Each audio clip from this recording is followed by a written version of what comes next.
moderator. And good morning.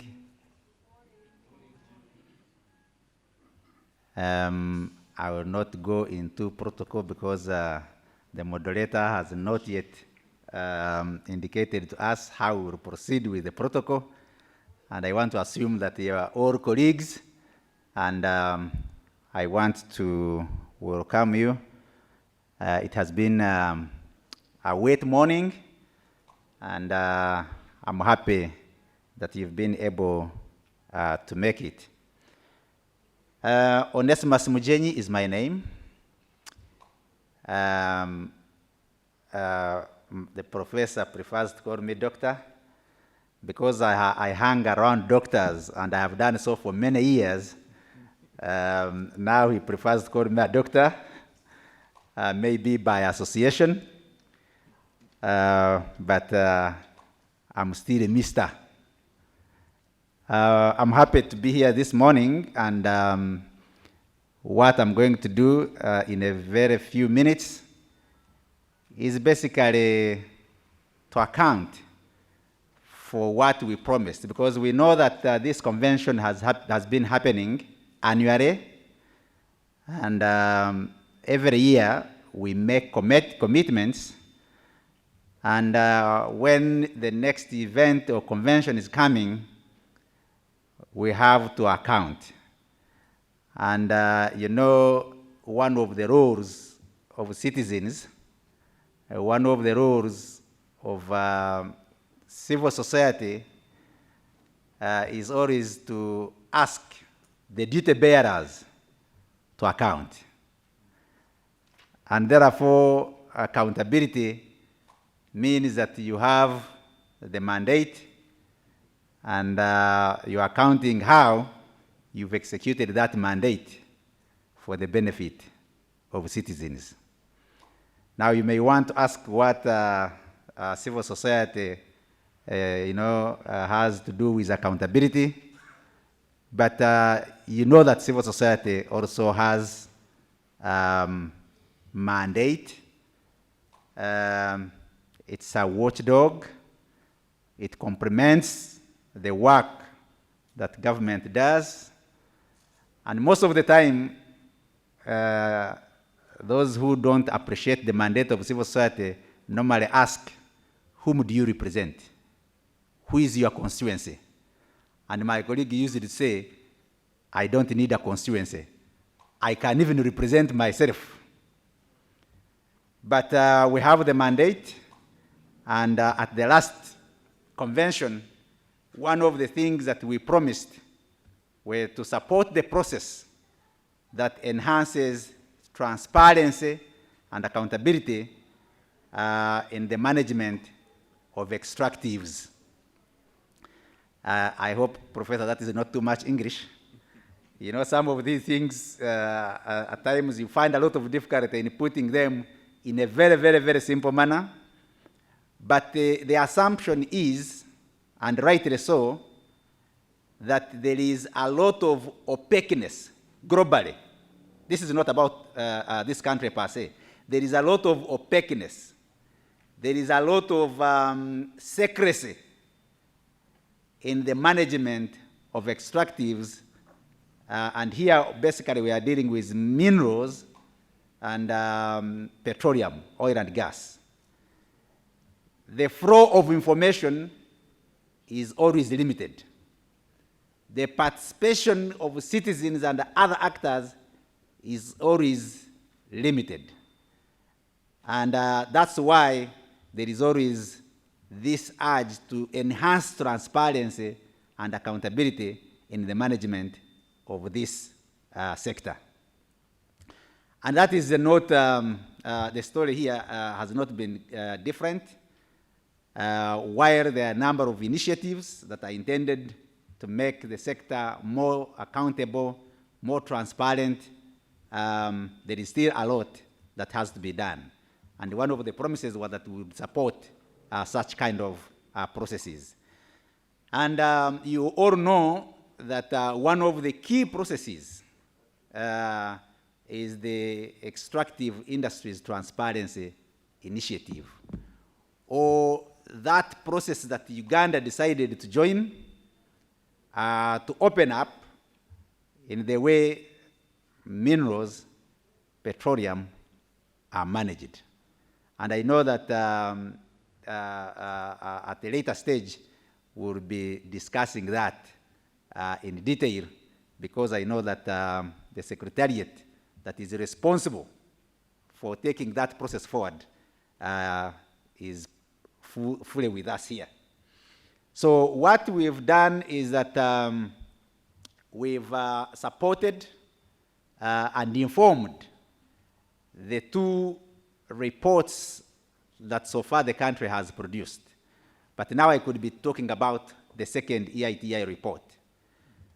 You may wish to note that civil society is represented on the organ or the multi-stakeholder group that is supposed to oversee the implementation of that process in this country. And you have about 10 representatives, civil society, 10 representatives. And when I talk about participating and informing, those 10 representatives have participated in several meetings and made a contribution. They have done consultations with most of you, some communities, local governments, and some of your views have been integrated in these reports. And that's one of the things that we promised to do. But we also say that producing these reports, if they are not discussed and disseminated so that the citizens get to know how these resources are being managed, then this process will not be useful. And therefore, what we tried to do, working with the Secretariat, is to do the dissemination of these reports. And a number of dissemination workshops and meetings have been held across the country, and I know that many of you have participated in these meetings where you've been told what has been found out, the recommendations that have been made, and who is responsible for implementing those recommendations. So we've done work around that, and many of you will attest to that fact that we've made that contribution. Two, we also promised to support the process that enhance revenue generation from generation and management of that revenue from extractives. One of the issues, of course, in this sector is that you are dealing with multinational companies, you are dealing with a number of other many stakeholders who try and use many sophisticated schemes to reduce what they would have paid as revenue to the country. And if we have these resources and we are not able to generate adequate revenue or appropriate revenue from these resources, then this country will not be able to provide the necessary social services that it is supposed to do. Okay. And subsequently, I know that we'll be discussing some of those issues, but what we've tried to do is to engaging the relevant government agencies, Financial Intelligence Authority, Uganda Services Registration Bureau, Bank of Uganda, URA, and what the engagement has been, these are some of the areas where we see gaps. These are some of the issues that you need to address so that you are able to generate adequate revenue and be able to use this revenue to provide the services. And one area that we've dealt with extensively is about how these revenues are shared between the center and the local governments. And I know my colleague will be talking about that extensively, but that openness is what we've been pushing, so that if there is any mineral that is being extracted from your area, and you are entitled to some revenue, is that revenue coming? Is there openness in the way it is calculated? Do citizens know when this money has come, and therefore can hold the leaders accountable on how that money has been utilized. And I expect that my colleague will be talking some of those issues, but those are some of the issues that we've been pushing and engaging about. Thank you. The last one is the engagement with the media. Because we think that the media is very, very, very important in informing. And one thing that we've done as civil society is to do the training of the media so that they know, appreciate some of these issues, so that they can now start sharing this information. The training, but also a number of, discussions, talk shows, radio talk shows, publishing information in the media. And you must have seen some of those issues. And all that basically aimed at enhancing transparency and accountability in the sector. Chair, that's probably, I can see you are eyeing to stop me. Let me stop myself at this point. Thank you very much. Actually, I wanted to thank you, not to stop you, but also to say that for the start, yes, it's okay, we can regulate. Did you want to talk about the regulatory framework just in a minute? The Access to Information Act, because I think it's important for citizens to know that whereas duty bearers exercise official secrecy, there is a law, the Access to Information Act, and whether that's a space people can apply to cause duty bearers to account, and the Access to Information regulations. I'm wondering whether you want to talk about it now or maybe later. As a land council? Well, I can just say one or two things about that. Very true, and that, of course, the Act derives its force from the Constitution, because the Constitution gives that right of access to information, and the article was operationalized by, of course, formulating the law, Access to Information Law, and then, of course, the regulations. The regulations basically provide information on how, if you wanted to access information from a government body, from a government agency, what you do, how you do it to access this information. And I think the Extractive Industries Transparency Initiative that I've talked about is also anchored in those processes that the country has gone through. Because it has agreed to be open, then this process finds a very fertile ground in that respect. So to say, while there are challenges, of course, in accessing this information, but the law is available that gives you a right to ask for information that you need, as long as that information is not information that is that falls within the exceptions. In other words, it's not that you can ask for any information.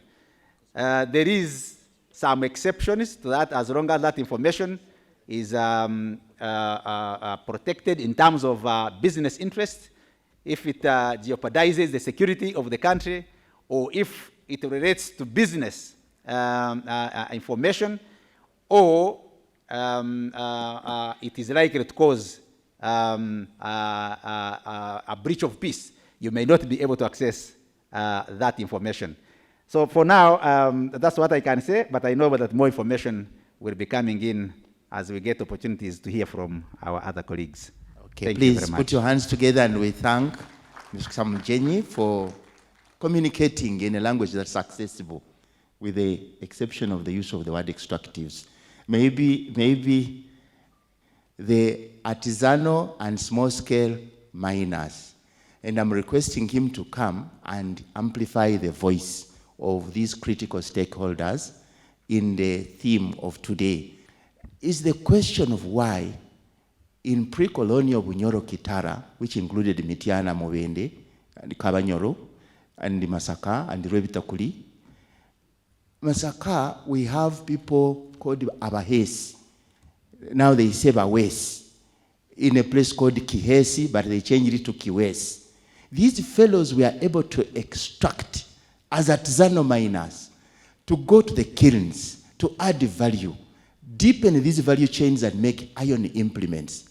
Why are today's artisans not able to do those kinds of wide value chains which create more wealth? This is one of the things I'm putting on your agenda, sir. But you're free to speak. 5 minutes, please. Thank you very much, Mr. Moderator. I am Mbukia John Bosco, the National Chairperson of the Uganda Association of Artisanal and Small-Scale Miners, in brief called UGASM. And the fraternity that I represent is of the Omuntu wa Wansi. And I'll make sure I try my best to amplify the voices of those that are involved in the extractive sector.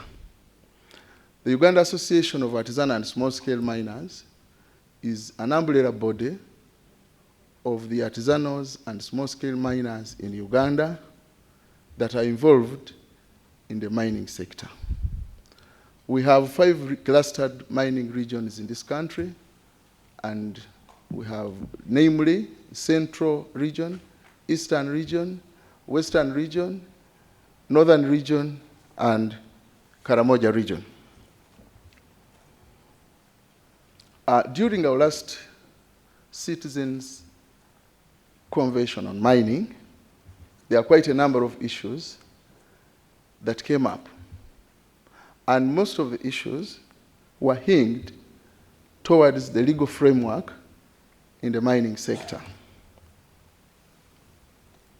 As the umbrella body of the artisanals and small-scale miners in this country, we had showed interest in having a legal framework that recognizes the artisanals and small-scale miners. I'm happy to report today that since then, up to today, we have the Mining and Minerals Act that has been passed by Parliament and assented to by the President of the Republic of Uganda. And during the formulation of this act, during the draft and consultative process of this act, UGASM was given an opportunity to traverse the country and consult its members, come up with a harmonized position, and present to the draft committee.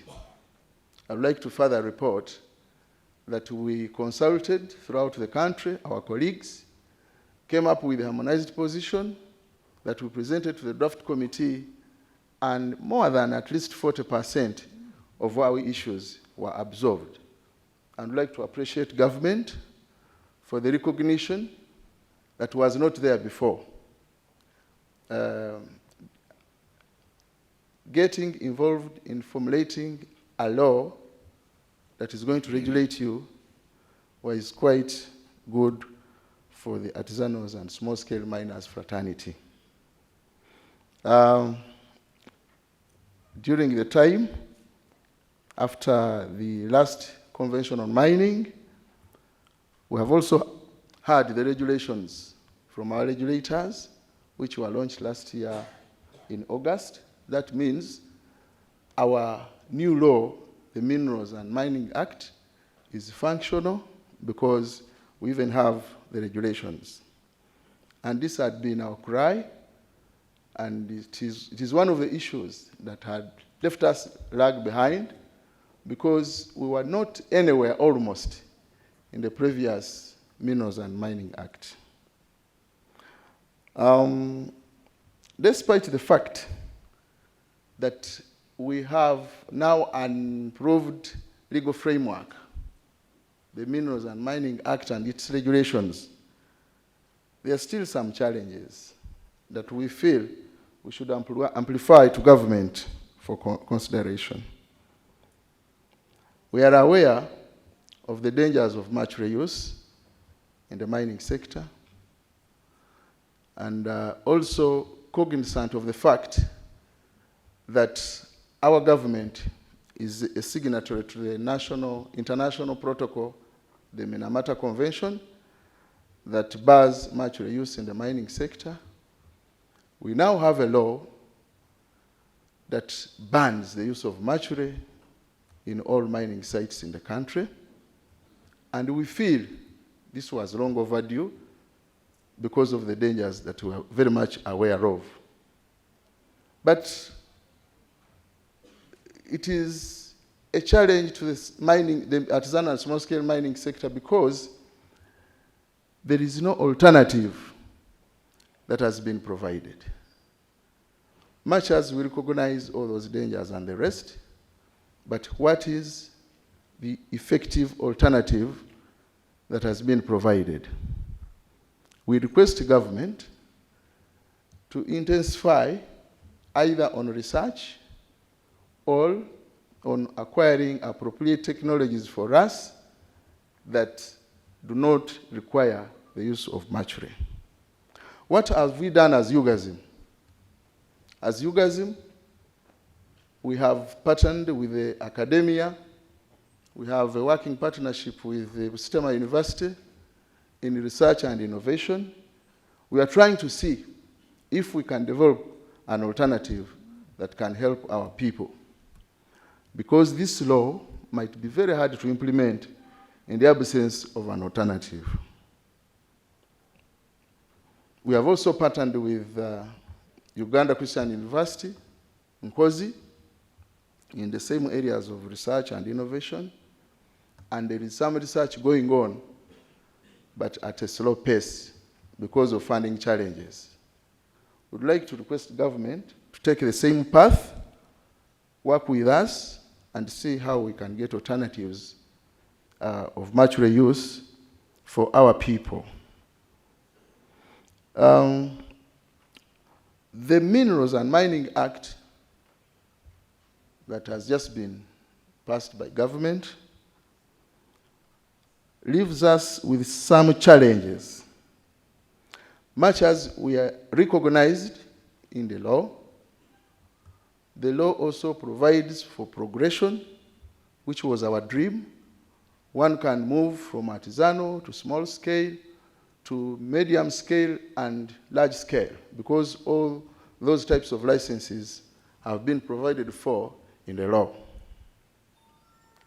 But the regulations are flat. The regulations put the artisanals and small-scale miners at the same level with the big players. I'll give an example. To acquire an artisanal mining permit that is provided for in the law, you require to have an environmental impact assessment certificate. And it is really very hard. I'm sure even for big players, getting an EIA certificate is very expensive in the first place, because the way it was designed, you must use consultants. I am looking at an artisanal miner in Karamoja. The capacity of that artisanal miner who wants an artisanal mining permit to access a consultant to process for him an EIA, which is about $10,000 US. I think that one is a bit, it's not easy, because an artisanal miner may opt to remain illegal than going through such a vigorous kind of process to acquire the mining rights. So we would like government to look into that. And when we were launching the regulations this year in August, we were assured that there would be another set of regulations that would specifically address issues of ASMs. But just in case that set is there, we think it is long overdue, because our people want to operate legally in an environment that is a little bit restrictive. I don't know, sometimes when we were brainstorming, we thought, and we're asking ourselves, did the government intend to recognize us and fail us through the process? Recognizing us is okay, we are recognized in the law, but the process is very complicated. You also request for books of accounts to acquire an artisanal mining permit. The nature of operations of the artisanal miners really, until of recent, has not been that they keep proper books of accounts. There is a lot that we need to do so that we can put them on the standard that we require. So as the Uganda Association of Artisanal and Small-Scale Miners, we request that we work with government through the Ministry of Energy and Mineral Development and see how we can simplify for omuntu wa wansi who is willing to get mining rights and pay taxes and all that. How easy is it for him or her to acquire the rights? When you look at the requirements for small-scale mining licenses, they are the same. EIA, books of accounts, technical persons. You tell an artisan from Karamoja to provide technical competency by providing the CV of a land colleague in geologists, in mining engineering and the rest. It really becomes very difficult for that person to comply to the requirements. So we need to work together and see how we can help our people. Lastly, I would like to appreciate government for recognizing that artisanals and small-scale miners are potential players in this sector, and if properly managed and regulated, they can contribute to the economic growth of our country. And also appreciate the good working relationship that we have developed since our last convention here with government through the Ministry of Energy and Mineral Development. They have been guiding us. Those that have licenses, they have been inspecting us and giving us technical advice. I would also like to appreciate the civil society fraternity that supported us to spearhead our cause. Because formerly, we were just on the menu, but today, we were just being consumed, but today we are on the menu. We can talk for ourselves. We can raise our issues. When we go to offices, we are not neglected like the case was before. We are attended to. And the government has also recognized the ASMs and given us a slot on the multi-sector working group of EITI. So I think these are positive trends towards recognition. The recognition that we're struggling for is achieved, but there are those small challenges where we need to work together with government and still with the civil society. We appreciate such forums because they give us an opportunity to air out our views and challenges to the stakeholders. I beg to move. Thank you. Perhaps before you move, can you guide us? The government started a product, 2021, yes, a fund for small enterprises, micro, small-scale enterprises. The permanent secretary and secretary to the Treasury, Mr. Ramadan Gobi, is complaining. The uptake is so low.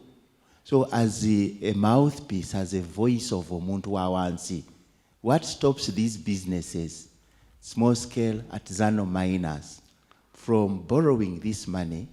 It is a grant of government, 100 billion, with a matching component of 100 billion from participating commercial bank institutions and other financial institutions. But the uptake is less than 20%. And the government is saying, look, what's the problem? Why are these people not taking up Thank you very much, Mr. Interest rate is 10%. It's not the 25%. For giving us that information. I think that is information that we have just received now. Oh. But okay. Otherwise, one of the challenges that we have been having is access to finance. The artisanal and small-scale miners do not have access to finance. When we go to the financial institutions, they don't recognize our business. Because our business itself would be security. If I have a mining license, I've carried out exploration, I've quantified what I have underground, that would be enough security, and I have the rights over the same. That would be enough security for me to access a loan from any financial institution. But they don't recognize, they require extra what? There is no program in Uganda that is aimed at providing financial support to the artisanals and small-scale miners. Even that one you're talking about, if we go there as ASM, they will say, but your business is not recognized. No. We have tried to work with Bank of Uganda over the same, and we were suggesting that we wanted Bank of Uganda to secure our gold and they appear to be like government reserves in Bank of Uganda. But it was not easy. It was not possible then, because they told us that they needed to come up with a bullion policy, which was not in place, and it was so complicated. We have tried to push for a meeting through Bank of Uganda with financial institutions so that we can explain our plight and see how we can have that financial inclusion, how we can access funds using what we have as miners, but we have not yet had that meeting, and we think it will take place because Bank of Uganda is willing to work with ASMs. But the policies, the laws, and those things that we don't understand do not favor our collaboration with financial institutions. Okay, thank you. Thank you very much for sharing. Now, a big hand clap for the voice of the people. Please guide us on what's going right, where are the opportunities that we don't seem to know as ordinary persons, and what could we do better to build stronger and better partnerships to transform our economy and our society. Thanks. 5 minutes, please.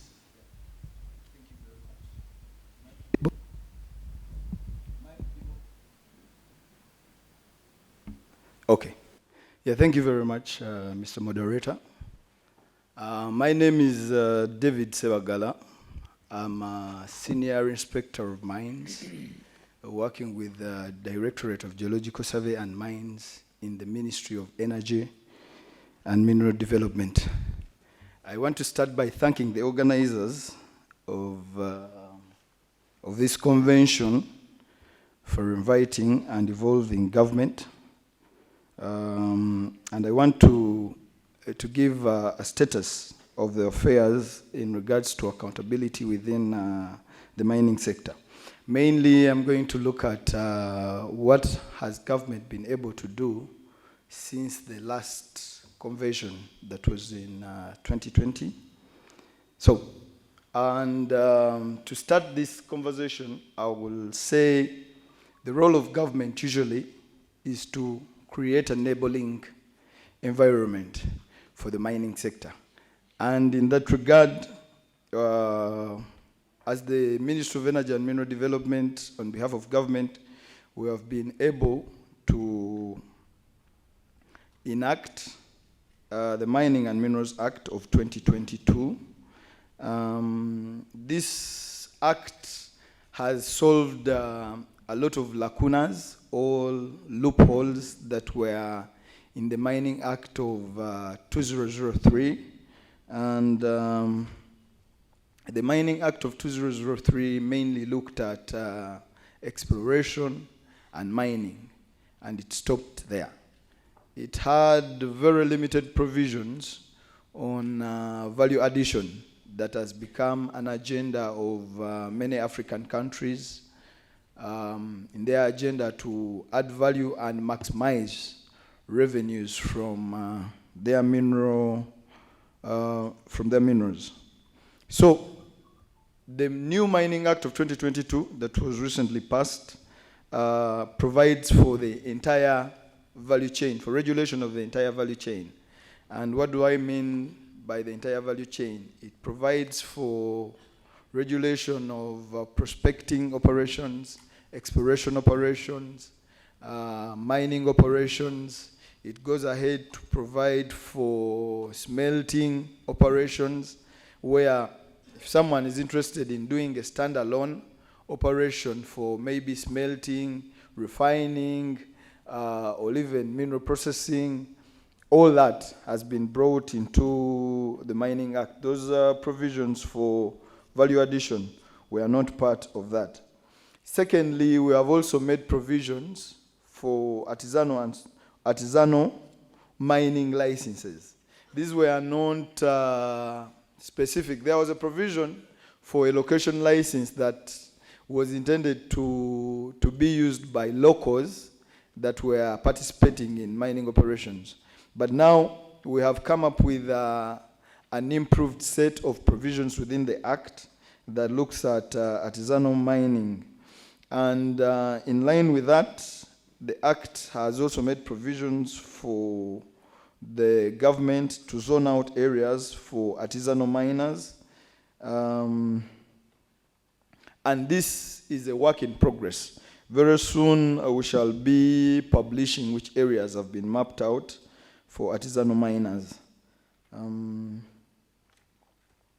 Then we have also made provisions for transparency. As you may be aware, Uganda recently joined the Extractives Industry Transparency Initiative, and the Ministry of Energy and Mineral Development has 2 representatives on the multi-stakeholder group of the Uganda EITI. We have also been able to operationalize some provisions of the Mining Act through the mining licensing regulations of 2023. We are working on 11 other sets of regulations to operationalize this act. But the licensing regulations were urgent. We have existing licenses that needed to keep running in light of the new law, and also people needed new licenses.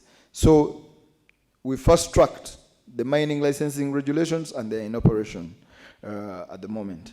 We are working on the Building Substances Bill.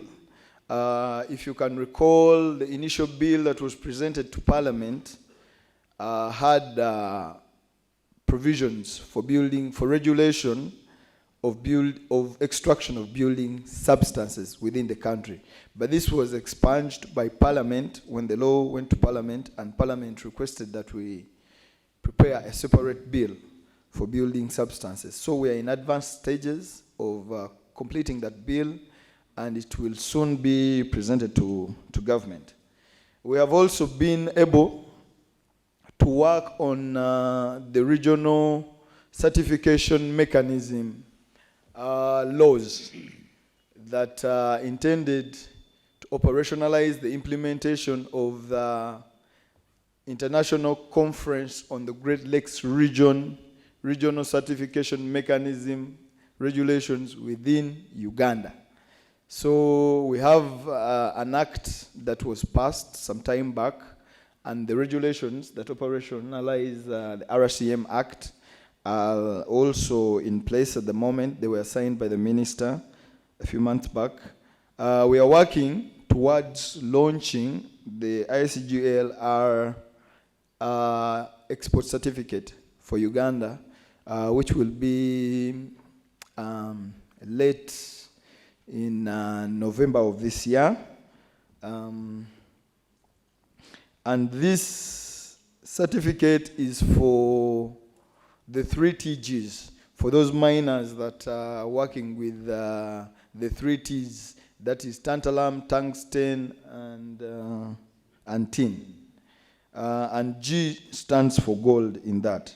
They have been having challenges in the absence of that law, that they were not able to export their minerals. Even if they added value to them, they would not export them because they were not certified. So the regional certification mechanism law in Uganda is meant to enable miners and refiners of the 3 TGs to be able to sell their minerals on the international market. But in addition to that, we have also been able to initiate the biometric registration of artisanal and small-scale miners in this country. And we started with the gold mining areas of the country, apart from Karamoja. We have not done Karamoja because of the security situation in Karamoja. But to date, we have been able to register 6,000 gold miners. And all these are gold miners. We have gathered information about the location where they are located, their dependents, the people that provide services, and this is meant this exercise is meant to enable government have accurate information about artisanal miners in this country for better planning. If you've done any research in the past and tried to look at the number of artisanal and small-scale miners we have in this country, most of the information you will come across are simply estimates. No one has actually gone on ground. And I think one of the preliminary findings we are getting is the number of artisanal miners in most reports has been overstated in the country. But I think partly because of their migratory nature, but now we are able to put a location to individual miners and have them in particular regions. Second, the other achievement we have done is the law has changed the sharing of royalties. This has been an issue for most local governments. People have been complaining that the royalty sharing that was in place, put in place by the Mining Act of 2003 gave very little of the royalty to the local government. So we have been able to revise that, and the local governments and landowners are now getting 40% of the royalties that are collected by the central government. Because my time is limited, I wanted to address some of the concerns that were raised by the representative of the ASMs. And I don't want to defend government. I never want to seem like I'm defending government on an error or a shortcoming on the side of government. But I believe that if we are to achieve development of the mineral sector, we need to be able to ask ourselves honest questions and give honest answers. Now, my friends, the artisanal miners, I agree we should have soft legislation relating to the operations of artisanal miners.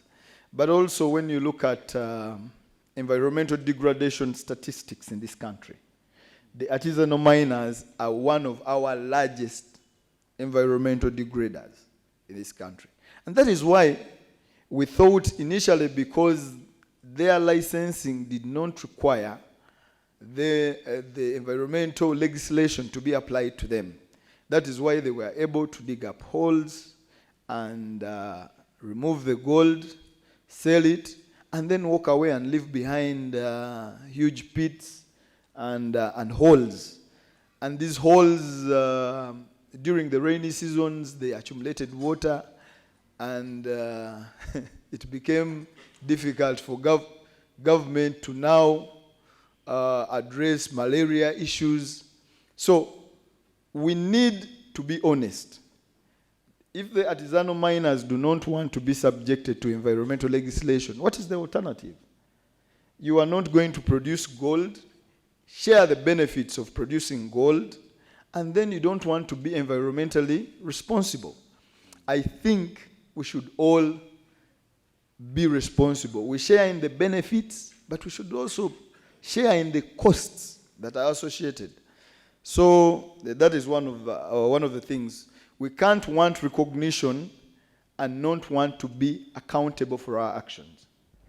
So, I wanted to end with the challenges that we're facing.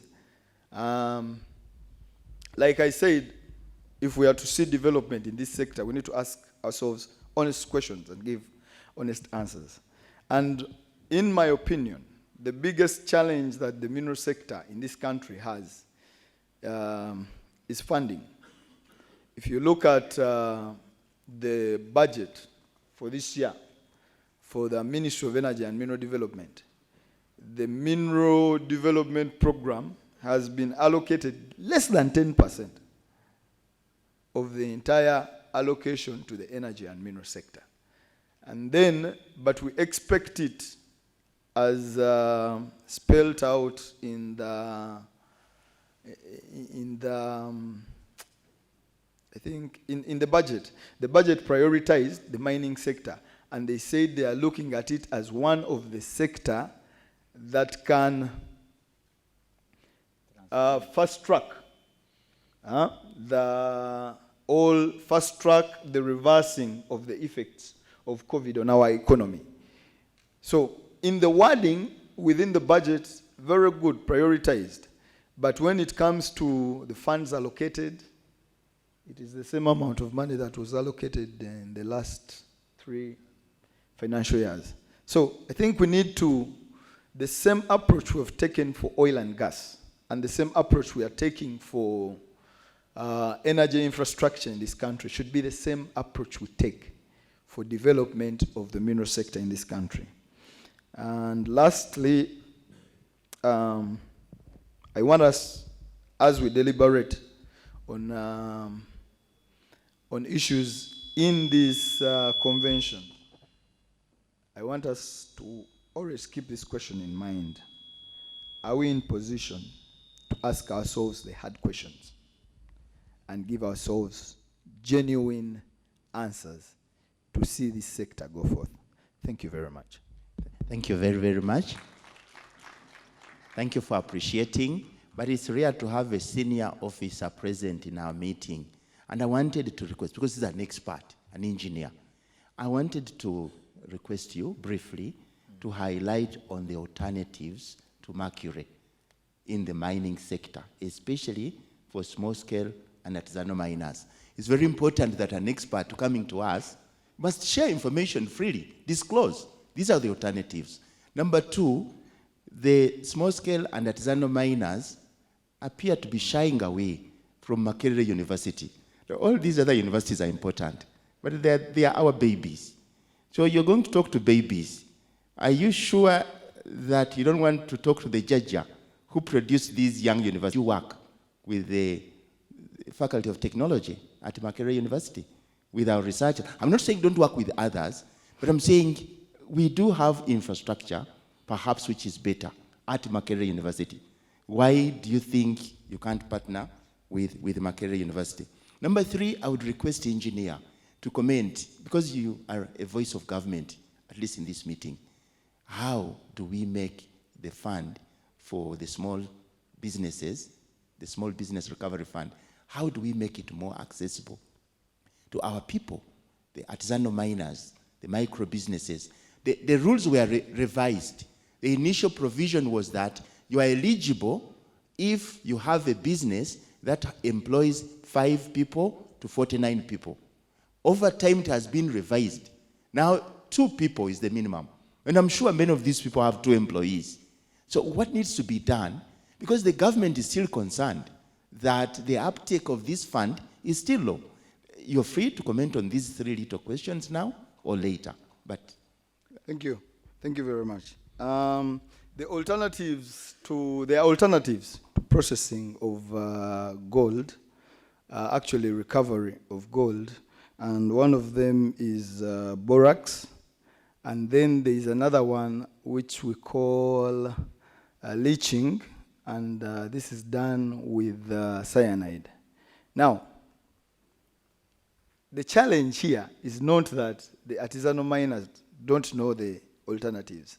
The alternatives are more expensive. They are environmentally friendly, but they are more expensive. So it will take a lot of sensitization and a lot of incentives to actually get the artisanal miners to adopt these technologies. Comment on why the ASMs do not seem to be going to the Jaja, which is Makerere University, for advice. I think it is simply a question of Makerere trains geologists. So in terms of geology, Makerere is usually consulted. But if you are aware, you will know that the only mining school we have in Uganda at the moment is Busitema University. That is where you have mining engineering courses currently being offered. So these artisanal miners, being miners, they're interested in skills for mining. They do a bit of processing, but most of them, the emphasis is on the mining. So I think that is why they are running to Busitema University, because it has some mining courses offered there, and it produces some mining engineers. How do we make funds accessible to ASMs? It is a question of knowledge and understanding of the mining sector. Most of us in Uganda do not understand this sector, I will say, and generally as a population, people do not understand mining. Now, when it comes to financial institutions, those ones are at another level of not understanding the mining sector. Honestly, because if you look globally, the mining sector rarely sources funds from banks. It happens, but it is a rare occurrence. Usually, funds for the mining sector are sourced from the stock exchanges, from money markets. Someone comes up with a good project, lists it on the money market, raises funds, and then they do the project. Now, if we are to ensure that our miners get access to funds, first of all, we need to sensitize, do a lot of sensitization. When we do conventions like this, we should invite people from the banking industry. It is going to take time, but if we take baby steps now, we shall eventually get there. I have met people here 10 years back. They were green and new to the mining sector and its operations. And they are not even specialists in this sector, but because they have been part of these workshops, they have been part of the operations of the mining sector, if you meet them now, 10 years later, they are experts. I think we should initiate that discussion, both with government, like the chairman of the artisanal miners was saying, you engage, and it is good you've started with Bank of Uganda, because Bank of Uganda is the regulator. If Bank of Uganda understands your business, then it will cause gradually the banking institutions to understand your sector. But even Ministry of Finance does not understand the mining sector very what? Very well. And that is why you find that some of the national programs that are designed to make funds available to Muntu wa wansi, when they are designing them, the mining sector is not a priority. Ugandans are farmers. That is what your leaders understand. So even when they are doing policies, they will do policies for farmers. Because they don't understand mining, they're not going to do policies that favor mining unless they understand it. So my approach would be basically we sensitize, we bring the decision makers closer and closer to us so that they understand our sector. And I believe once they understand it, we shall have our solution. Thank you. Thank you very, very much. Thank you very much, sir. I'm called Emmanuel Chivirige. I'm the national coordinator of the Uganda Association of Artisanal and Small-Scale Miners. To Mr. Sabagala, you said we must ask ourselves hard questions and give ourselves genuine answers. So, how much money would it cost an artisanal miner to have a license? Here, the official fees that you have indicated in regulations with a total of about 4.8 million, including gazette, application, and then the annual fees. But I've been approached by many from across the country to help them process the licenses. Getting a tax clearance certificate, the process alone, if you've been in the business, if you got your tin maybe 10 years back, it would take you more than 3 million. EIA have reached several consultants. The cheapest was 18 million. We have technical competence. They point the Ministry of Energy to use their CVs, or if to get any person qualified to give their CVs for the application, you need to pay them more than 1 million. Others want a retainer of at least 500,000 per month to provide you with their CVs for that requirement. We have proof of mineral occurrence. If you're in Karamoja, you're going to provide fuel, pay driver, a geologist to go and make some reconnaissance and pick samples, send them to the laboratory. That process alone is more than 10 million. We have, you have to do, you have to provide how you're going to make your mineral. Previously, we've been mining here. A buyer comes, takes the gold, a licensed buyer with a mineral dealer's license, which you are the one who give those dealers. Now you're telling a miner, tell us who is going to buy your mineral. So, genuinely speaking, an artisanal miner needs 100 million to get a license. So there are two things that will happen here. Either a broker like me, I become a broker, I know what to do, and I can get the money to do it. The rest of the artisanals will be my workers. And then, when they complain, you come in as government to say, onyigiriza omuntu wachi, wawansi, because the banks will not give them what? Money. You get it? Two, the big scale miners that you have licensed will use Ugandans to be their employees. And they will never acquire licenses. Never. This one I can assure you, I've started the 3 processes ever since the legislations were passed. We reach some level where someone says, Bikako, take a citizen. I will not put my money. So, genuinely speaking, as a ministry, you must go back, ask yourselves these hard questions as well. Are we regulating Ugandans to mine, or we are pushing them out of business? Thank you very much. These are very important concerns, and they are directed to our engineer. Is it okay? We get 2 burning questions. By the way, the tea break. It's time for tea break. Your tea, your coffee, very ready. So we want to be quick. As a mwalimu, I don't think we should close the session before we ask, because some people don't forget. I mean, don't remember what they wanted to ask. But also, the timeliness of the questions matters. So please go ahead. Thank you. Thank you. My name is Jakonya Medi, DNR Okasanda. I want to ask the engineer. Engineer, during the process of licensing these miners, you don't and you've never consulted local governments. You as the ministry, you only come, you bring high volumes of books to our offices, you drop them there, you drive your cars, you go to the mining areas, leaving us with the burden of reading those books, what to do, how to monitor. You've not briefed us anything. We just see your Land Cruisers passing. Always, sometimes you are good enough for your case, you always wave, others don't.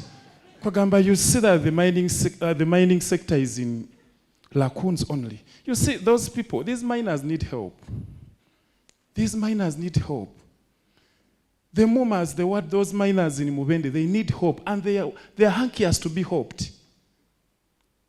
But the problem, we are having a problem of the ministry. You leave those miners with landlords. They are always in grudges with landlords. When you come to the ground, you don't even brief anything on landlords. You just come, inspect here, there, and there, and there, drive back your cruisers, go. We request you, please, engineer, brief your team that when you go to, since we are regulating mining, when you go to grounds, try to interact with the landlords and miners, settle the issues there and then. Try to know what is the problem, what is confusing the groups. But what you do, your team just comes, solicit money here and there, they drive cruisers, they go. Thank you very much. I think the issue is not driving Land Cruisers, the Betty Camilla cars. I think the issue is, how do you help the people in the mining sector resolve the land question? Number 2, are you working with local governments? Number 3, are you building skilling centers to be able to help our miners? Final question, where did my sisters and my aunties and my bazukuru, the ladies, go? Some were the first here. Are they not in the sector of mining? They are not there. They are excluded. Where are the ladies? There used to be a very nice sister who was very, very assertive. I haven't seen her. Do we have any lady having a question regarding mining? No, not now, not ready. Okay, sir. Dr. Mujeni, you are not a lady, sir. There are only 2 sexes. The authorities have announced only 2, male and female. No transgender, no cross-gender. Okay, please. I want to go there. I think I want to go for solutions because I had questions being asked and so forth. And the government representative says the alternative to usage of mercury are expensive. Truly, yeah. And we talked about how do you mobilize the ASM. First and foremost, let me first go back and say that if we used the A, not to represent artisanal, but represent Africa, then we'll have an African small mining sector. Because this is our private sector. The big companies are not going to be our private sector. And if we're going to develop this sector from being small to medium to big, we need to come in with deliberate actions. Now, when you say that you get money from stock exchanges, you need to develop your project and it will have to be approved by JOC or other classification systems. Now, the African Union has its own African Mineral Resource and Energy Classification Framework and a Pan-African Reporting Code, which would be used to organize the ASM sector in Africa and be able to have competent persons like yourself and other engineers approve projects of the ASM and use those approved projects, acquire financing from this finance that the gentleman has just talked about, because that's the missing link. And these projects would have to be developed not for only mining, but for the whole entire value chain that you've just spoken about, from geological exploration to mining, which we are talking about, because that's just an activity of extraction, then to processing, manufacturing, and so forth, and up to land reclamation. The African Mineral Resource Classification and Pan Reporting Code gives that 5 critical, and we have people in-house in Uganda, Felix Ochiti, who is part of this, and this system was developed within the framework of the United Nations Framework for Classification of Mineral Resources. But it's not being used. Instead, we are taking ICGRR. And ICGRR policies are actually EU policies, not African policies. Now we have African Union instruments that can inform how do we develop our real sector, but they are not actually being part of the regulations of Uganda, including the African Mineral Resource Governance Framework, AMGIF, which is actually the opposite of EITI. But it's an African one on how do we monitor our mineral resource, including value addition. So my point is, through this kind of dialogue, how do we talk to the governments and Minerals Africa Development Institution, that's why we are here, to say, how do we bring solutions close at home? And I liked Butcher because he said they even approached the government to buy gold into this, to put it in the central bank as a reserve, because the dollar is a fiat currency. Tomorrow it will just go. So why is the problem that the government of Uganda cannot actually buy gold and put it in their reserve as a reserve currency for tomorrow? Do you really need to have a bullion policy? That's my question mark. So that's the big question should even go to the central bank. Because I don't think Fort Knox in the US will require a bullion to buy your gold. Or the guys who are sitting in Busia, in Mubende, in Kasanda, buying gold from these guys and taking it to Dubai and to other places, don't need a bullion license. But they are buying our gold and taking it away. And here we are, having to beg the World Bank, IMF, oh, if the World Bank turns the nut, then you are suffering. Then you have these resources. Finally, on the terms of technology, we, as MADI, have partnered with a US company. They are going to be here on the 20th, who have brought in technology that is mercury-free, can process up to 97%, and process with no lossage, no wastage. and then reclamation of the land. There are alternatives there, but they haven't been brought to the end. We are going to be talking to Butch and others, and they are going to be going to Butch and see how they can help. But there have been lack of alternative solutions, and these cannot be offered by the ASM themselves. It requires a joint effort. And these resources, I mean, we have NSSF. They go and invest in the Kenyan market, and we have a gold market here being lost. And the NSS can't even put one system, one plant that processes 10 tons an hour of gold, costs just $1 million. 10 tons, Butcher will understand. Mr. Butcherman will understand what I'm talking about. I didn't hear that. but thank you very much for the submissions. Your points are very clear. Yeah, so I'm just talking about the solutions that needs to be brought up on board by both the private sector, who said, oh, we bring in the private sector. They have what they call social bonds. If there are solutions that can be put on table, working with the government, Uganda development corporations, I think the solutions of this, our own private sector, which I call our own private sector, can actually benefit the economy, whereby now the government is talking about increasing revenue. For me, I would say let's optimize value, because you're going to tax people when you're not actually putting value to them. Thank you very much. Your point is abundantly clear. I've not seen my rapporteurs, but these are important points that need to be noted. Yes, sir. Yeah, thank you for the questions. The first question was on the cost of licensing. Kindly, briefly, please. For because ASM. We are told And our tea is ready. I agree with you, but you also realize these are regulations, and this is what government has come up with. Can we discuss it? The problem is we come for these workshops, and then have good workshops here, we talk, then the follow-up after is zero. So, my response to you is, if the ASM feel that the conditions that have been put for licensing them are not fair to them, the minister is there. Come and we talk about this. Because now this is now nitty-gritty of how do we achieve what has been put in the what? In the act. So it is not cast in stone. If you feel an ASM should not be required for a technical competence statement, which I totally agree with. But you see, when we are making these decisions, it is not all of us.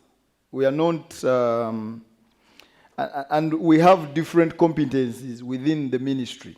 I also don't agree that really you should ask an artisanal miner who is going to use a hoe and an axe to write for you a technical competence statement. But sometimes also the expectation is that this can be as simple as the artisanal miner understands this when they're evaluating it. So we can have discussion on this. It is not cast in stone, and it can change. The second question was on our driving our Land Cruisers and waving at at my friends at local government. I do not agree with that, and that is not our practice. Usually when we go to do inspections, our first point of contact are the local governments. If my officers in the field are bypassing this protocol, it should be brought to our notice as administration, and we shall address it. But we involve the local governments to the extent they are able to assist us in monitoring the mining operations within their jurisdictions.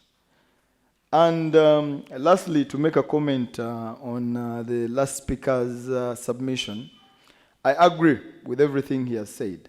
I think we need to go back, sit down, and find a way of how do we locally source financing for mining projects. This is what I was telling you.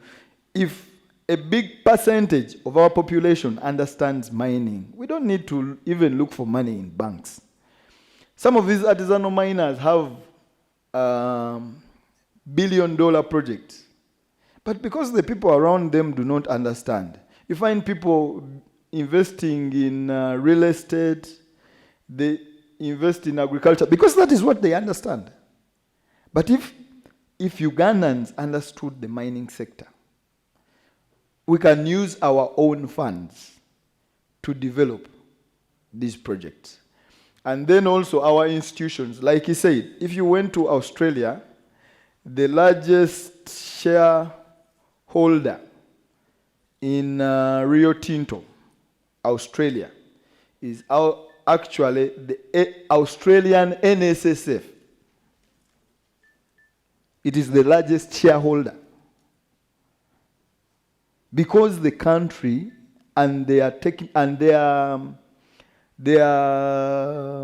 what should I call it? The elites in that country and the people that are in administration understand mining. So their NSSF invests in these countries, Rio Tinto, BHP, Billiton. NSSF holds shares there. But our NSSF is also investing in what they understand, real estate, business as usual. Thank you very much. Thank you very, very, very much. I mean, two critical things, and I'm glad this expert is telling us, please, let's make a follow-up. Let's not stop the conversation in the hotels.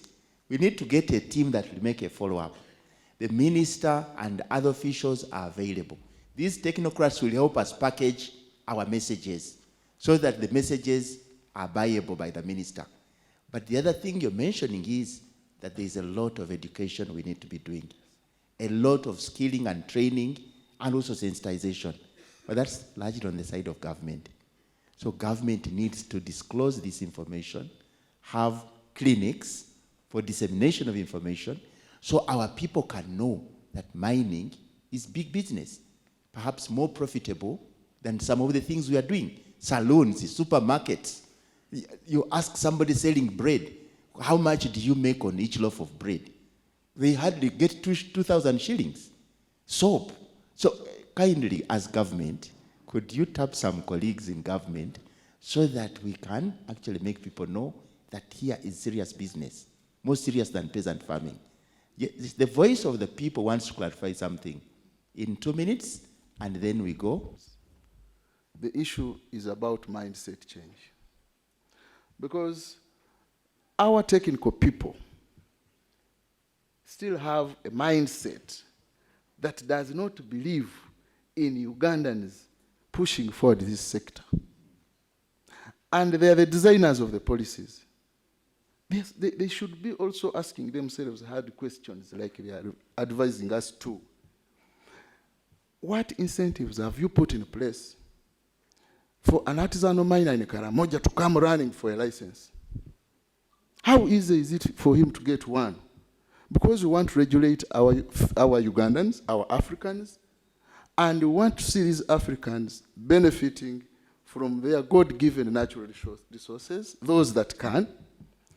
Those that can have organized themselves through Yugasm. Actually, for us, our mindset has already changed. It is you, the technical people, whose mindset is not yet matching with what the change that we have had in our sector. All we need is to see government working together with us and wishing to see more Ugandans participating in this industry, because the more Ugandans participate, the better for Uganda, for Uganda's economy. So I think that has been basically our major challenge, because the license is costing too much for an artisanal miner, for a small-scale miner. Why can't we consider using district briefs? We are aware of the environmental issues that could be caused by mining. But why must it be an EIA for a large-scale miner, an EIA for a small-scale miner, an EIA medium-scale, an EIA for artisanal? And you are also aware that that agency of NEMA is a hard-to-reach agency. We have made our application. For the last 1 year, we only got terms of reference. You know, you can't access them. We tried to storm their office for dialogue, and we failed. I wish government could know how willing we are to dialogue with you and look at for practical solutions. Last year, before the regulations came out, we were in a meeting like this one, and we requested to input in the regulations as the Uganda Association of Artisan and Small-Scale Miners. We wrote a letter to the drafters of the regulations before the regulations came out and requested for a boardroom meeting for at least a few of us to come and deliberate and input in the regulations. We were denied that opportunity. I wish you knew how hurt we felt when you called us to launch the regulations where we had not input. And yet, you gave us the opportunity to input in the Minerals and Mining Act. These are issues. These are hard questions. Go back to the ministry, sit in your boardroom, ask yourselves those hard questions. Are we taking forward Ugandans in the sector? Are we interested in seeing Ugandans participating in the sector? What incentives have we given Ugandans? Thank you very much. Thank you very much. And how do we cause NEMA to become a less hard to reach agency of government?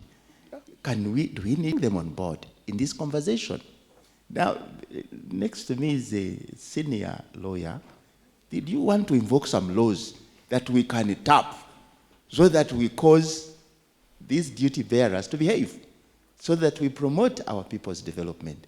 Or did you want to surrender your time so we go for tea?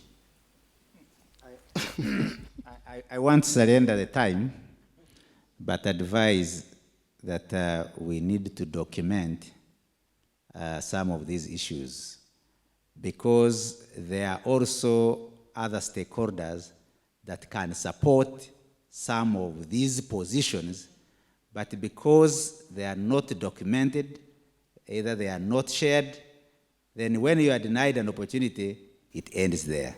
So documenting and sharing could be a very good opportunity to push some of these issues. Thank you very much. Tea is ready. Your coffee is ready. I was in such a meeting in this venue, and I said, ladies, please listen. Coffee is not good for girls. It dries up things. Only men may take coffee. Now some girls said you are not gender sensitive. Okay, I said, like lawyers say, you add a qualifier. You say, should you take coffee if you are a lady? Please take 3 times the volume of the coffee you took in terms of water to make sure things remain okay. Okay, please take the break and come back after 18 minutes. Thank you. And organize our talking points for taking to government and other stakeholders. Winnie, kindly give your remarks and kindly invite our keynote speaker to deliver his remarks. Thank you very much.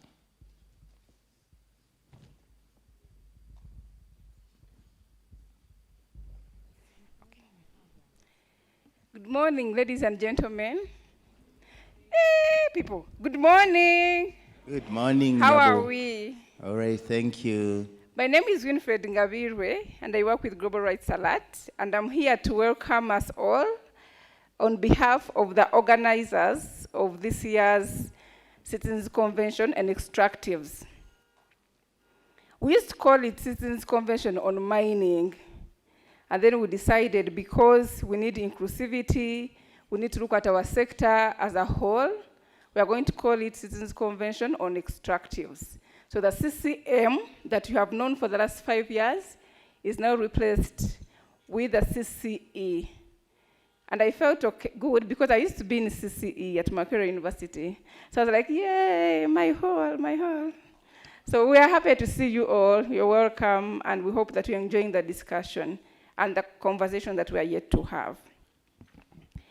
So Africa is home to an estimated 30% of the world's total mineral reserves, placing us as an important player in the industry on the continent, but also in the world. And in line with today's theme, shaping mineral and the energy agenda, we are calling on us all to foresee and really shape the future of Africa, because we know that Africa is the future, and our minerals and resources are what will partly take us there. In 2009, the African Union Summit adopted the Africa Mining Vision that would guide Africa to a transparent, equitable, optimal exploitation of her mineral resources to create sustainable growth and socio-economic development. It was hoped that their efforts would contribute to tackling the paradox of poverty that exists within the great mineral resource that we have. In line with this thinking, the organizers of this year's Citizens Convention on Extractives are challenging us today and tomorrow to think about how our natural resource wealth can contribute to a fair and just development that will make it possible for an everyday person to experience and touch development without having to speak too much English and using a lot of economic jargon. Our region is rich, Africa is rich, definitely, but also our country is enormously endowed. But our people can sometimes be something else, as we all know. We are over 60 years old as a country, and so we cannot keep blaming colonial rulers only for our actions and inactions. And true, we know that our colonial framework still dictates to a great extent what we do and how we do it. But for how long must that be? What is the point of the East African community if our industry and trade policy, as well as practice, is not integrated? The conversation at a global level is moving away from extraction to energy transition to greener energy, as you might know. And studies have shown that Africa has immense renewable energy potential, with over 8.8 terawatts of solar energy generation capacity, overshadowing the combined potential for natural gas, coal, geothermal, and hydro. But before we get carried away by these statistics, we need to ask ourselves hard questions, just like the previous speakers have said. What does transition even mean? What would it look like for a continent that is energy poor and underdeveloped? What does a country like Uganda, that has contractual obligations with the various oil companies, Total Energies, CNOOC, and now with UNOC, of course, what do we do to those contracts if we chose to transition today? How do we mine the critical minerals that we need for transition without causing the much environmental damage, without contributing to greater carbon emissions that we are trying to fight by having a transition? But also, what does Uganda transition from, and what does it transition to? How do we make sure that Chira EV really causes a revolution that we want in terms of leading energy transition and EV revolution? We need to remind ourselves that our communities have for a long time lived in their context and resolved their issues.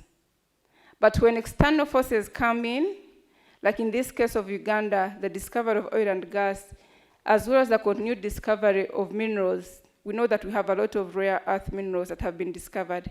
So when those external forces come in, organizations like Accord, Cisco, Global Rights Alert, Siatini, Transparency International, and did all the others that are part of this convention, they come in to help communities to deal with the changes and excitement and anxieties that these forces bring into the communities.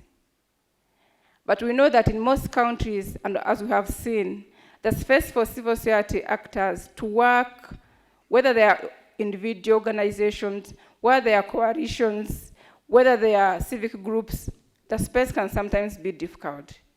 And we really don't want a lot of that anymore. And we don't want to learn from countries where civic space is rapidly closing. Our communities are diverse, with people who have different capacities to engage in the energy sector, as well as in the governance of our mineral resources. We find that young people, we find that local governments, as well as rural men, are too weak to engage in the conversations, and sometimes there's confusion on the modalities of engagement, perhaps because of the power dynamics.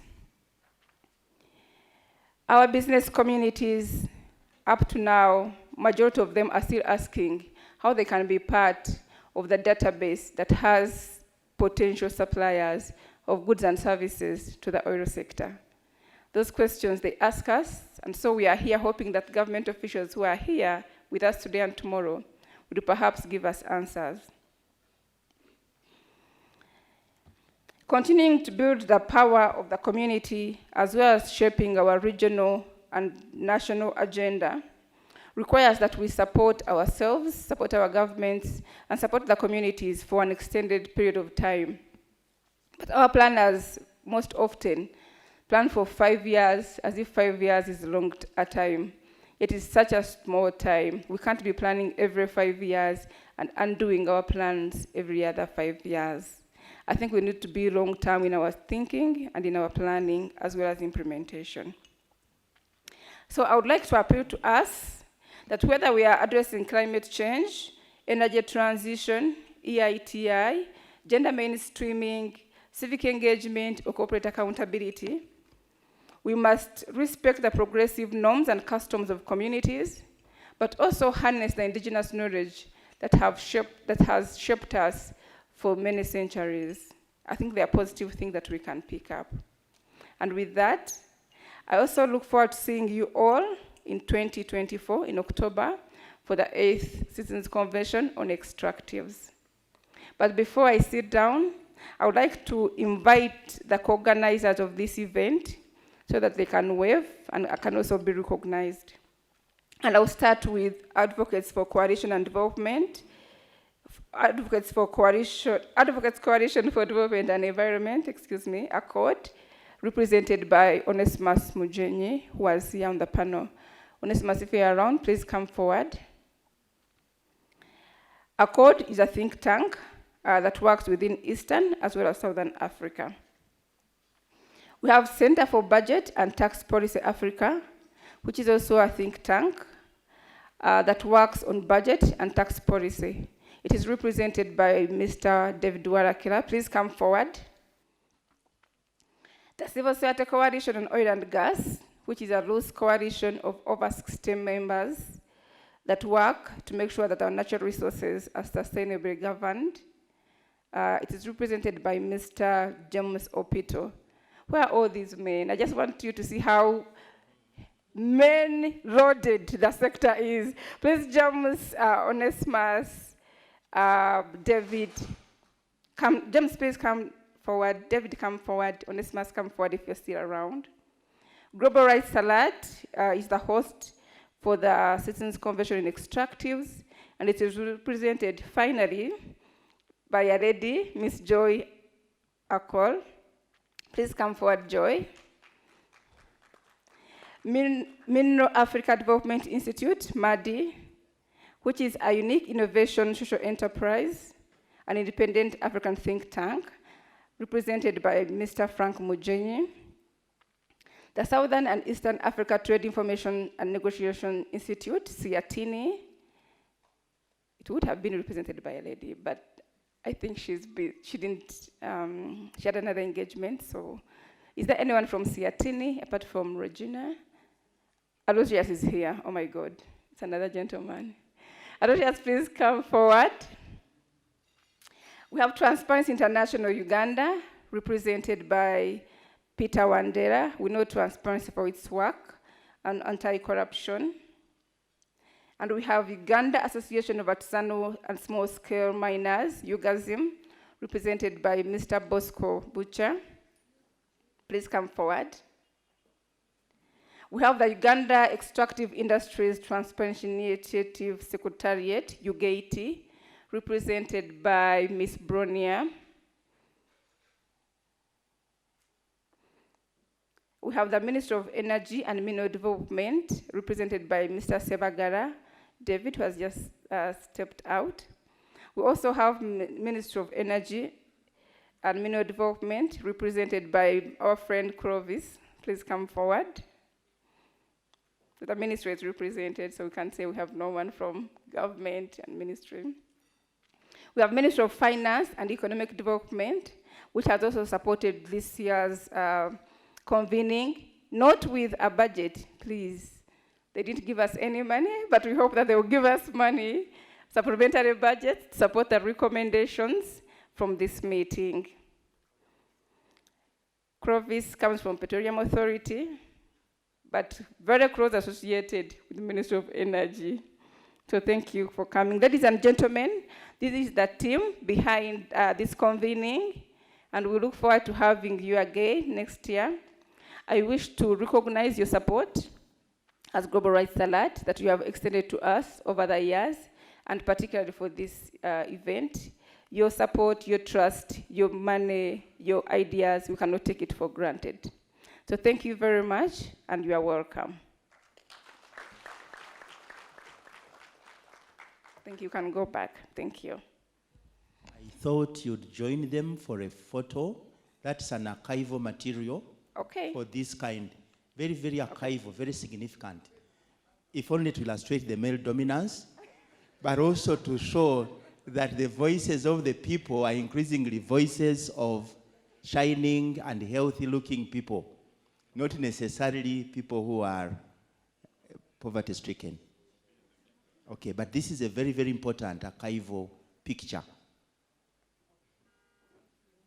Thank you very much. Inje Kabumba from Makerere University. Is there anyone who doesn't know him? If you know the word constitution, if you have ever heard or you know that word, you should be knowing Dr. Kabumba. You are welcome. Please have a podium. Can we give him a better hand clap? Thank you. Thank you very much, Madam, for the very kind invitation and introduction. The moderator, Prof. Kiza, I'll stand on the protocol as it has already been elaborated earlier. So it's always interesting to give keynote addresses. You're supposed to, what's the task of a keynote? To provoke, to set out an agenda, to lay a foundation, to do something. Kukola we chitisa. I'll try to do what I can. But I also note from the morning, Prof. Kiza was warning speakers to avoid lamentations and to avoid philosophizing. Now, one of the things I teach is legal philosophy. I don't know how I'm going to be required now to separate myself from a subject that has come to be so close to my heart. But is it possible anyway to avoid some little philosophy here and there? I'll try, but it might be a bit difficult.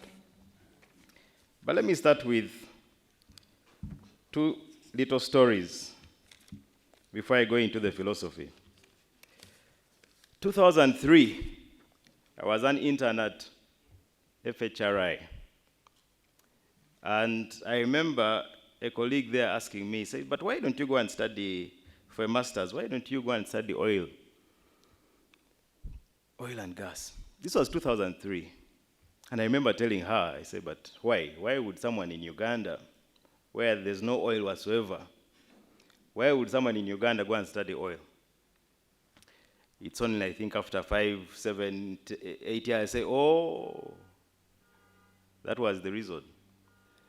So already there was a time where some Ugandans knew about the things we had, and it was on a need-to-know basis. It was a question of giving you a secret if they have assisted you. If they see you struggling, they say, this young man, let me give him a path to prosperity. In my case, since I said no, I think she said, oh, why? Let sleeping dogs lie. That's the first story.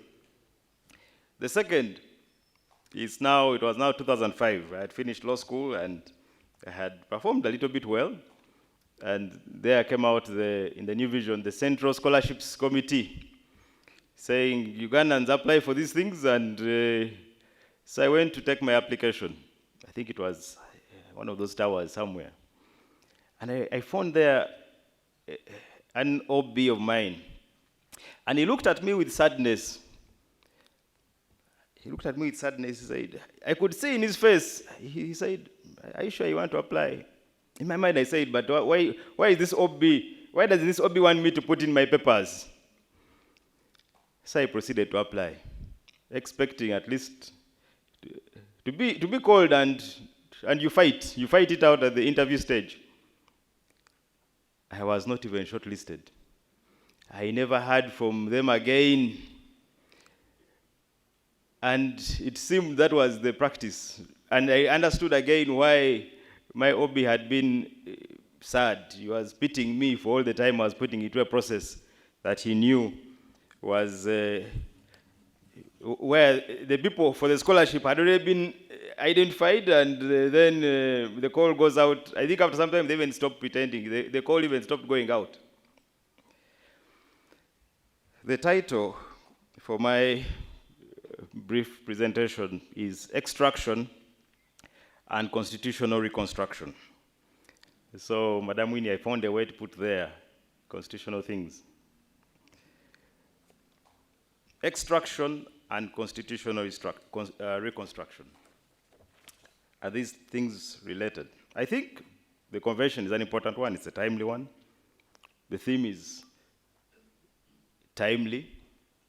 But I want to suggest to you, my fellow citizens, that while it is the 6th conference and we're dealing with new issues, oil, rare earth minerals, I've just heard the term,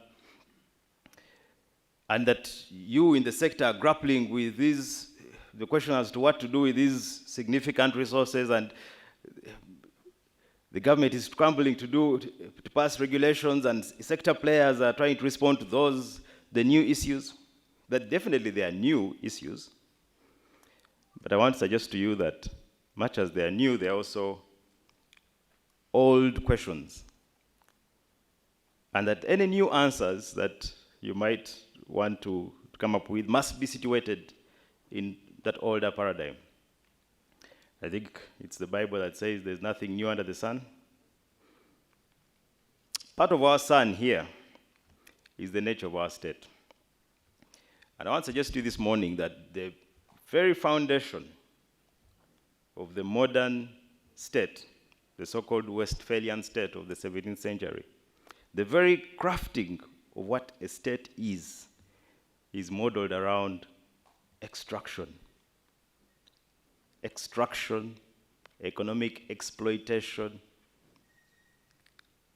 taking as much as possible from the human person and giving back as little as can be done. Now, I'll not bore you with the philosophy of Thomas Hobbes, but as you're aware, the idea was that in the state of nature, things were bad. I think this is the area for Professor Kiza. That things were so bad in the state of nature where ideally we were free, that this state, this dystopian state, with freedom came danger. Anyone could take your property, anyone could take your life. And therefore a trade-off was required. The trade-off being, we give up a little bit of our security, a little bit of our freedom to the state. And in return, we get security.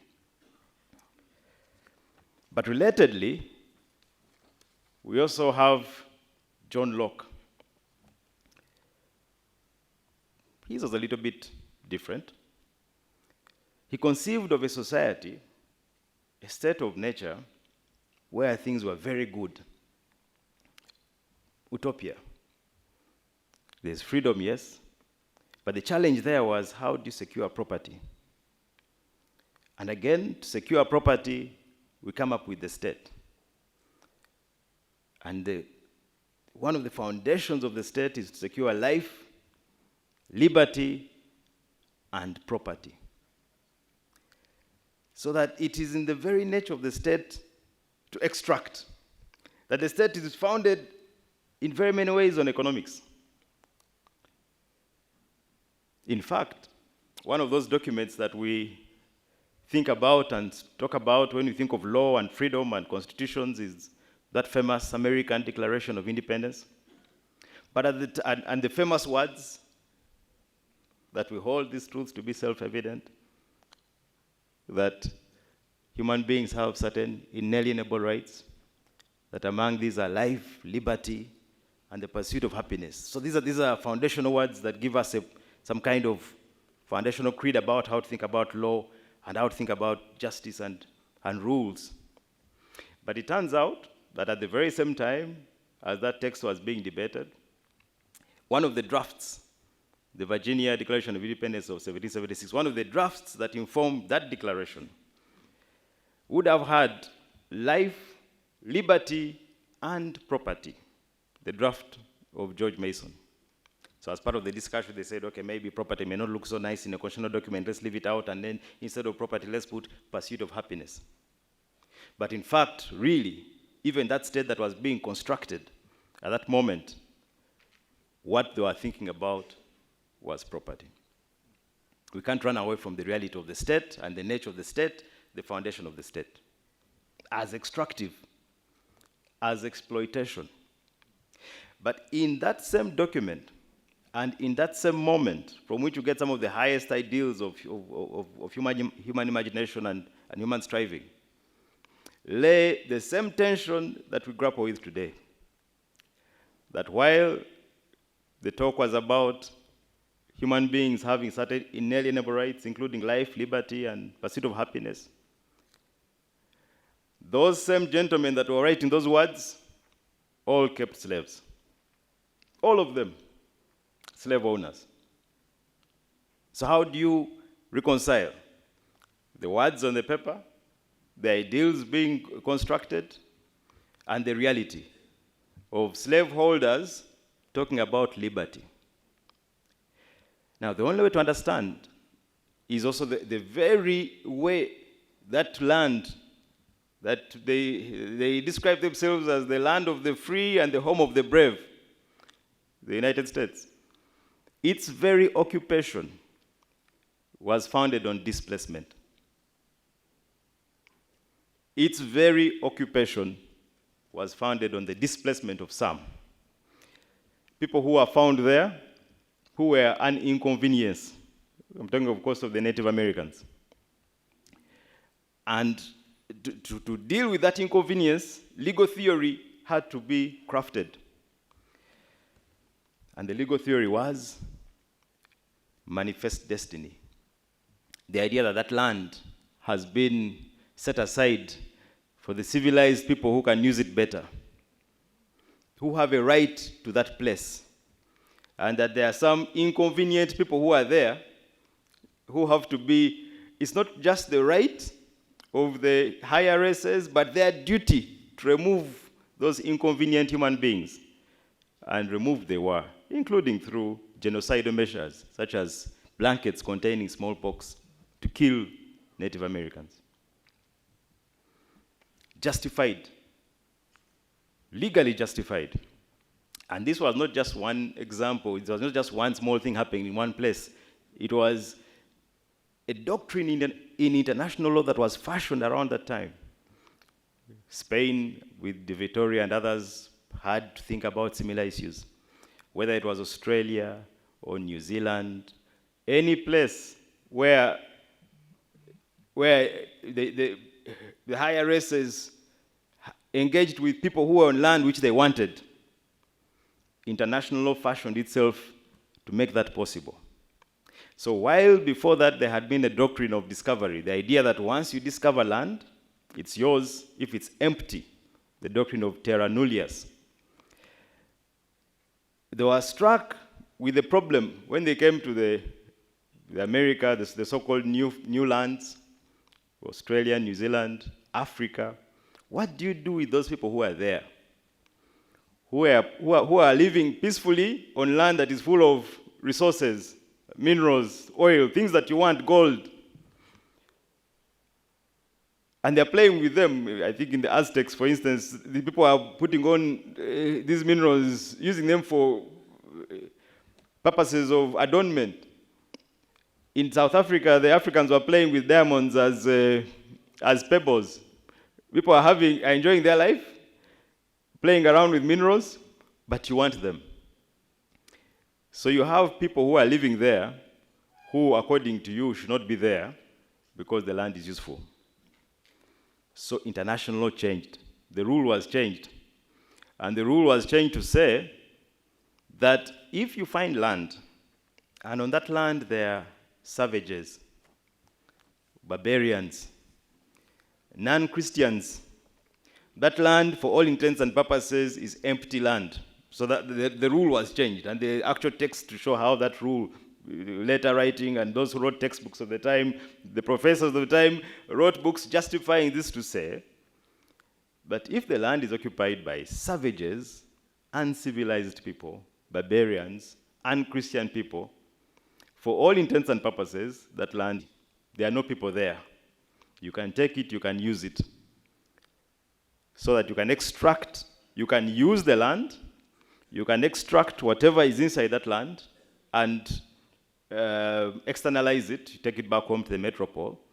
And that is okay because the land is empty for all intents and purposes. There are no people there. Or there are no real people. There are no full people. So the very nature of the state from antiquity to the colonial moment, from antiquity to the Westphalian moment, to the moment of encounter and discovery, is extractive. It's about displacement. It's about exploitation. It's about taking from the weak, the vulnerable. And law becomes an instrument for that. And lawyers, and the state, the entire structure of the state is supposed to make this possible. And so, this Uganda that we have, South Africa, Kenya, Tanzania, it was the same in the late 19th century when we faced. The Aztecs and others had long suffered. It was now our turn in the late 19th century. But the ideas were the same. The 3 C's: Christianity, commerce, civilization. That we have to come here because these are like children. They are childlike. They can't manage themselves. And we need to also take them to the Lord. So we need to deliver them to heaven. So we need to guide them. This was Lugard and others. And so the state was created. But, and this is a very big but, the underlying philosophy had never changed. The underlying philosophy of extraction, of exploitation, of displacement, of use. And that's why, as we're all aware, how our country began. As a company, Imperial British East African Company was the first government who was what put together this thing. Uganda Company Limited, with very clear shareholders. It's only when that company ran out of working capital, and the documents are there, that they went back to the British government and said, we don't have enough money to run this venture. But the venture is profitable. If you just put in more money, just put in a little bit more money and you'll get back your returns. And I think there's an actual year, 1914, I think that's the year when the country broke even. So the very same ideology that set us. So now we sing our anthem, O Uganda, may God uphold thee, we lay our future in our hands. But we are brought together and put in these boundaries were bound together by a company which wanted to make money. We were just lucky that at the time, there was no real evidence of minerals or oil. Pure luck. Pure luck. So what was there was land and people. But even those can be used, those can be exploited, and they were, directly and indirectly. extracted. They extracted what was there. How do you extract land? How do you extract people? You do it in two ways. It can be direct, forced labor, just as had been with the Africans in the US, forced labor. So you are the person, you are the mineral, you are the resource, the human being.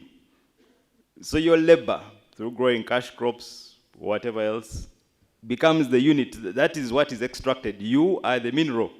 In the absence of oil, you are the oil. And remember our brothers in the US who were, again, the declaration we talked about. And when they fought for their own freedom, there's an actual case that says there were 3/5 of the person. An actual calculation that the African is 3 out of 5 of a human being. So here, where we're lucky that at the beginning we had no minerals and no oil, we were the minerals who had to be extracted, directly through forced labor, but also indirectly through tax. How do you force the lazy African to work? You place a tax on what? There's no income. The person grows their food, eats it, sleeps. How do you tax such a person? You tax the sleep, the heart tax. How can you escape a heart tax? And the more wives you have, the more taxes you pay because the calculation is based, you know. And so, for the first time, the word rupee comes into our terminology. You have to look for the tax to pay the white man. So your labor is extracted because you must look for money. So the idea of looking for money, now that the language you use now, that becomes 1900. So if this is the nature of the state that we have today, you are dealing with new things, new resources, new questions. Every day regulations going to be made. But the framework is an older one. I say we were lucky because for those places in Africa where actual minerals were found, South Africa, or a place like DRC, Congo, those ones suffered. Those ones really suffered. In Congo, for instance, that was King Leopold. It was basically his playground. And you had a daily quota of rubber, sap, that you had to present. And if you failed to meet that daily quota of sap, your hands were cut off, or you were hung. Up to now, there's a place in Belgium, I think it's called Antwerp, where even the chocolate, I think, is made in hands. Antwerp, I think, it's a word meaning throw the hand to up. So, just imagine the brutality, the sheer brutality of that moment. So we were lucky. For South Africa, displacement again, you're only allowed onto the land to work. In mines, if you're a man, for that time, if you're a lady, domestic assistance. So your family lives in a particular place, some random place up country, and then the men you go to a hostel, and you're put together, 50-year-olds, 60-year-olds on double deckers, to extract your labor in the mines. And every single day as you leave the mines, you're x-rayed to ensure that you have not swallowed a diamond. Can you imagine the long-term health effects of daily x-ray? If up to now, if you're going into a scan, you see the doctor running away, and they shut you alone inside there just for a few seconds. But daily, because the human being was an inconvenience, was a unit. What was important was the stone. So that is the colonial state. That's the state that we have. Now, so this is the Uganda. Now, forgive me, my fellow citizens, if for many of us, for many Ugandans, because there was a discussion today morning about when people are aware of this industry.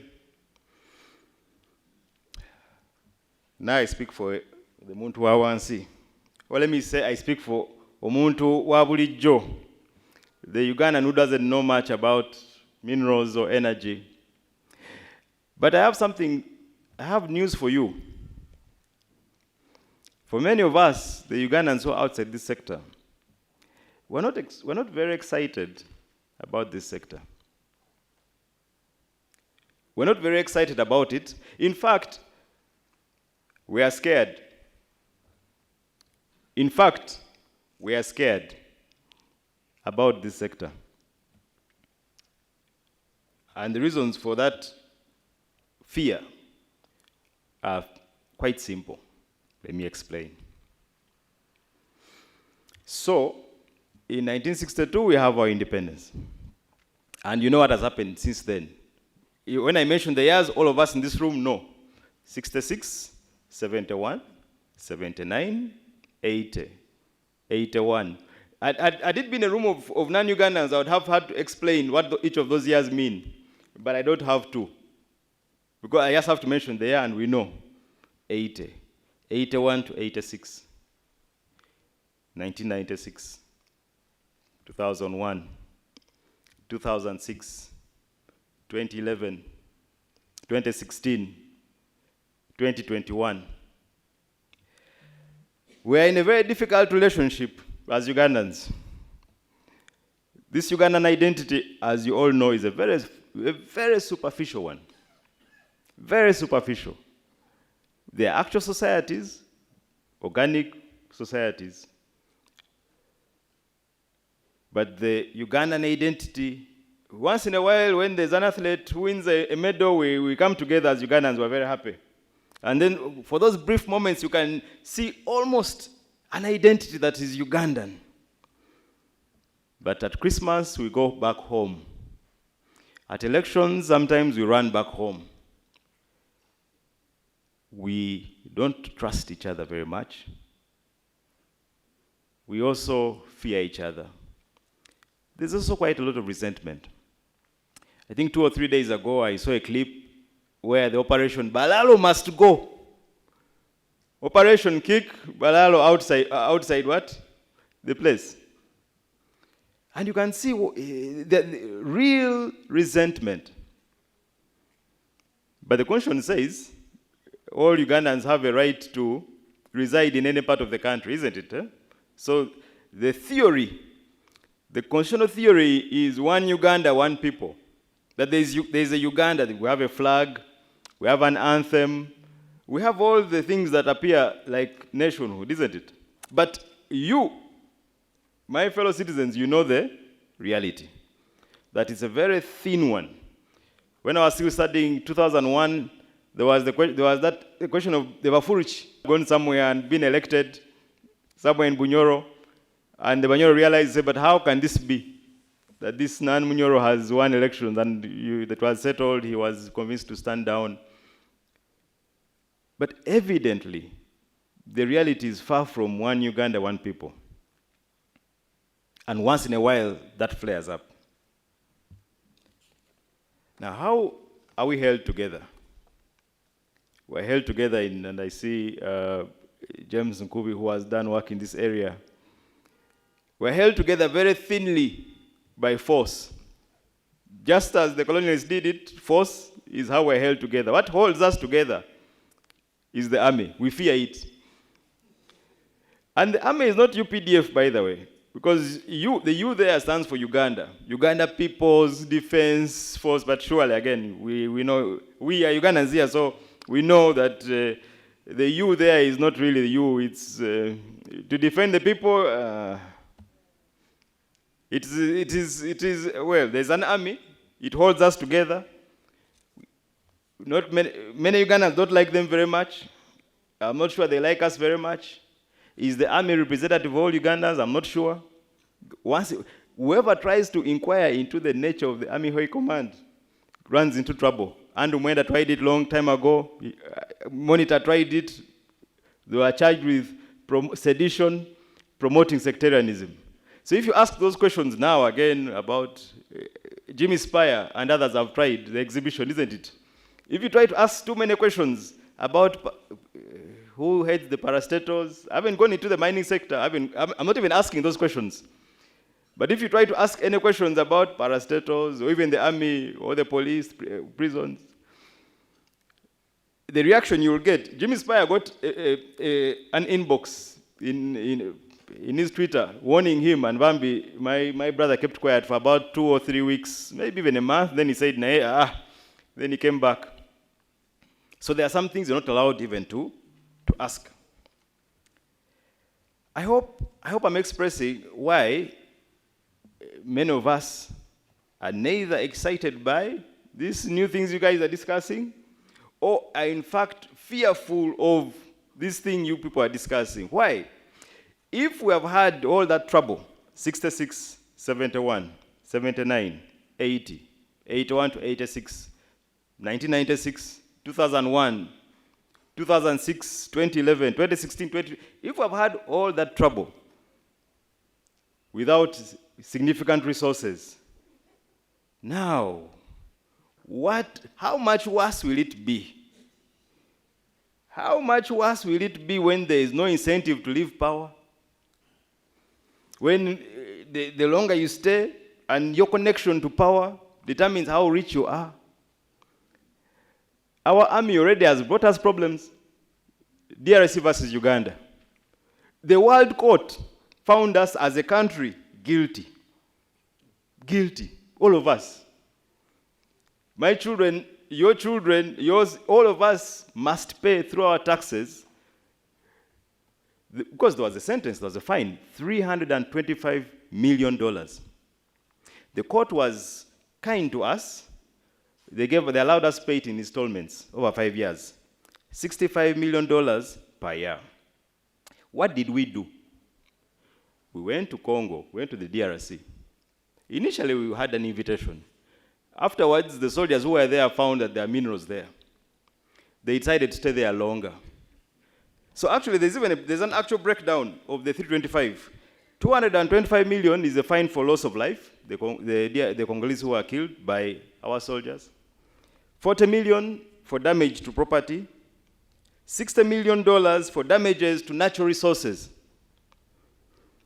If our army has done bad things next door, where there are resources, and we have to pay, the first installment was paid last year, $65 million. We paid it for the actions of some thieves.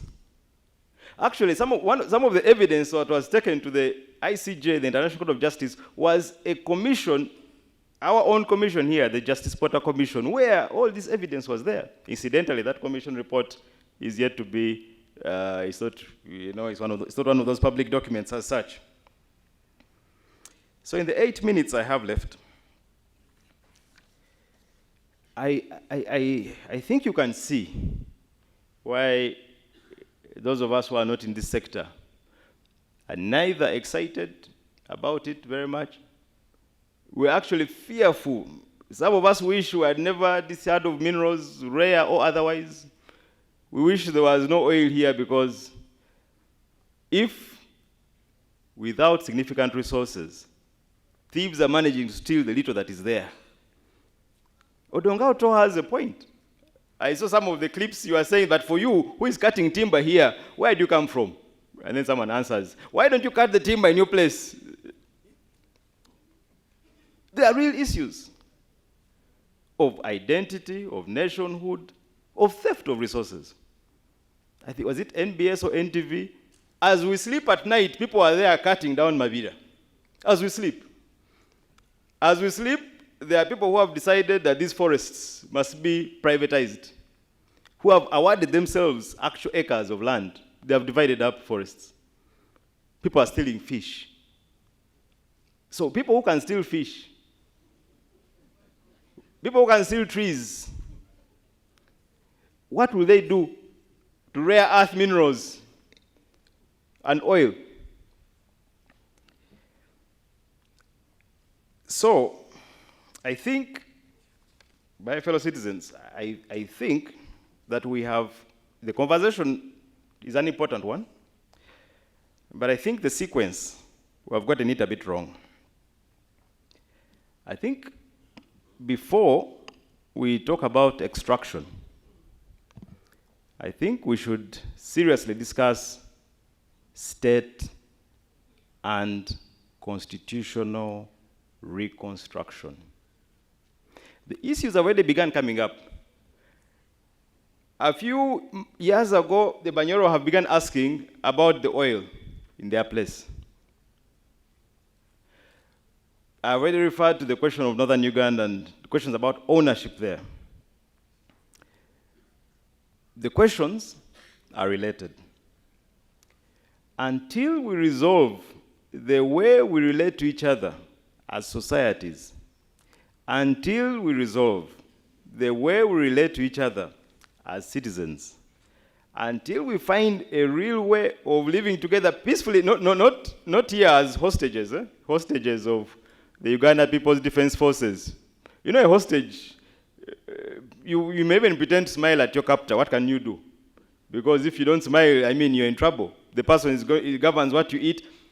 Oh, incidentally. And that's why even when I hear language of regulations and law, I'm not very excited. Because a few weeks or months ago, the IGG wanted to carry out a lifestyle audit.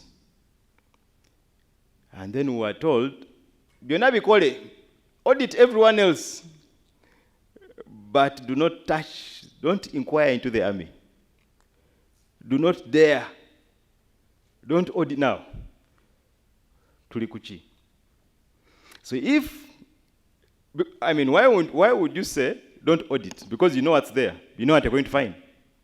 And how have they become rich? Now, this gold that you keep talking about, who is buying? Now, today, just today, I didn't discuss with the observer this, isn't it? Here. How gold cartels operate in Kampala. And there are lawyers there, you know them. I have a young family, I should not say so much, but you know, already the problems are with us. People are selling gold, we don't know where it's coming from, who gets it. Was it today or yesterday? A bullion van. We had never heard of these words. We used to just watch series, Money Heist, but now it's with us here. We're a mafia state. People now plan and rob 2.5 billion Ghana shillings worth of gold. Was it yesterday or today? Yesterday, I think. So it's already with us. So the people who used to steal fish and trees have now graduated. Life in Uganda and Kampala has already become dangerous. It has already become dangerous. How much more dangerous is it going to become now when the stakes are higher, when the things to be stolen are more valuable? I'll end with two things. So, the two major doctrines, legal, that you'd have to, and already would have to be contended with, and already in a sense part of the Constitution, when it comes to minerals, natural resources. Two. One is the eminent domain, the idea of eminent domain. And that is reflected in Article 26, Clause 2. The idea that the state can take property for a public purpose, and there are conditions. You must be compensated fairly, promptly prior to the taking. So the idea that there's a state, and that state can take certain property for public purposes. The other, of course, is the public trust doctrine. And this is also already reflected in our Constitution. Objective 13 says the state shall protect important natural resources, including land, water, wetlands, minerals, oil, fauna, flora, on behalf of the people of Uganda. And then, of course, Article 244, Clause 1, which says, subject to Article 26 of the Constitution, the entire property in and control of all minerals and petroleum in or under any land in or waters in Uganda are vested in the government on behalf of the Republic of Uganda. Now, they sound nice. How can you quarrel with those things? You can only doubt them when you know Uganda.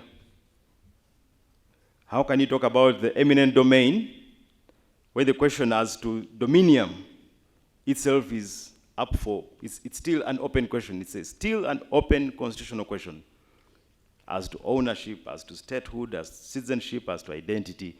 How can you talk of eminent domain when the domain has never been settled by consensus?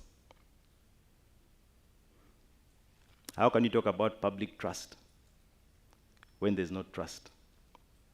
When we don't trust each other? When we don't even really like each other? When we are bound together only as hostages by an army which is stealing in our name, and whose sins we have already begun paying for? DRC versus Uganda, $65 million per year we began paying last year. How many of you here has participated in the theft? But each and every one of you is participating in the payment. If that happened when we didn't have resources, significant resources here, I think you can see why I, like many other Ugandans who are not of this sector, I'm not excited about the sector. And in fact, I'm extremely scared about what you people are doing. I'm extremely scared by this sector because you're creating value and you're creating incentives for thieves. Thank you very much.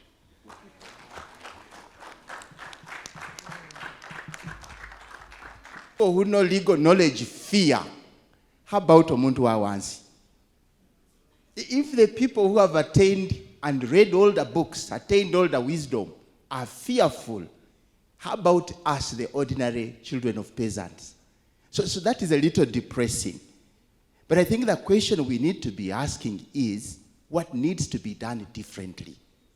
We do have cases, Norway. We do have cases, Botswana.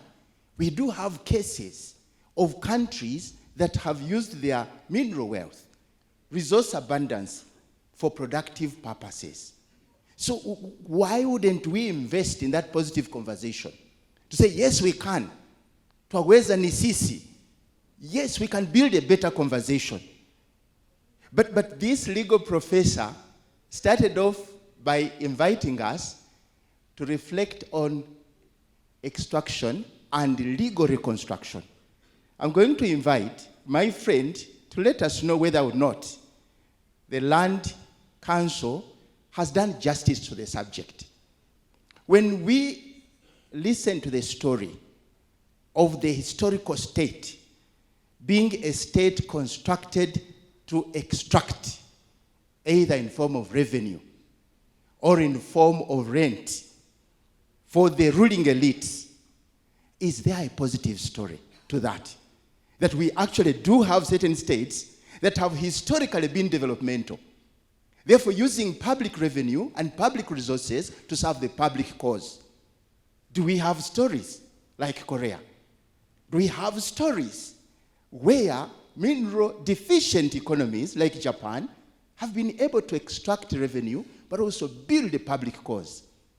When we listen to the story of the doctrine of terra nullius, meaning empty land, empty space, are we reminded of the saddening story of P.W. de Klerk?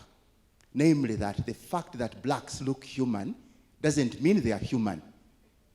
Namely that the fact that miners look human doesn't mean they are human. Is the connection coming? Is it intimidating? Namely that the state can come in your place and say, yes, we have seen miners, but the fact that they look human doesn't mean they are human.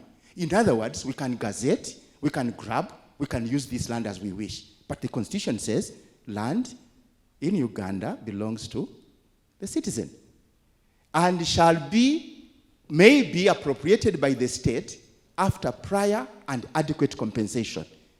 So where is the hope? Please come and let us know. Build on this conversation. We do have a senior colleague who is going to be joining us online. Can I see by a show of hand who is coordinating that arrangement? Our colleague is coming in online to make a contribution, but can I see by a show of hand the IT team? Are you?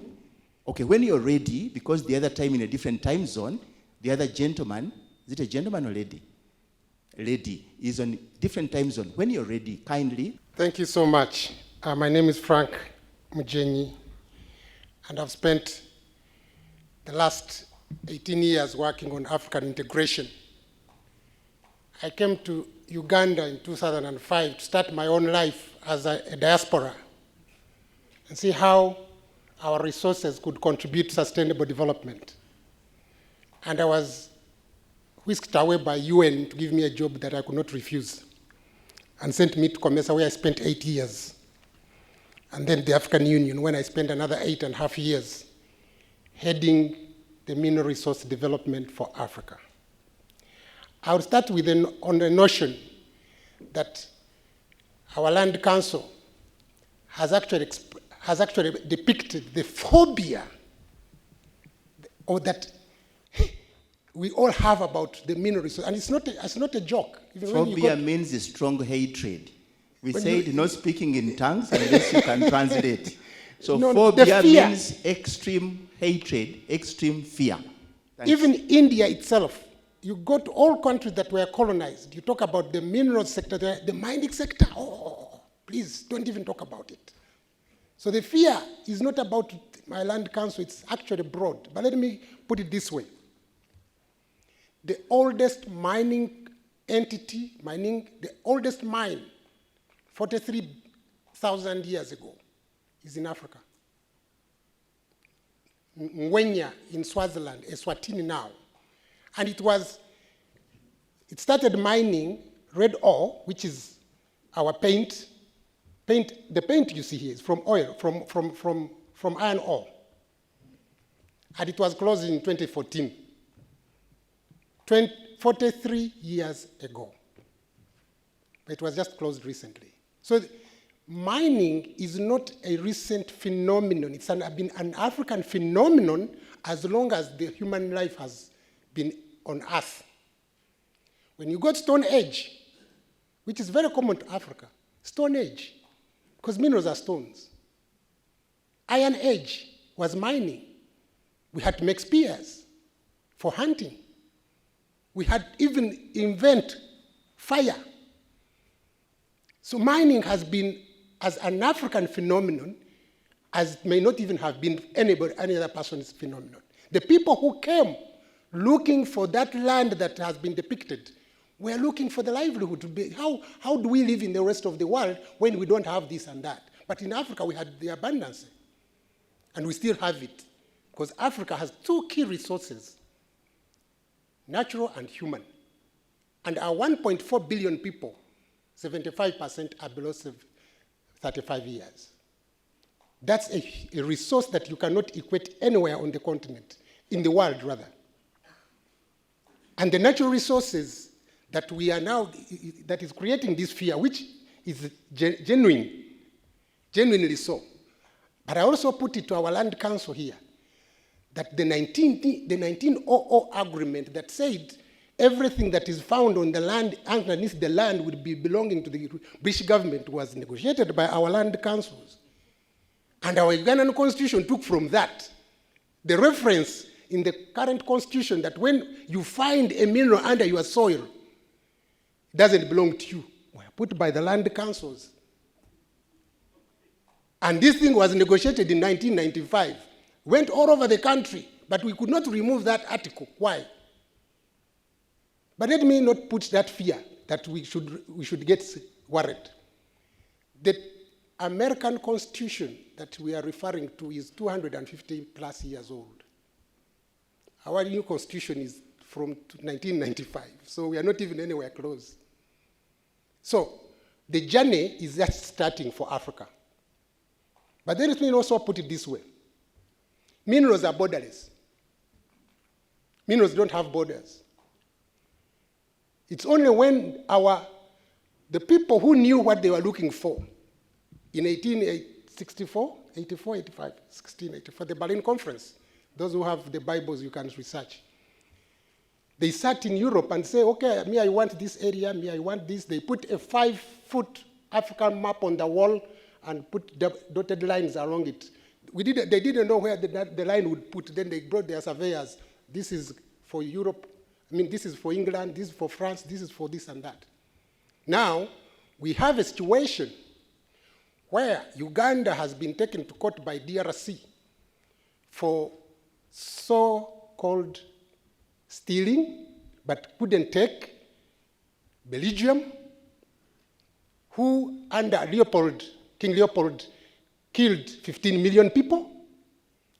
How much minerals were stolen from DRC and other resources that made the Antwerp that he referred to? Let me bring the house closer to home. And this is common knowledge, so nobody can sue me because it was in papers, and the company went and negotiated out of court. Glencore is the big mining company in the world, and it's the biggest commodity company in the world. In recently taken to court by America and the UK, pleaded guilty of corruption and money laundering and having corrupted 10 African countries. And they made over $500 billion US, not invested in African economies. But guess what? Even the $1.5 billion US that they settled out of court was not paid to Africa. This is common knowledge. It is in papers. They can sue me, we'll take it over. Because Madi, we're actually thinking of suing them because the victims of that corruption was in Africa. We are Africans, where this company has been mining and not paying tax and bribing our judiciary, bribing our people. Now, our people are blamed, and rightly so. Because if you are corrupt and you're a member, you are a public servant, and you accept $10 to allow a mineral to go, means someone is not going to take away $10. He has given you $10, he's going to take away $100. That's exactly what happened. So it's our fault. We can't blame anybody. The 400 years of existence of slavery in Africa was not being conducted by the whites, but us, Africans. We are now yet in 200 years of colonialism because it hasn't ended. The struggles we have here is to end colonialism. It hasn't ended. We have ended political colonialism. We have these states, Uganda is mine, but you come to African Union, you sign on a dotted line, because Madam Winfred Ngabire started her discussion that we have Africa mining vision that was adopted by the heads of states and government in 2009. In the next 6 years, it will be 20 years old. But even when you check in the Ugandan mining law, the recent one, doesn't refer to the Africa mining vision. Even the current, this morning, the government referred to ICGLR regulations. And with the African Union, we have actually 5 key instruments that have been already adopted by the heads of states and government under the Africa mining vision. And in fact, when I met my sister here, Jennifer Hinton, way back about 14 years ago in Nairobi, she knew about the African mining vision than any other African. She knew about the country mining vision, an instrument under the Africa mining vision, than any other African. So when they say, you want to deny an Africa something, write it down, it's true. Because even the Abuja Treaty doesn't talk about mining. It talks about minerals, value chain, metallurgical industries. It talks about all these things. But it's there, gathering dust. So, do we have issues? Yes, we do. Should we have that fear? Yes, we do. But is it workable? Yes, because the theme of the paper from my land council was that it was extraction and constitutional reconstruction.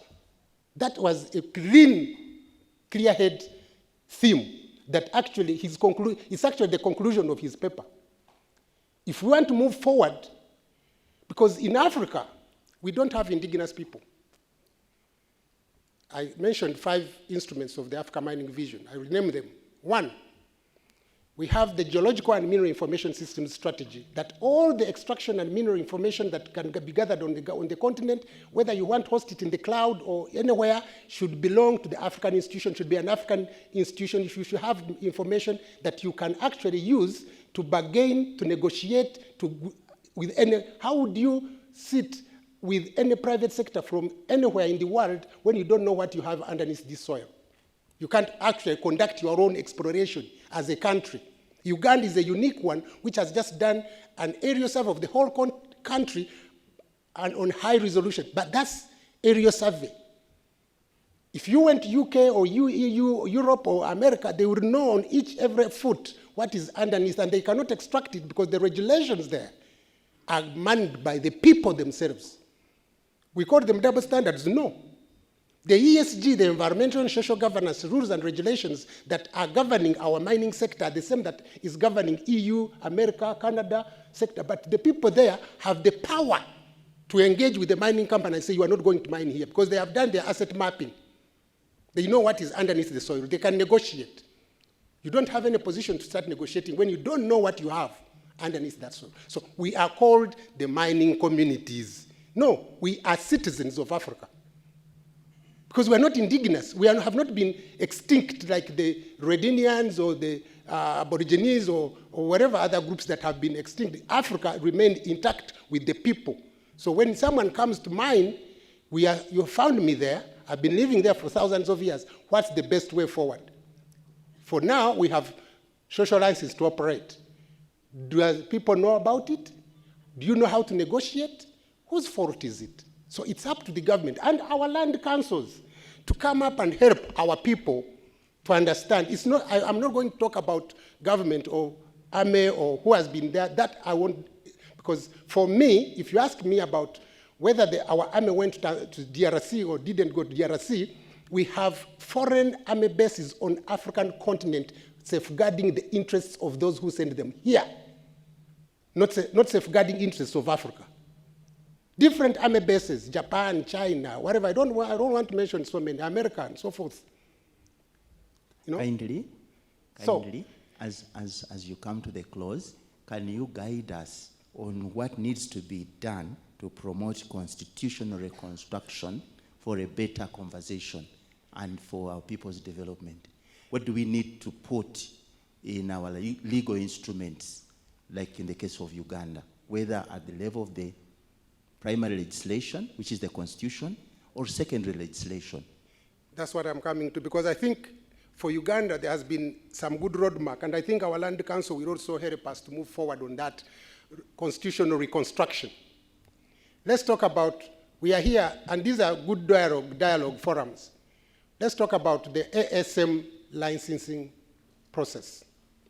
Currently, the current law that was enacted last year, this year rather, is not a developmental law for ASM. I support the law, but the definitions that were put there to define who is an ASM based on artisanal using shovel does not allow the artisan to progress to the next level. You need to define an ASM based on the turnover. How much do I mine? Even if I use the tractor or grader or whatever, if I mine 10 tons of gold per year, can I have tax incentive for me to grow?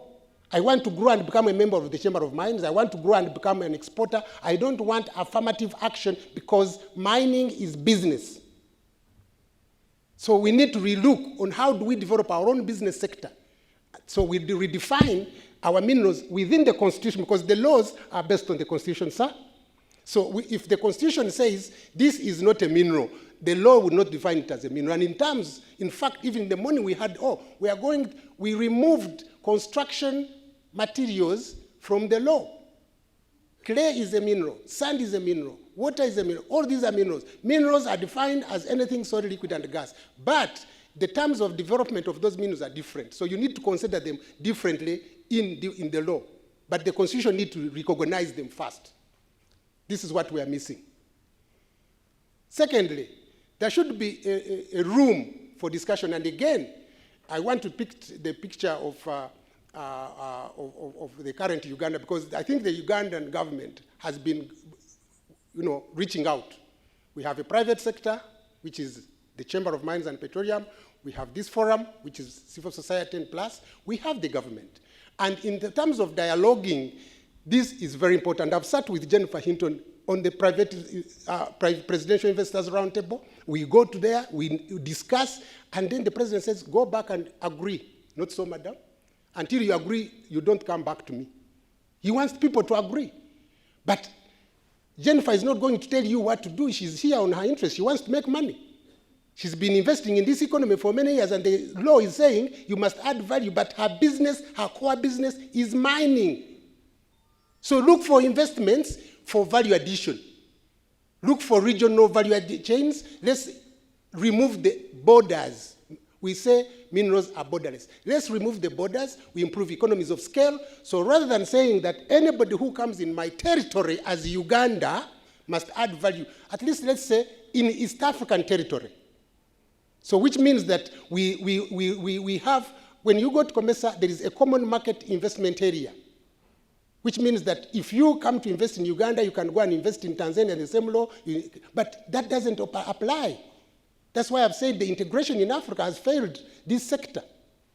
Because the ministers responsible for mining have not started at the African Union level until 2011, when actually OAU started in 1963.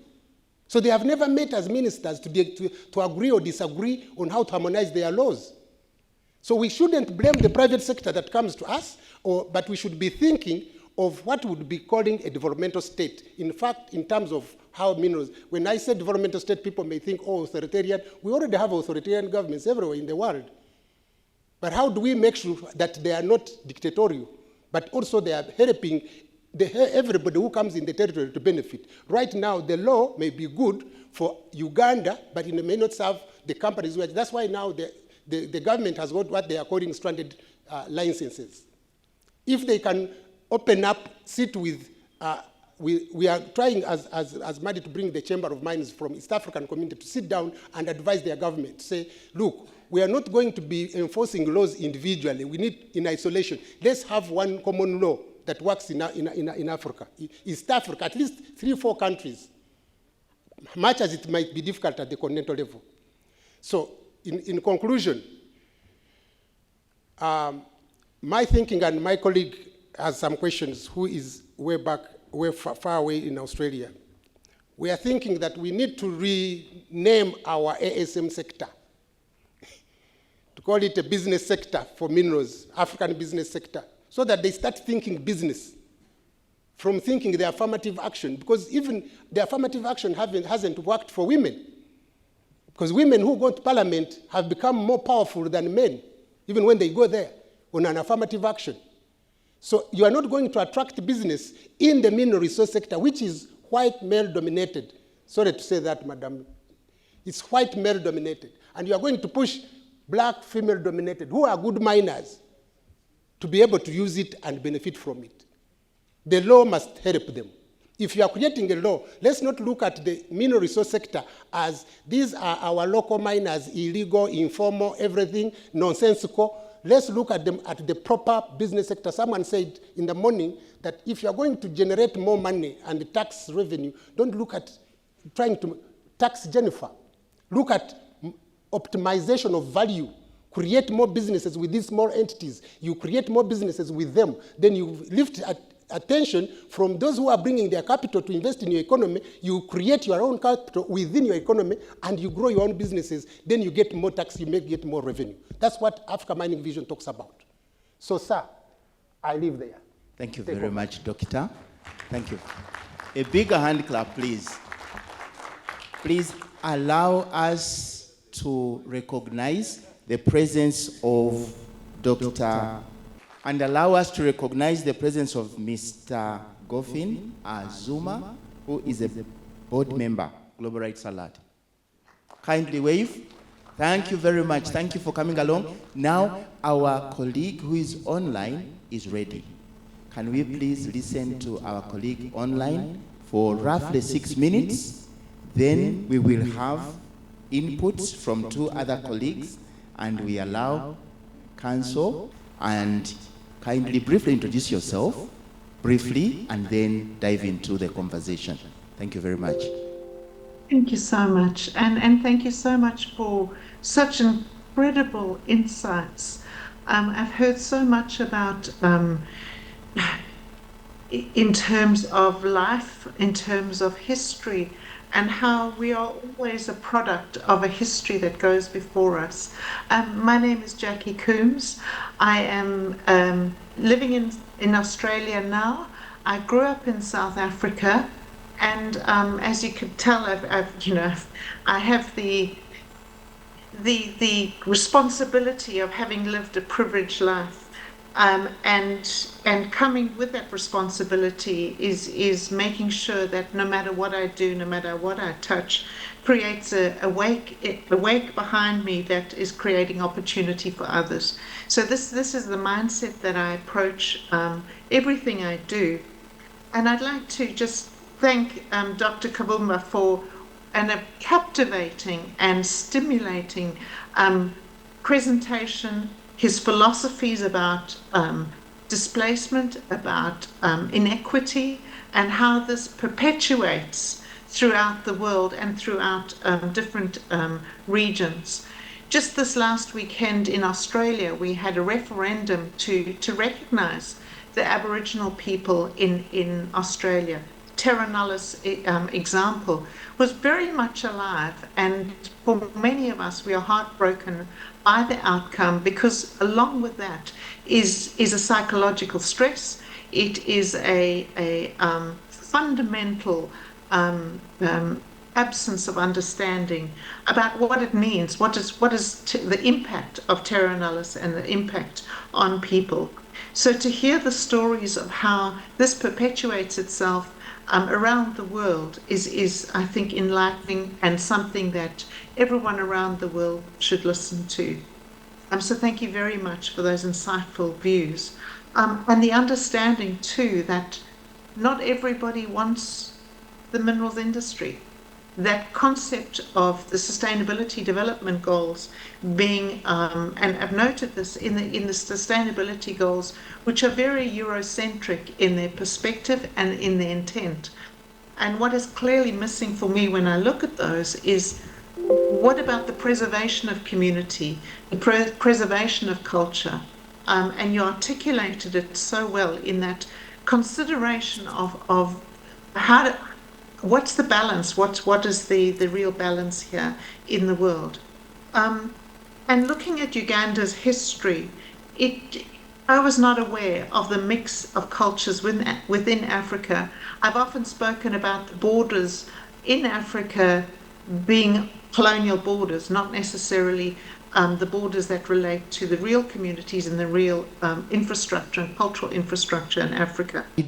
And disorderly, and therefore an obstacle to civilization. Now, this conversation is beginning to change, but I didn't know that it would take so long to have another meeting to discuss the Aborigine questions. From the discussion of Dr. Jackie, we are hearing of the looting machine, which is amplifying the fears we had from Dr. Kapumba, the looting machine. Now, that conversation is hybridized with a deep state, not very friendly conversations. How do we resolve these issues of the looting machine? How do we build institutions so that in our generation, we can have a more friendly conversation? And finally, we would seek guidance from what Dr. Jackie has raised, the carbonization agenda. Whose agenda is the decarbonization agenda?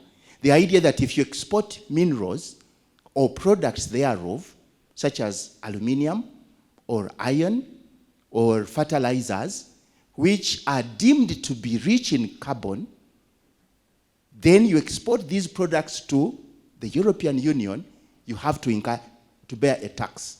So the European Union is passing law this month, early this month. If you export a product deemed to be rich in carbon and greenhouse gases to the European Union, you pay a tax. Whose law is this? Is it likely to negatively impact Africans?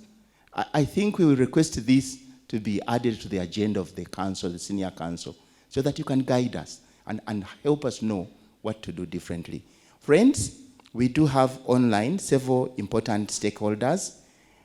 Dr. Dean Ochama works with Impact, civil society organization, I guess, and is online. Can we allow them to speak? Maybe for 2 minutes? Can we also allow Dr. Elika Ruhanga, this is a very significant stakeholder, to speak? They are online, just for 2 minutes. Is it okay? I have to consult because this is a citizens' convention. If you have granted permission, please, online, beginning with Dean Ochama, kindly submit in 2 minutes, and then followed by Dr. Elika Ruhanga. We are all ears. Thank you. They will be followed by Dr. Gerard Banaga Bainji. Doctor is from the Ministry of Mining the Minister of Energy and Mineral Development. So in that order, please. Can we please listen to Dean Ochama, who is online? Are you still there? Thank you, moderator, for the opportunity and the discussions that have been streaming since morning. Looking at our sector and the neighbors that are also doing the mining works, I think we have been the question has been, what do we do to get out of the situation that we are in?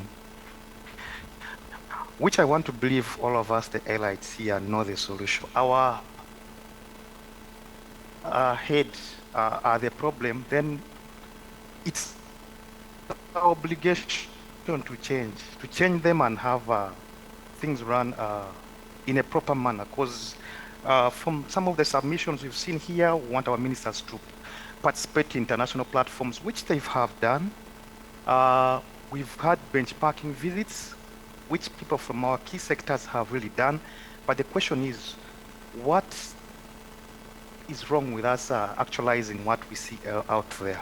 Because for me, from observation, if we are able to have a parliament of over 557 MPs that we pay as a country, but we can't facilitate NEMA, which is supposed to regulate this sector with staffing, then where is the direction of this country? So for me, the question is, do the people who we entrust with our leadership to Canaan where we are supposed to head, or they have personal interests? Because you look at things in this country as if it's a divide. The oil and gas sector has institutions, but within these three pillar institutions, entities are fighting. Uganda is supposed to pay billions of shillings to this company, which was supposed to do in 15 when that was being actualized. The people in the ministry, the guys at URA, because they believe they conceived their idea, which is not technical in issues of transport hijacked. And I'm not surprised that some of those projects failed. So unless we work on that much bigger problem that we know, and it's unfortunate that these guys who are in that, it's the political rig, I believe, who are supposed to tear us ahead are not in some of these rooms we be in. We shall continue speaking all these good English, all good strategies, but to no avail. I thank you, Chair. Thank you very much for observing the time limits. We really appreciate your submission. Could we listen to our own Dr. Eli Karuhanga? Kindly, in 2 minutes. Thank you very much. I hope you are hearing. Are you? Yes, we can hear you. I have spent a good morning listening to different voices, but I particularly liked the contribution of Frank, and I like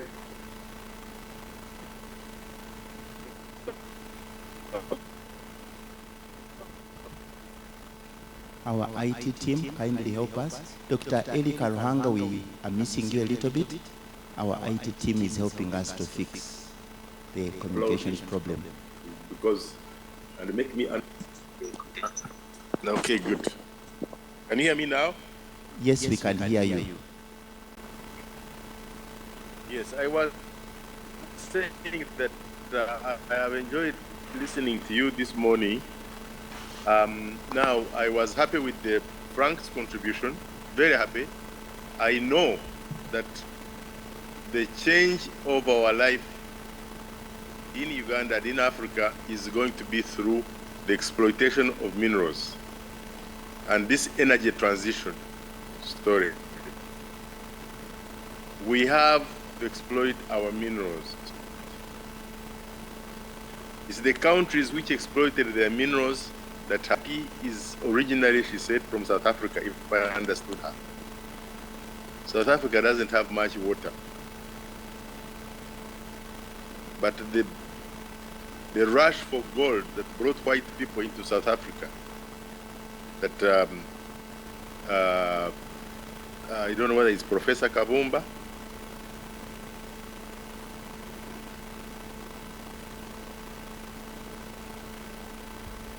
Dr. Eli, we are missing you.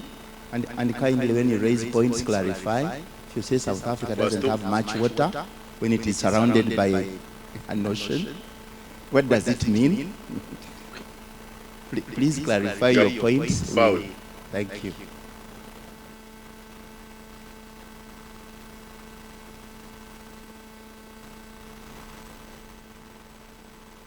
IT, what could be happening? Is it sabotage? Is it possible somebody doesn't want to listen to Dr. Eli Karuhanga? He's a very significant actor in this sector of mining and the energy transition. So maybe we will allow him to come back once we get the technology right. Is that fair? Is that fair? Okay. Now, could we listen to the PS, the head of planning, Dr. Gerard Banagabainji? If I am mispronouncing your name, please forgive me. I am a son of a peasant. And please begin by introducing your names clearly so that we may know. And as a government stakeholder, guide us on some of these significant things. Why are some of these problems of licensing not being resolved to help our people in the artisanal and small-scale mining sector? Why is NEMA difficult to access? Urban dwellers are the largest market of charcoal. So we are the greatest contributors to deforestation because we provide the market. And we do deforestation because the rates of energy, electricity, and other alternatives are too costly for the civil servant, for ordinary people like me. I still use charcoal to cook. So when we talk energy transition, whose conversation is this? Thank you. Wow. You know, if you are going to speak and somebody opens the floor like that for you, it really complicates. Good afternoon, ladies and gentlemen. I think there's a problem here. Do you know what we do? Hold on. I know, in terms of participants, energy is, I think, is low. Now, let me ask you to do one thing. Just stand up for 1 minute. Everybody up. And if you have not done, so you're going to do as I do, okay?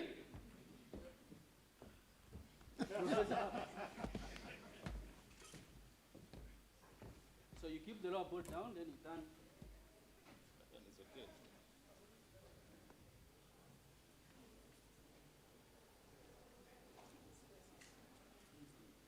Okay. That one is very dangerous. Go slowly, don't break the bar. Okay. Could be stretched. Now, I didn't have the chance to go through the protocol, but all the protocol observed, the ED, the organizers, the financiers, the participants, members of the civil society, of the press, colleagues from government, ladies and gentlemen. My name is Gerard Banaga Bayinji, and I work with the Ministry of Energy and Mineral Development, and I'm representing the Permanent Secretary, Ms. Irene Batebe. I think you invited Madame Batebe, and unfortunately she was not able to make it on the last minute, and then she called me yesterday to come here. I'm not a person who normally comes for these meetings, so I was insisting that why don't you leave me in my zone? It's like, no, you have to go there. Then I asked again, I refused. Most of the times I refuse. But then she was insisting, given the subject matter, you are the best. So now I understand, after listening to Professor Kavumba. You know,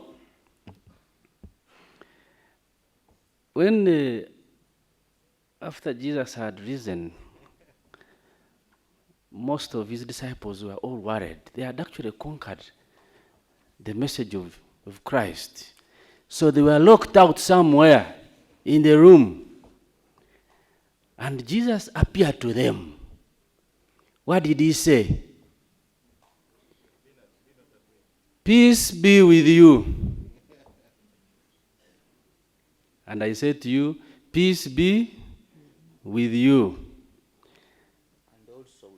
And also with me. As the Father sent me, so do I send you. So, Professor Kabumba and colleagues, peace be with you. Okay? Peace be with us. We will make progress.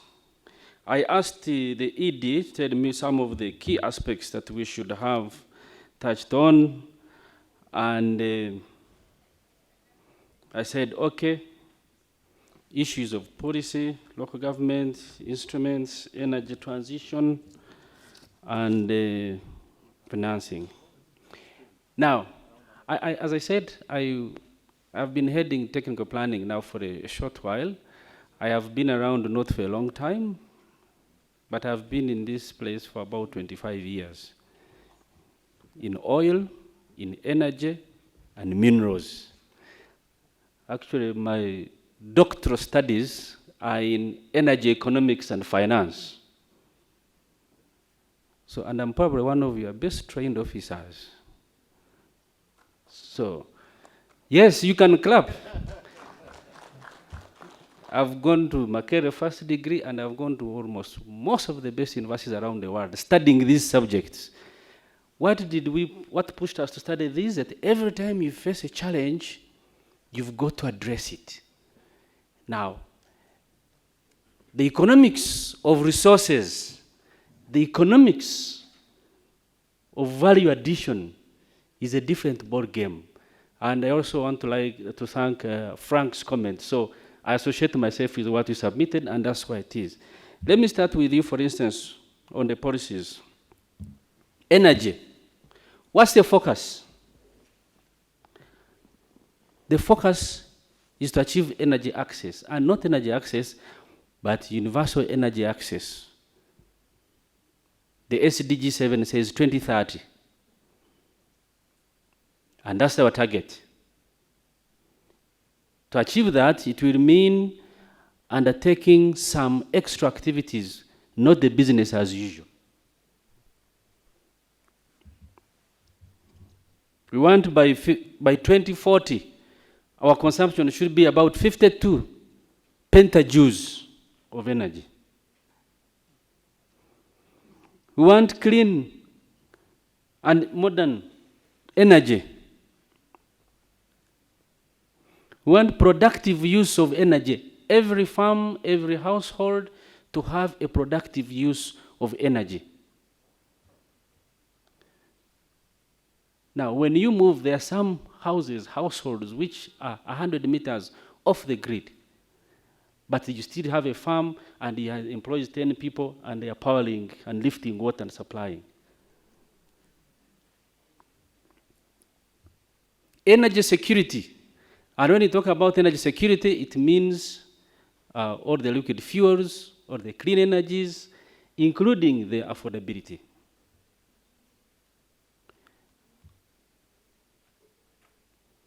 And yes, to transit, I think Winnie told me, who is this energy transition? Now, let me tell you, I am the task team leader of energy transition. And maybe that's why the PS was pushing me to come. I wish I have time, but whom are we doing it? We are doing the energy transition for Uganda. Now, somebody told me there was an MOU which was signed and so on and so forth. There is no MOU. That we are developing a plan for Uganda. So what have we done, Professor Moderator? We have done the situation analysis. We know the household. We know who cooks using what form of energy. We know the possible sources. We know the constraints. We know the demand. we have done this in a proper social analysis, and I think some members might have participated in that. And we launched this, actually the social analysis, which is called an in-depth review for Uganda. We have done this in partnership with the International Energy Agency. Frank, I'm sure you know, if you talk about energy space, no better person than the IEA, right? And let me tell you what, it was not even easy to find whom to work with.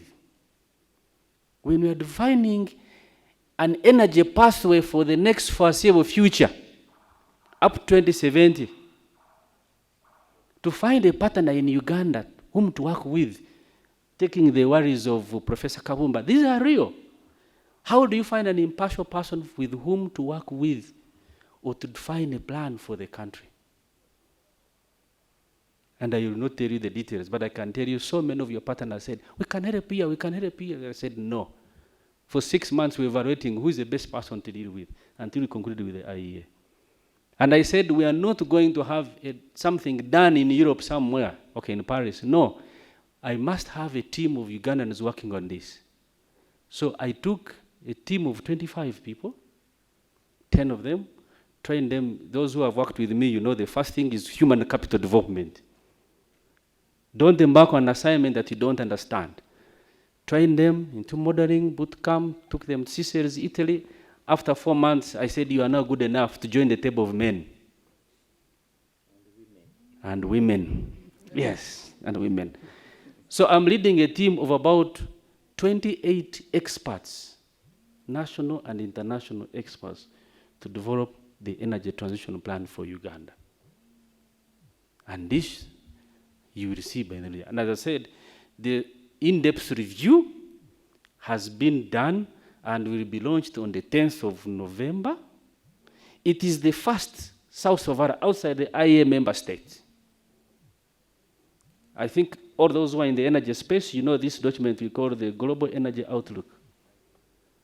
Want to have a page there for Uganda. So the facts, everything you have talked about, moderator, who is using the clean cooking, the stoves, the efficient technologies, the standards, the renewables, the non-renewable, everything is documented there.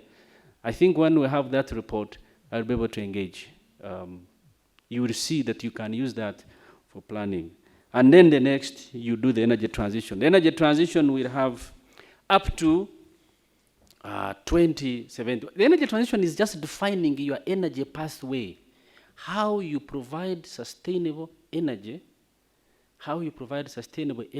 while reducing your emissions.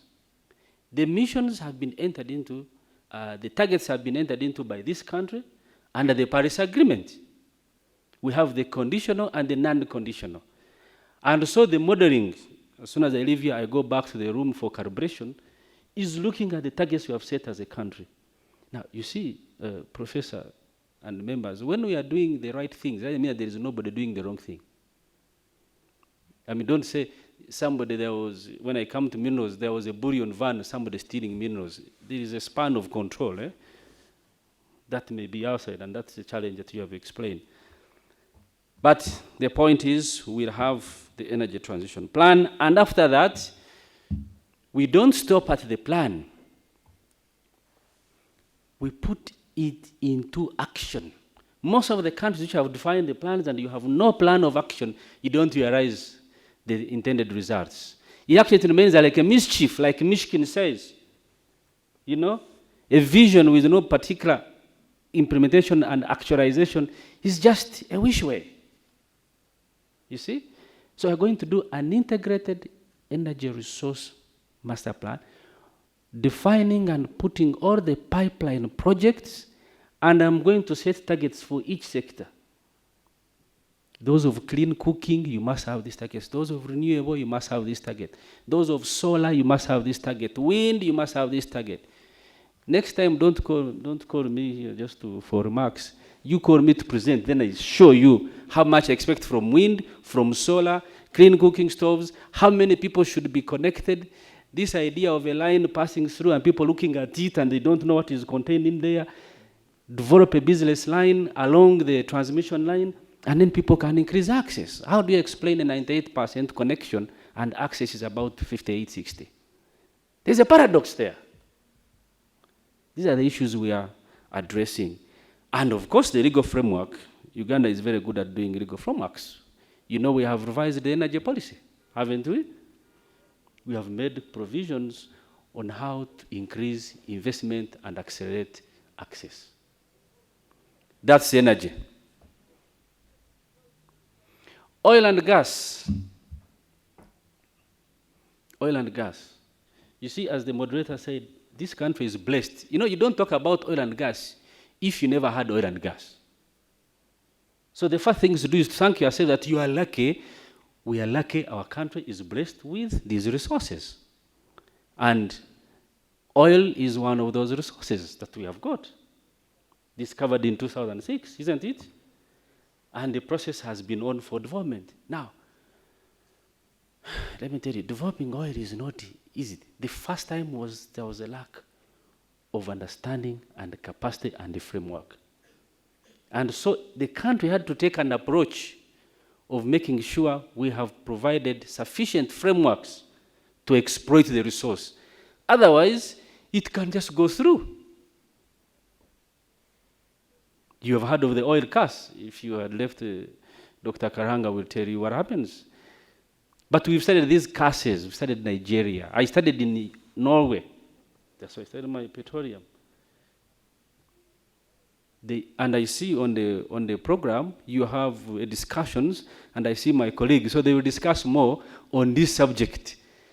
It is good for you to have comments on this, but the point is we are trying to extract the oil out of the ground, and that requires fundamental infrastructure.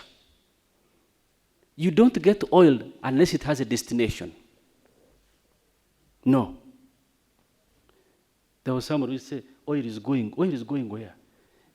You see, if you see a city like Stavanger, when oil is happening, you see it. You can't hide it in containers. So you have the legal framework. We have the resources, 6.5, recovery 1.7, destination pipeline, and the oil refinery. And once the pipeline is in place, you will see that oil flowing. We have worked on the basic requirements, both on the public as well as the private investors. Daktari, as you conclude, can you advise us on how we are uprooting the cancer of good legislation, non-implementation? Number two, have you budgeted for your energy transition plans? How much is in the budget? Please, in 2 minutes. We will have an occasion to discuss, to give you as a panelist. Ah, okay. So, yes, we will have that chance later. The transition has been budgeted for. It is included within our national budget. There will be nothing very strange. It is provided for. The policies and the regulations, you see there's a policy and the law. Regulations are the ones which actualize the law. And we are being very specific on the regulations and defining the roles and responsibilities of each agency, including putting timelines. If, for instance, somebody provides a submission for a license, there is a period within which this license must come out. On the minerals, you know, we have also improved the licensing regime for minerals. It's now open. It's online. Okay? It's online. And I heard the comments, for instance, from Frank. When you are making these legal frameworks, you can't say this is supersonic. If you have any comment about the law or about the regulations, please make them specific, and we'll address them as we write the regulations. There is the bill also coming on building substances, which is coming. We are also establishing I heard of the government investment. We're establishing the national mining company.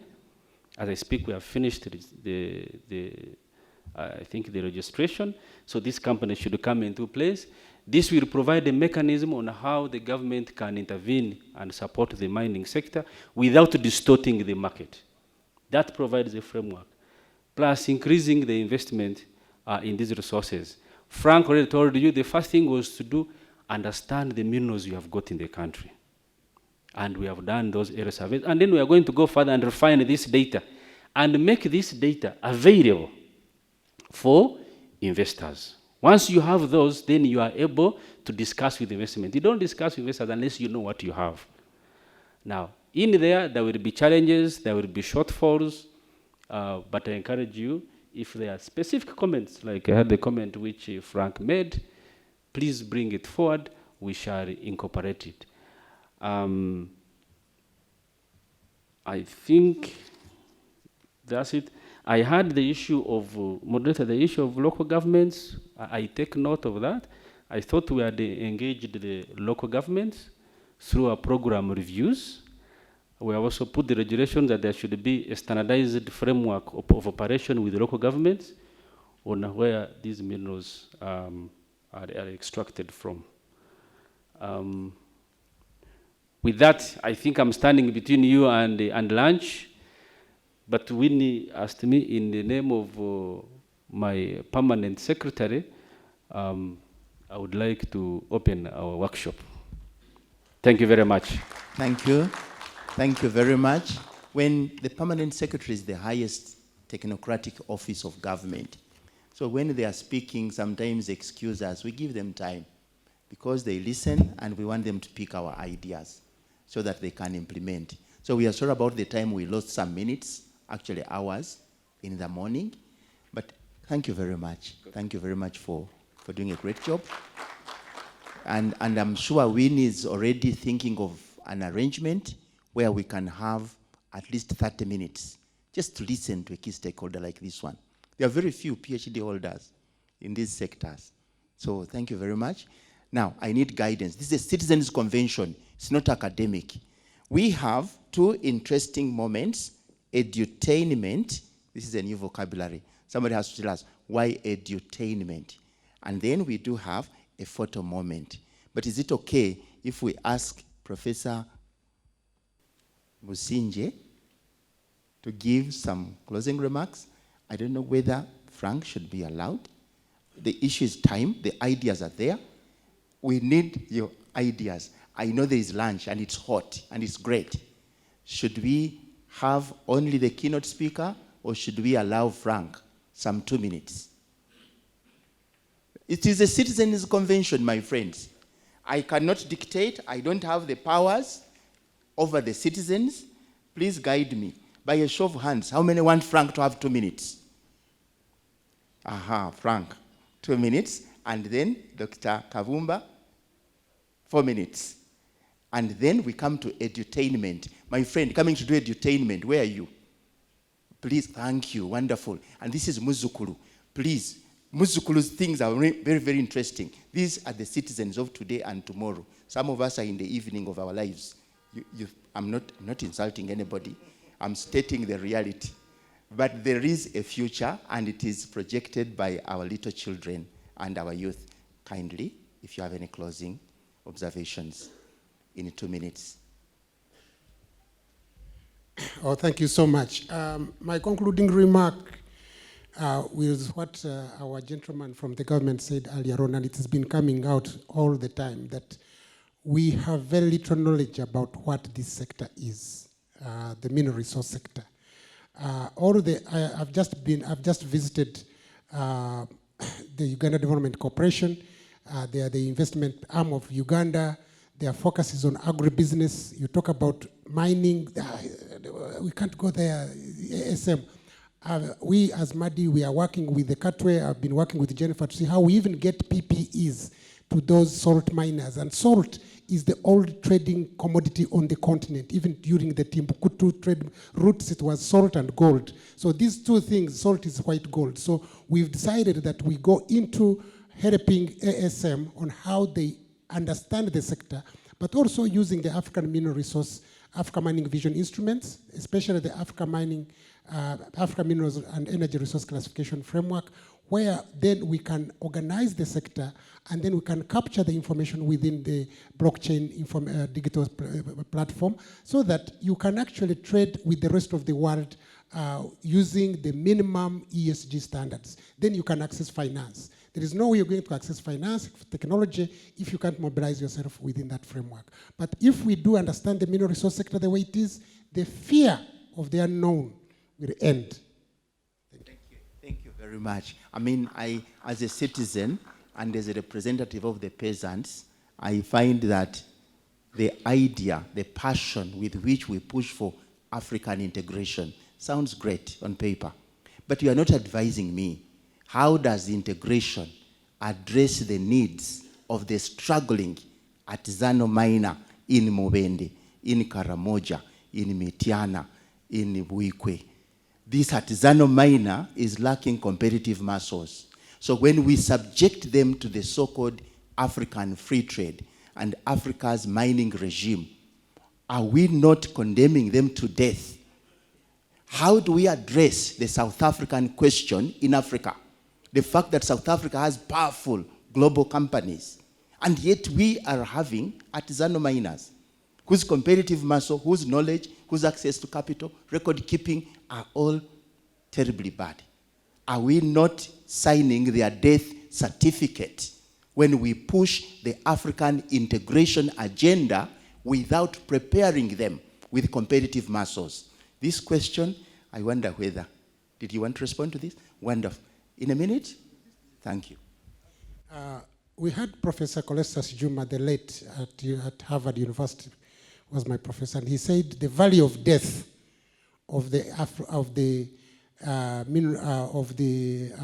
small and medium enterprises is when you try to branch from your national territory into the regional territory.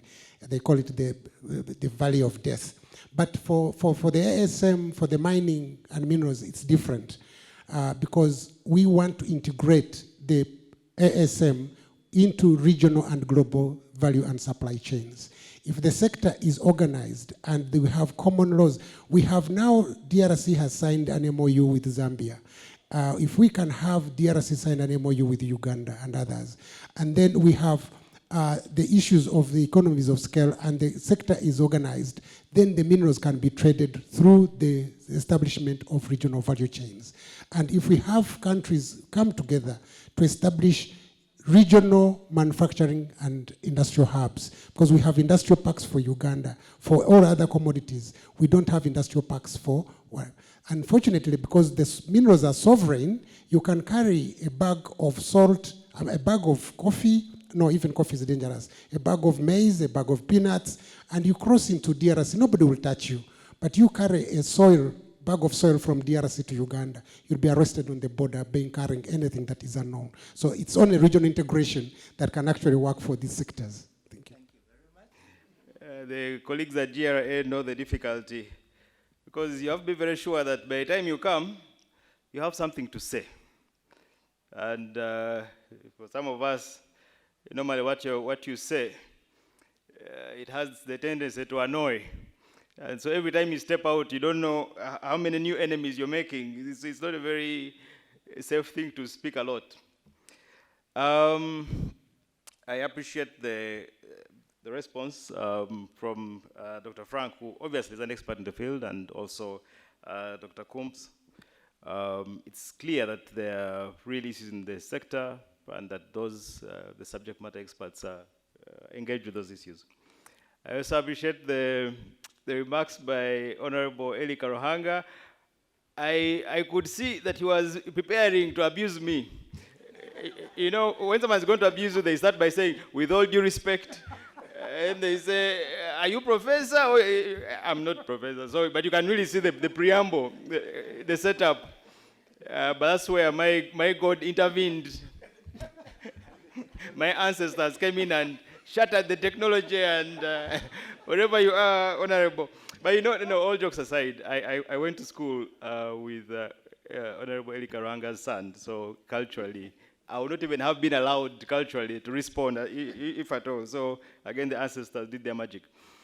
Now, in terms of, and I know you're really here to discuss energy and minerals, etc., but I really would like to suggest very strongly that the sequence, as I suggested in the remarks which can be shared, that we're getting the sequence wrong. that before we talk about extraction, we really need to get right the national question. I know it's inconvenient, the oil must flow, the minerals must come out, but I suspect we are going to be back here, maybe not in this room, maybe 10, maybe 20, or maybe 25 years from now, discussing what went wrong. And what went wrong is precisely we put the cart before the horse. That we discussed money when in our midst, in our country, there were thieves. And that how do you bring out money when the thief is still around? You're tempting the thief. You're actually being unfair to the thief because, as I said, they have stolen fish, they have stolen trees. Now you want to bring gold and rare minerals. You're doing us a disservice. Now I'll end with this. And I'll end with the two stories that I shared at the beginning. Because why did I share them? First, the idea that in 2005, I think it was 2004, 2005, I was an intern. And there were already people who knew about the oil. That's first. But secondly, that when I had finished and I wanted to equip myself to serve my country, and I had done my part to qualify to serve my country was not there for me. There was a list, there were funds, and those funds went to people who knew people. So I have already been a victim of the bad governance, of the nepotism, of sectarianism, of family rule. And I'm just one person. I know many young Ugandans who have not been prepared to play their part in Uganda, much less the energy or oil sector, who were talented, but have been excluded. So that you then create a cadre of some who are not necessarily talented. And then it happens that actually then we don't get our best precisely because, resources are flown towards, in terms of blood, as opposed to merit. In other words, it's very difficult to love Uganda. For many young Ugandans like me, we love Uganda in spite of Uganda. We love Uganda not because of what it has done for us, because in fact, those who are running it have done many bad things to us and have deprived us of many things. We love Uganda in spite of Uganda, not because of Uganda. Some of us are here accidentally. Imagine, and I'll end with this. When the Uganda government denied me that opportunity, I received the admission, I put it in the desk. My father was a teacher, a lecturer, my mother is a teacher. Where would I go? So I was forced to accept a scholarship by Shell, the people who killed Sarawiwa. And I struggled, honestly, I struggled with the decision. I said, should I go to study for a master's with money that is evidently being used to clean up the murder of an African in Ogoni? And I went and I studied. Because what do you do? A poor person cannot discuss. So in closing, we ignore the national question, the national questions at our peril. In Uganda they say, "Benamu bikole." We ignore those questions at our peril. Sooner or later, those questions must be answered. They would rather be answered sooner rather than later. I thank you. Thank you very, very, very much. That closing note is very, very important, development. But we must address the fundamental question of the nature of the state in Africa. Do we have a developmental state or a state that appears to be serving the interests of a few? And this must be part of the Citizens' Convention. What kind of state do we need to ensure that the mineral regime, the energy regime, actually serve the interests of citizens, not just the state elites? This is a question we have to grapple with. Now, we have young generation. They are called Generation Next.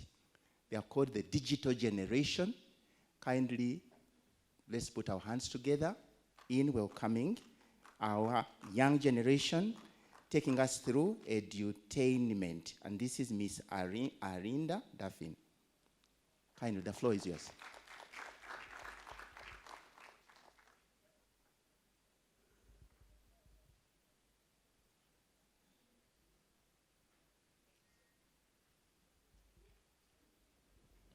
If we were in New York or England, we would still be clapping. Because this is about your future. Not mine, not even hers alone. It's about the future generation. I'm Arinda Duffin. I'm a poet. Ndimwene chinyajiro mharawa bachuchu. Kandi nijanu kubatontomera. I'll give you some poetry. In Uganda, it's called okutontoma. In Ruchiga, it's called okwevuga. So I will read and just enjoy, listen, learn, and question.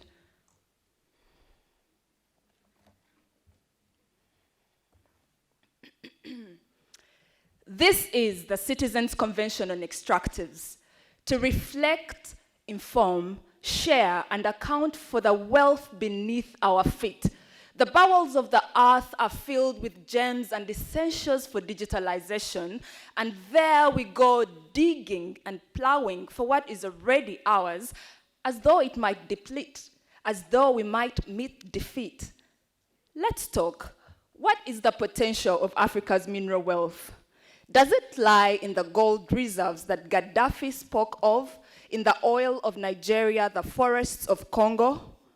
If the potential is in titanium, marble, and oil, why are we not amongst the richest like Dubai?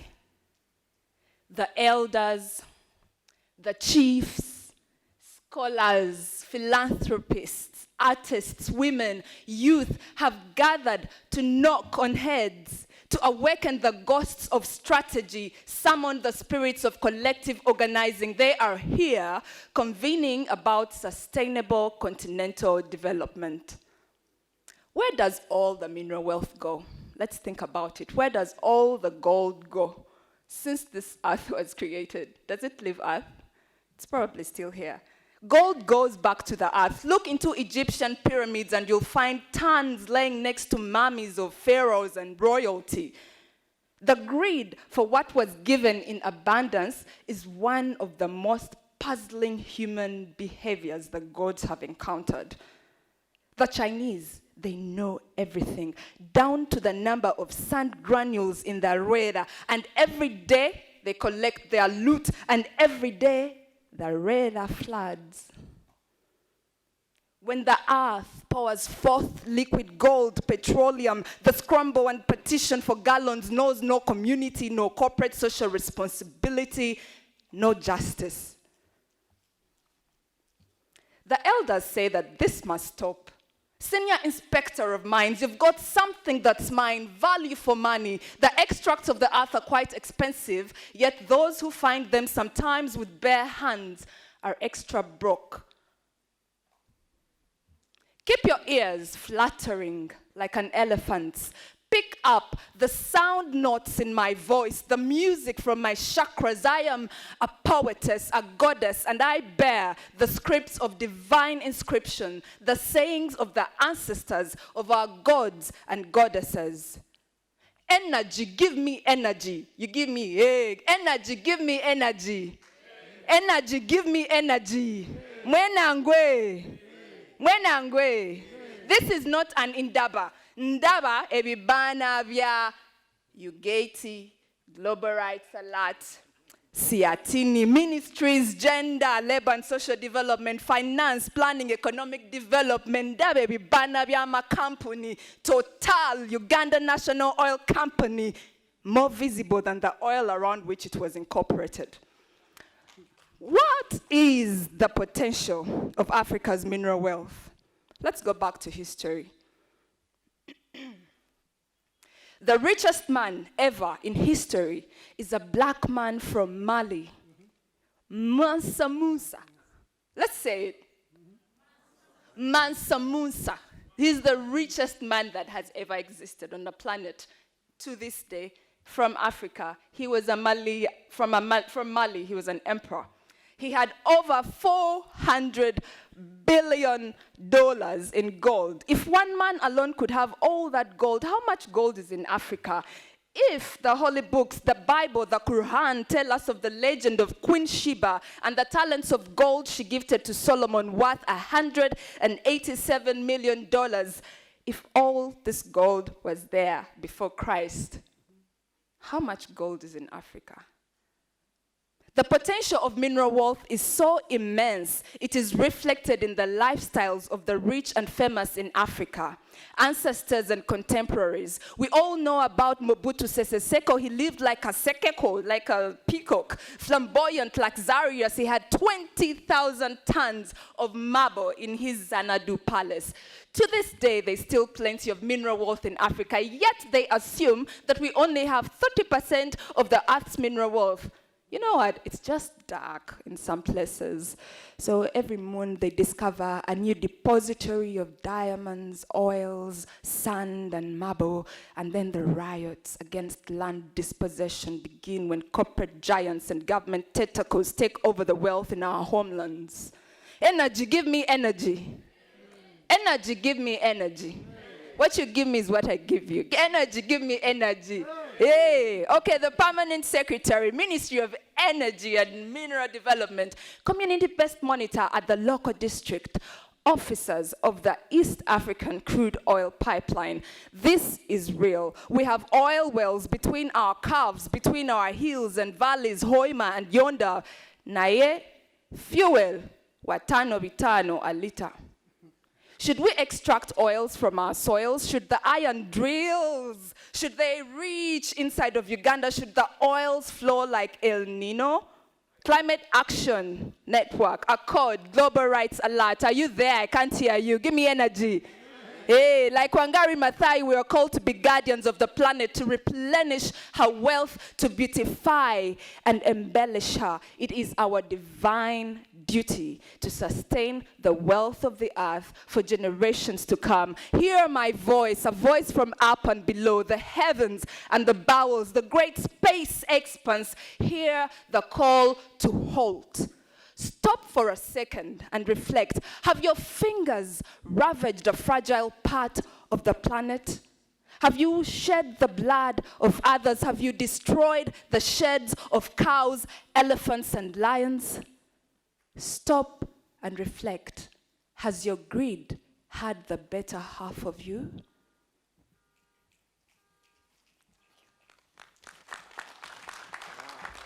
Wow. Friends, a bigger hand clap. Bigger hand clap. Give me energy. Give me energy. Now, I was hiding my political economic credentials. Let me reveal a little bit. The question of what I would call, if I was in Makerere, asymmetrical power relations. Asymmetrical is unequal. If I was speak the language of the people, unequal power relations. Why do we celebrate Bill Gates' wealth, not the wealth of Mansa Musa? Why do we celebrate Malala and not Arinda? Environmental lawyers are celebrating Malala. Wonderful lady advancing girl rights across the world. But we are not celebrating the Arindas of Africa. Isn't this an expression of asymmetrical power relations? We see manifest destiny, dispossession, baptized a right for a few. But we are not constructing the narrative of what that means for the real people. Our small-scale and artisanal miners, many of whom may be using land they don't own. So it appears to me that ultimately the question about mineral wealth, the question about the energy agenda, the question about the energy transition or its absence is fundamentally a political question. Today's conversation has been very enriching. I have learned from the lawyers that actually law can serve the interests of a minority. That actually you can have an international legal regime for the rich, not necessarily for all of us. meaning that international law is not necessarily international. It appears to be national for specific big actors. Law for the rich, and for the poor, we see dispossession and denial of certain spaces. Now is a photo moment. These chairs are for, I don't know how to choose in a citizens' convention. Who sits, who stands? Very difficult for me. Who is our director of protocol? Winnie, I am not schooled in protocol, I am schooled in power relations. Who qualifies to sit here when we are told that we are the people, we the people? Yeah, that's a little bit better. I'm Trevor Zepor, and I've been requested to chair this session. I had already some complaints about gender, and having been part of the gender class, my thinking is that gender is not women. You can have men representing gender interests of women, but it's also possible that you can have women who may not represent their interests, but represent the interests of other groups. You can have youth who can represent the interests of their fathers instead of representing their own interests. So, but apologies. So, the good panel you see here represents the interests of all categories. So, feel free. We will go through a presentation by Dr. Dan Gavirano from the School of Law, and then we'll be able to sit and dialogue. The previous session was basically about policy making, how do we arrive at these policies, how do we implement them. We had very many colleagues from the academia, the professors, the doctors. My expectation was that they would even help us answer some of the questions, paradoxical questions, but surprisingly, they even raised more questions for us. So what is going to happen is that we are transferring some of these questions to the technical persons, the implementers.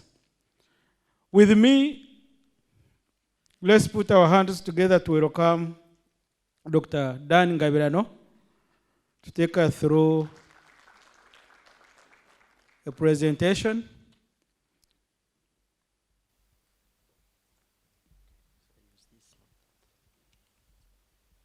Thank you very much, Chair. As introduced, my name is Dan Gavirano. I teach revenue law and taxation at the School of Law, Makerere University. I also chair the Environmental Law Center there. It's a real pleasure to be here this afternoon to discuss with you a very pertinent topic, which is about how do we optimize revenues from Uganda's mining, oil, gas, and mining, oil, and gas sector. Please allow me skip protocol in the interest of time. I realize that we are running out of time, but in case I also skip something, I run through my presentation because I saw the panel that's coming next is also going to look at some of the aspects in my presentation. So I may be somewhat brief on some areas. So I'll start with the context. So we are in a situation where we are witnessing dwindling foreign assistance, you can call it aid, which is something that started to happen post the 2008 financial crisis, that our traditional funders have since tightened their budgets and not giving us as much aid as they used to. And of course, most recently, the global COVID-19 pandemic. Now, what this means that for many African countries, they are left vulnerable, that is unable to provide essential goods and services for their populations. And of course, to meet global commitments, we have quite a number of them. SDGs that I'm sure you're conversant with, human rights obligations, the right to health, the right to education, and so on and so forth. Now, in terms of Uganda, as of 2019, 2020, 2021, those are financial years, we saw revenue shortfalls of 3.2 trillion and 2.2 trillion respectively. So meaning our budget is not able to cover all the needs that we have. Now, what has been the alternative in the face of these challenges? That many countries have tended to resort to borrowing, both externally and domestically. The challenge with borrowing is that much of it has come with unfavorable terms. I'm sure you've come across examples of that. And our debt to GDP ratio now stands over 50%. It's increased sporadically over the last 1 or 2 years. And that means aid, in this case borrowing, is not a sustainable source of revenue. Now, amidst that, there is this concept of domestic revenue mobilization, that you can tap into locally available sources of revenue as a way of generating critical funds to fund your national budget and so on and so forth.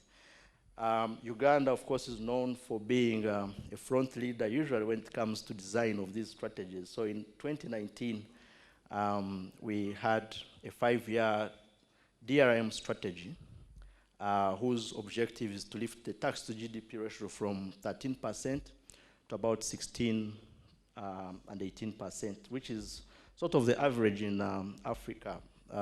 Most countries are about 18%. Of course, you go to the Scandinavian countries, Denmark, they're talking about 48% tax to GDP ratio. Now, what is very significant about the DRM strategy is that it identifies extractives as a more reliable source of DRM. And so, in that respect, the DRM strategy calls for strong extractives taxation fiscal regime. And indeed, from our history, we know that extractives have contributed significantly before. In the late 60s, early 70s, mining alone contributed up to 30% of GDP. Right now, I think it's below 1%, less than 3%. But the sector presently also employs about 300,000 people. Gold alone accounts for 40% of total exports. Of course, I should have put a question mark there, because while 40% sounds good, we shall see later that the revenues are not that good. Of course, immense potential for petroleum, about 1.4 billion barrels.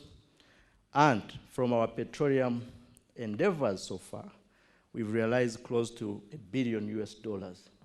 Whenever I say this, people are always questioning, where is this come from? Maybe because they don't see it, but even in Western capitals, they are surprised because Uganda is yet to embark on production. So, but we shall shortly see where that comes from. Of course, most recently, we had the final investment decision made, where we expect about 10 billion to be unlocked in capital. Now, this all looks good. When you hear it, when you see it on paper, it looks good. But at the end of it all, how we manage these resources is going to be even more important. So what this study does essentially is to analyze the extent to which current extractive industry laws, policies, and practices enhance revenue generation, management, equitable sharing between central governments and local governments, and to particularly identify opportunities for revenue generation, as areas for tax harmonization, revenue leakages, revenues realized so far, solutions to revenue sharing challenges, and initiatives for strengthening the legal and policy regimes. The study was a bit limited, focused on 3 districts in the oil areas, that's Hoima, Buris, and Chikube, with reference to gold mining in Mubende, and I'm happy to see some active miners and communities from Mubende. Okay. So, what do we mean by a fiscal regime? Essentially, this is instruments, tools that determine the share of governments and companies from extractive revenues. And many of them are going to be tax instruments, but there could also be others that are not necessarily tax. So non-tax revenues. So basically, how do you go about tapping revenue from the extractive sector? The major ones are, of course, income tax, where we have corporate income tax. Essentially, a tax on, I would use in this sense, profits made by companies. Of course, the law uses some more complicated stuff, but at the end of the day, it's more or less about profits. And of course, oil and mining companies subject to corporate income tax. We shall definitely see whether this has yielded or not. But Uganda's corporate income tax rate is about 30%, which is more or less the same across the region, Kenya, Tanzania, Rwanda. And so it compares well with others, and that's important. It's important because there has been a tendency in the past, the so-called race to the bottom, where countries start to compete by charging less tax with the hope that it will attract more investors. And that's a dangerous trend because at the end of the day, you sink yourselves. So the fact that we have it at 30% is reassuring because we are still aiming for the highest. Higher than even what is being proposed globally, which is about 15%. And in some places, I think they have brought it down to 10 or whatever percent. So anyways, that is reassuring, but at the same time, we must recognize that the revenues from corporate income tax are still low, the reason being that the companies are still engaged for the most part in exploration. So until production kicks in, then we shall start to see CIT raise. The other is capital gains taxes, which are taxes on transfer of business assets. So if you buy a piece of land today, or you bought a piece of land 10 years ago, you sell it today, you'll definitely sell it at a gain. That gain is a capital gain. And we have a tax that specifically targets that gain. And that is where Uganda has gained the most revenues. Presently, up to about $600 million has been realized from taxation of capital gains. That's at the time when initially Heritage Oil sold its assets to Tullow. We made about $404 million. That was followed by the farm down from Tullow Oil to Sinok and Total, where we made about $250 million. We could have made more. I'll be explaining why we didn't shortly, but you all know that there was a dispute because in the production sharing agreement signed between Uganda and Tullow in respect to the production area that was in question, there was a stabilization clause to the effect that Uganda would not charge capital gains taxes. And so initially Total insisted on not paying a coin, but the URA took them on, and eventually the Tax Appeals Tribunal ruled that taxation is a mandate of Parliament, and therefore a minister did not have, the one that signed the PSA did not have the mandate to grant that exemption. But anyways, the long story cut short, there was an arbitration. So there was parallel sort of dispute resolution mechanisms. And at the end of it all, Uganda settled for about $250 million from an initial assessment of about $430-something million. So again, we could have done better, but because of what, in my opinion, was a poorly negotiated PSA. There's what we call withholding taxes, essentially that payments of dividends, interest, management fees, which are all common in all these sectors, attract for non-residents 15% withholding taxes. and about 194.7 billion has been realized so far. Then, of course, we have payroll taxes. Many of us in this room who are employed, including myself, we pay taxes every other month. When we get our pay slips, we see some deduction there. So that also applies for employees of these companies. So far, we've realized about 179.4 billion from that. Then, of course, we have stamp duties, which are taxes on largely conveyance instruments. I see Paul looking at me. I don't know how much time I have, but please let me know if I overrun the time. So far, again, we've generated about 55 billion. So as we go through these figures, let's keep thinking, have we seen the impact of these figures? Do we know about them? And if we don't, then there's a big problem. Of course, we have VAT. For the most part, mining and petroleum activities are exempted. But even then, there's been some bit of VAT trickling in, which is tax on taxable surplus, as they call them. Okay, so I already ran through those figures there.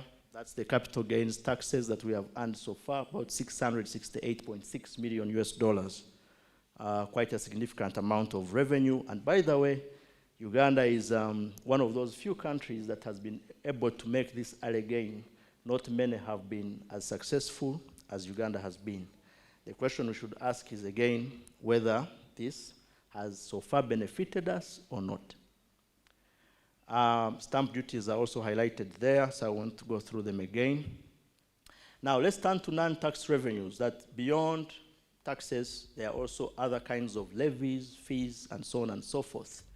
The most prominent being royalties that I'm sure many of you in this room are acquainted with. Basically, payments for the right to extract. Before you take my minerals, before you take my oil, you must pay so much. Now, both the taxation, petroleum and mining legislations provide for payment of royalties. For mining, the royalties are clearly determined by the minister. But when it comes to petroleum, there seems to be a problem because for the most part, royalties are determined in the production sharing agreements. And as we all know, Uganda is yet to disclose even one petroleum sharing agreement. So we actually don't know what we shall earn. That said, there is a so-called model production sharing agreement, which provides for some estimation of what royalties would be paid. Again, we are not sure whether Uganda has followed that model PSA, considering that we have yet to disclose any of the PSAs. But even in mining, there's a big problem because you realize that we've made significant losses there, and these are figures that are gotten from the Office of the Auditor General, who has raised this severally. In 2019 alone, we lost about, so we collected 10.5 billion instead of 70. So we lost about 6 times what we ought to have obtained. Now, why did we lose this? The Auditor General attributes it to lack of coordination between the URA and the DGSM. So previously, the DGSM would enforce royalties, while the URA would enforce customs and other taxes. So the presumption would be that before the URA lets this, call it gold or anything, out, they would have checked to the DGSM to see if the royalties have been paid. But you have more gold leaving our borders and paying, of course, the customs.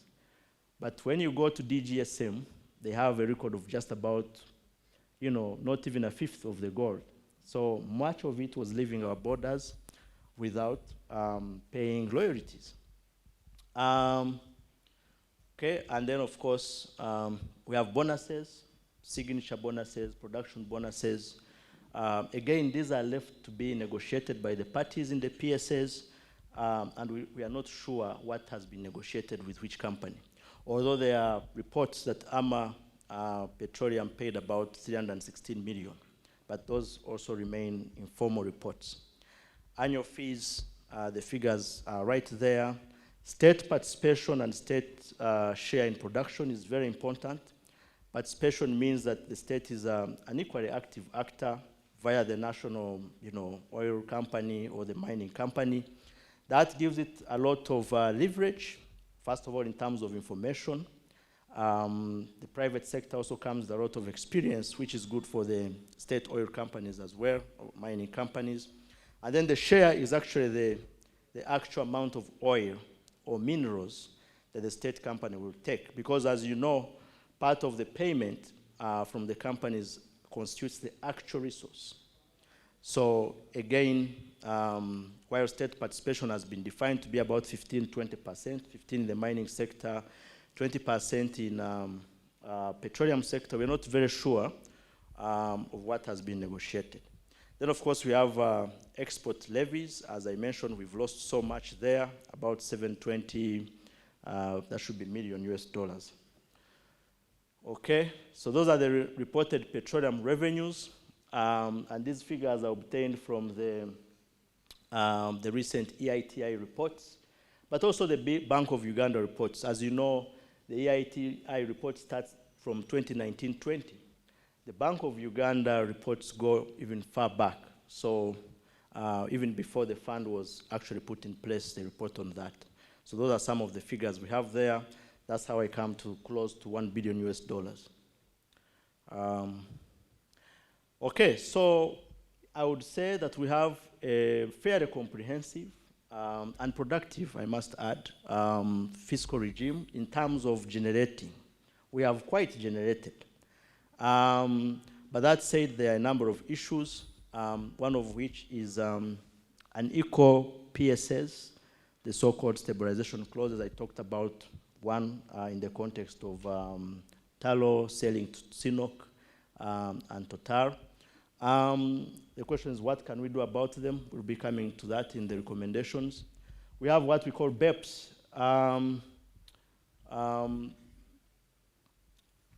That is base erosion profit shifting, a bit technical, but essentially revenue leakages that arise from treaty abuse. So Uganda has double taxation agreements with a number of countries. The Netherlands is one of them. These are essentially meant to avoid double taxation, that if you're a Ugandan taxpayer operating in the Netherlands, if you pay taxes in Uganda, you're good to go. If you pay taxes in the Netherlands, you're good to go, instead of both of them being able to tax you. But unfortunately, especially multinationals take advantage of these and abuse them, because then you have them, they are not essentially Ugandan residents or Netherlands residents. They are probably from China, but they want to go to the Netherlands and appear as if they are Netherlands residents. And we have had a number of examples. Just for the record, the last I checked, both Tallow is out, but Tallow used to be a UK registered company. But it owned its Ugandan operations through a vehicle in the Netherlands. CNOOC is of course Chinese. It was initially registered in the British Virgin Islands, but at some point again also switched to the Netherlands. Total from France is also owning all its Ugandan enterprises from an entity in the Netherlands. The reason is because they want to exploit the advantages that were initially meant to be enjoyed by Ugandan and Netherlands citizens. And that is also a big vehicle for revenue leakage. I think a report done by Oxfam estimated that just from one project alone, we may lose about 287 United States million US dollars. And so that's a cause for concern. When it comes to ASM, they are talking about high levels of informality, that the ASMs are unreachable, that the taxman cannot find them. And for that reason, the taxman cannot be able to tax them. Of course, I see a number of faces here. We'll definitely talk more about that. So that's a summary, essentially, of the structure of Uganda's extractive industry's fiscal regime there. You have taxes on one side and non-tax revenues on the other side. Now, coming to revenue management, we have seen that it's good to generate as much, but if you don't manage it appropriately, then you fall into problems I want to repeat what was said earlier this morning, but things about resource scarcity and Dutch diseases, all those arise from poor management of these resources. Now, how is Uganda doing in terms of revenue management? Fairly well again, but maybe before that, what does prudent revenue management entail? It means the use of resources for the benefit of present, but also future generations. It means the management of volatilities, balanced investment, equitable revenue sharing. I see Paul is looking at me, so I will try to rush through. I hope we shall have a chance to discuss more. But in terms of management, as you know, we have what is referred to as a petroleum fund under the Public Finance Act of 2015, where all revenues from oil and gas are supposed to be deposited, and all withdrawals are supposed to be sanctioned by Parliament and the Office of the Auditor General. I've already talked about withdrawals. But there's also another aspect of the Petroleum Revenue Investment Reserve, that those part of the revenue is supposed to go into future investment. As we saw, it must benefit future generations. Now, while all that is in place, it has not been operationalized for a while because it required signing of agreements between the ministry and Bank of Uganda. It required a lot of infrastructure, much of which has not been put in place. But also, it required what they call a fiscal rule, which is supposed to guide how much must be spent on those particular aspects. You call it infrastructure, call it development projects, and how much should be invested. Now, we only enacted a fiscal rule, I think, late 2022.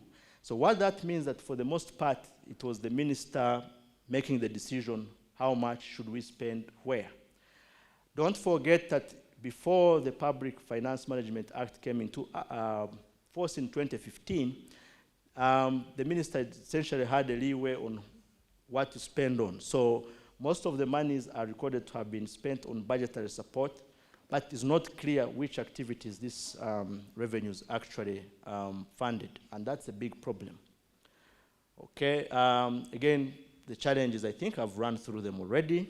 The lack of an expenditure verification mechanism. So you say I've spent on the budget, but can you actually show what aspects of the budget you've spent on? Because the law requires that you spend on specific items.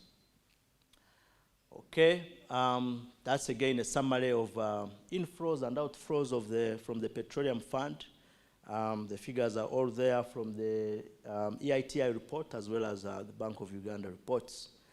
Okay, turning to minerals, there's no elaborate mineral revenue management system, as is the case with petroleum, notwithstanding that we actually have a new piece of legislation. But previously, payments of rents, royalties, as I've pointed out, were required to be made to the DGSM. That has changed. All payments are now to be made to the URA. Perhaps that will take away the problem that we had, where we had poor coordination between these two entities. And there's no requirement for investment of mineral revenues. As we see in petroleum, you're required to put some money aside for future investment. There's nothing like that in minerals. So maybe for citizens to decide, do we need this as well? Because countries like Ghana have done it and successfully so. And without that, then you have a risk of waste and economic distortion. Lastly is revenue sharing. How are these revenues being shared? Again, we are talking about equitable distribution, that optimal and equitable benefits for present and future generation, and taking into account the consideration of those living in poverty, gender, and most affected communities. Now, when it comes to oil, that's the share that government retains 94%, of which they're supposed to remit 1% to traditional institutions, cultural and traditional institutions in the areas where oil is found. The rest goes to local governments. That's about 6%. Is that adequate? Perhaps that's something to talk about. But of the 6%, those local governments that are already in production are entitled to 50%. And then the 50% is shared across the board. Coming to mining, under the Mining and Minerals Act now of 2022, the central government retains 70%, local government 15%, sub-counties 10%, and landowners 5%. Previously, it was central government 80%, local government 17%, and citizens 3%. That said, we established that there are delays and infrequencies in remitting local government shares. Particularly, we are struck by Mubende, where, irrespective of the fact that it has had an over 20-year history of mining, we were told that royalties have been paid only once, but even then it was less than 10 million.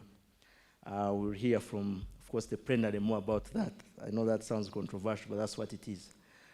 Okay, the revenue sharing has been again summarized there for both petroleum and mining. Issues emerging, harmonization of royalty payments. Why is there a discrepancy between oil and gas? Maybe that's an area that warrants a conversation.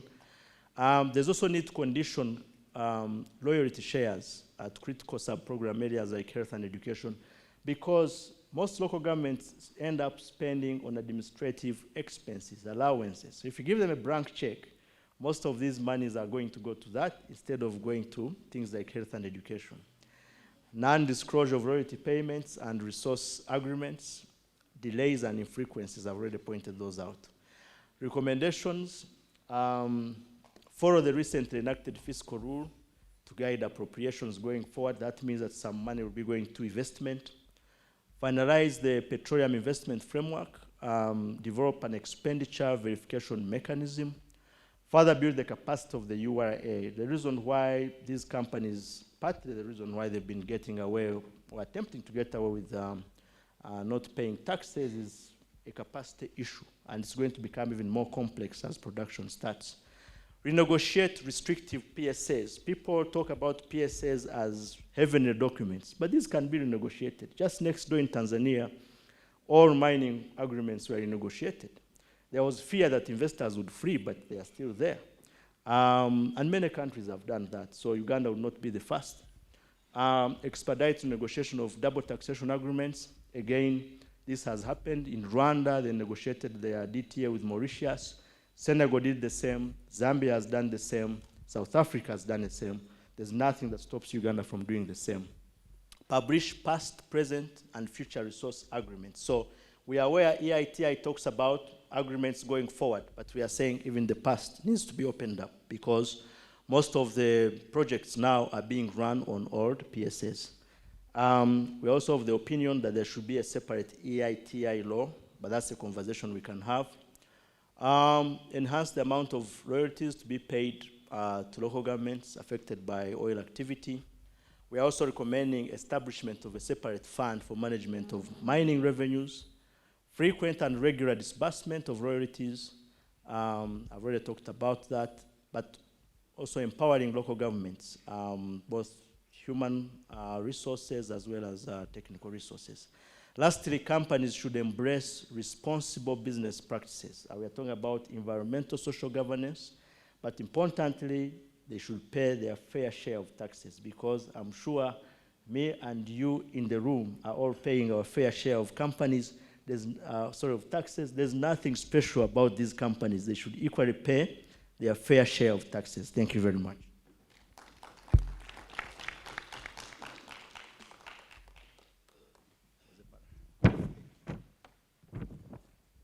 I like the way that the doctor was using the word lastly to buy more time. When he says lastly, and you're like, okay, I won't warn him because this is the last.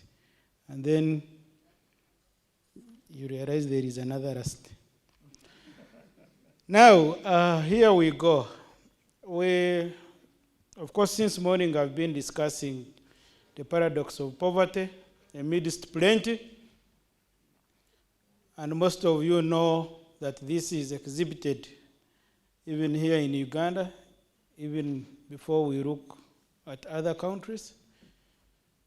We have a situation of how natural resource host communities do not depend on these natural resources. Fishing communities do not eat fish. They eat bones as the fillet goes somewhere. You know the experience with the tourism places. Some of you have been in Chisoro. We only keep waving at Wazungu with less benefits. The mining communities, their story is also very long. They actually comprise of the poorest communities. Yes, and yet they host the key and valued natural resources, the minerals that we have been talking about. Some of you also know that the forest-dependent communities quite often suffer from access to firewood, yet they are expected to protect the forests. That is what we call the paradox of poverty amidst plenty. And this is what we are trying to solve. Now, from the presentation by Dr. Dan, he summarizes that this problem could be solved by 4 things. The way we extract the resources. We have someone who does licensing here. He will be answering questions on that. The way we generate revenue. That's why we have the taxman, revenue authority here to answer those questions. The way we allocate and prioritize revenue. We have our colleague from Ministry of Finance who will be answering questions related to that. And the way we utilize these revenues, finally, for service delivery. And that's why we have representation of those people on the ground, the district, local governments. We have our colleague from Mubende, the chairman, LC5. Now, I will pose a few questions for purposes of focusing the debate. And this time, don't worry, I'm going to start with you. I'm not going to start with you, Sevagara. I know most of the times Engineer Sevagara answers most of the questions. But I'll start with Uganda Revenue Authority. Mr. Cheyune, you know that the informality in our mining sector undermines revenue collection, and therefore we need or we expect you to be up to date in terms of generating the resources. And for me, the question from this discussion is, what are you doing as URA to maximize revenue collection in the mining sector this time? Thank you so much, Paul. Good afternoon, ladies and gentlemen. I bring you warm greetings from the Commissioner General and the Commissioner of Domestic Taxes, who are supposed to be here. So for the gender issues, we had planned to have Ms. Sarah Chilangat here, but she was unable to be with us. However, tackling directly the issue on informality, yes, it's true, largely the sector has a lot of informality, but what are we doing to go around that?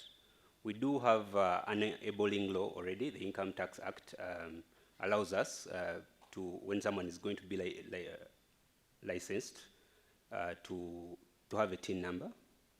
The new Minerals and Mining Act has authorized us to get tax for the miners to get tax clearance certificates before they can be licensed. We are working closely with GSM to get that in order. We're trying to simplify our processes. In a minute, you can generate a TIN through the instant TIN option. We do have a USSD code, *285#, where you can easily make a payment should you need to. We're going to move forward into trying to file these returns. We're trying to look at simplifying processes in terms of filing returns, most people don't want to really get into this difficult process of filing returns. But we're looking at, for example, for the artisanal miners, how do we make it simple for them to file and make payments to their returns? We're looking at something like the presumptive return, where you just have to declare, I produced so much, this is the tax on, I pay on my phone, make everything simple. We're continuing to skill our staff in mining, with training, but most importantly, we can do all those things, but if we do not sensitize the masses, we're doing nothing, because they need to know their rights and their obligations to be able to pay taxes.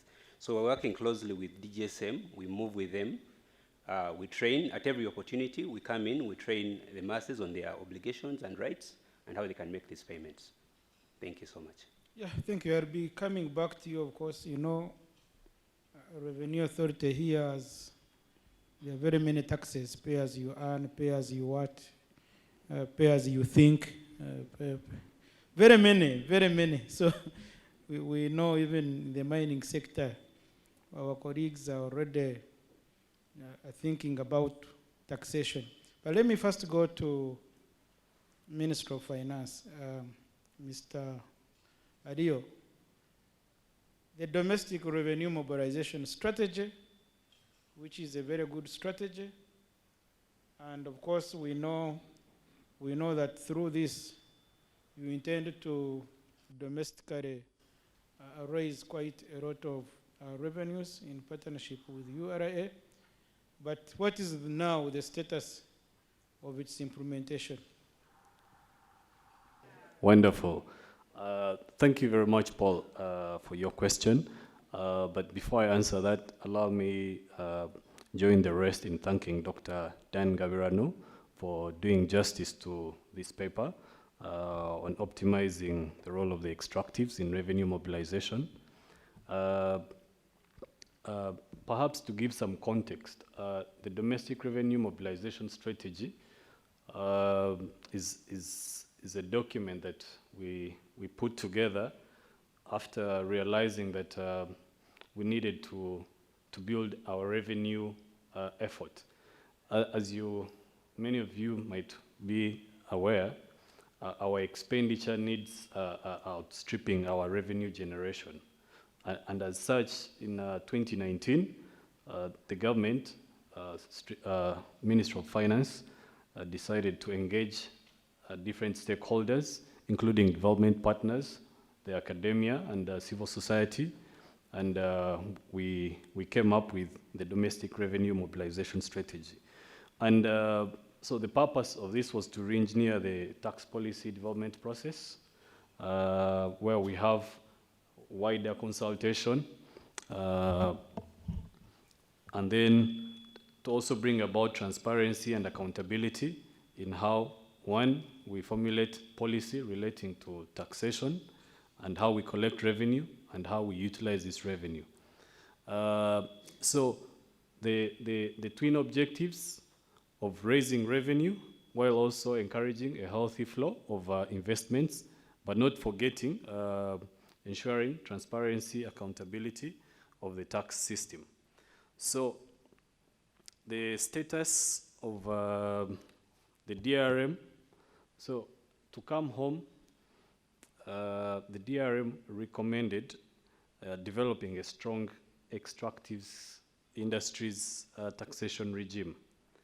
And as I mentioned, this was 2019-2020 when we developed the domestic revenue mobilization strategy.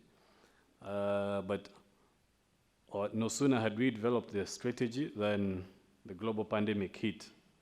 Even our revenue targets, because for instance, we had planned that every year we should have revenue growth of about 0.5% per annum. But in that period alone, our revenue targets came short. So in the strategy, the recommendation was to have a strong extractives industries taxation regime. And one of the things it identified was the existing regime was insufficient. But I can tell you that as of now, through our collaborations with different stakeholders, we believe we have put in place a robust and sound regime that Dr. Dan ably presented here.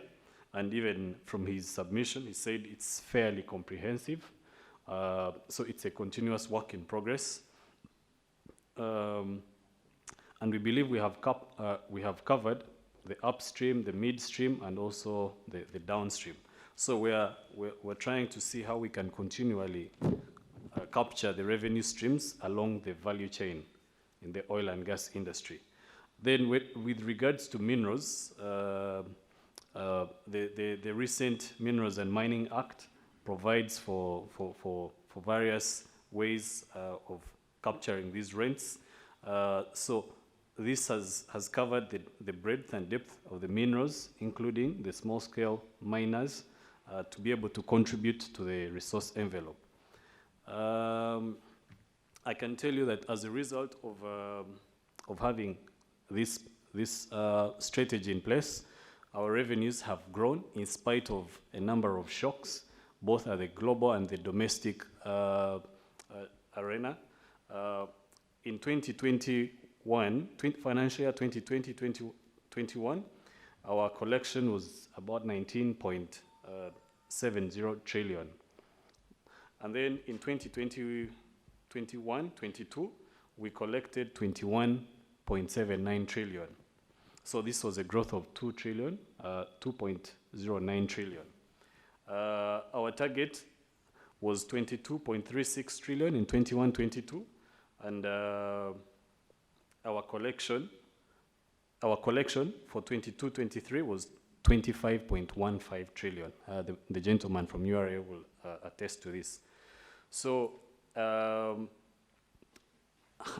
in spite of the informality that you mentioned about, in spite of the global shocks that have hampered our growth projections, we've been able to collect more revenue, and we still want more because the demands are more. The public goods and services that people require are ever increasing, as you are well aware. The population is increasing, the needs are increasing. A question was raised from Dr. Dan Ngabirano as to how we have utilized the revenues that we have earned from the petroleum activities so far. I think we can come to that later maybe. Okay. Because you are going to bring serious debate with our colleagues, the miners. I saw the way he's looking at you. He has always accused you as an agency that wants to milk a cow, and yet you are not feeding it with any grass. Okay, thank you. So we'll come to that. Let me first go to my colleague, Engineer Sewagara. And you know the reason why you are seated here and why local government is the other side, to keep some reasonable distance. So how often or to what extent do you disclose that kind of information to them? And even to us, because we all come from districts. Yeah, thank you very much. Now, disclosure of revenues. I'll tell you that internally, as the Ministry of Energy and Mineral Development, we prepare monthly and then quarterly reports. And this information, these reports are for the ministry, and once they are written, they are public documents. But when we disperse money to the local government, we advertise in the newspapers, notifying them how much money has been sent to them. The question you're raising is on us telling them so and so produced this much, and this is what should be due for you. We provide that on an individual, on actually a request basis. If someone requests to know how much has been produced in their district and how much is due to them, how much has been collected, we usually provide that information. However, I think as government, we need to come up with a mechanism of sharing this information. Because it is information we have, actually. If you asked for it, it can be given to you at any time Because first of all, it is relayed online on a system that is online. The money is also connected on a system, collected on a system that is online. So gathering the information is actually a very simple thing, and even sharing it. I admit we do not have specific strategies that are aimed at providing this information to the different districts. We expect that the districts or the local governments are keenly interested in the mining operations that are within their region, within their jurisdictions. And that has been enhanced by the provisions of the Mining and Minerals Act of 2022, where the role of local government in monitoring of mining operations within their jurisdictions has been highlighted and emphasized. I hope that answers your question. I'm going to add one and then leave you to rest for now. I was with you in a meeting where you made a statement that you remit royalties, but sometimes they do not reach the districts. And now the district local government leaders, including the cows in that meeting, stood up demanding that you withdraw the statement. Some of you who were not in that meeting, it was a contest until you were forced to apologize.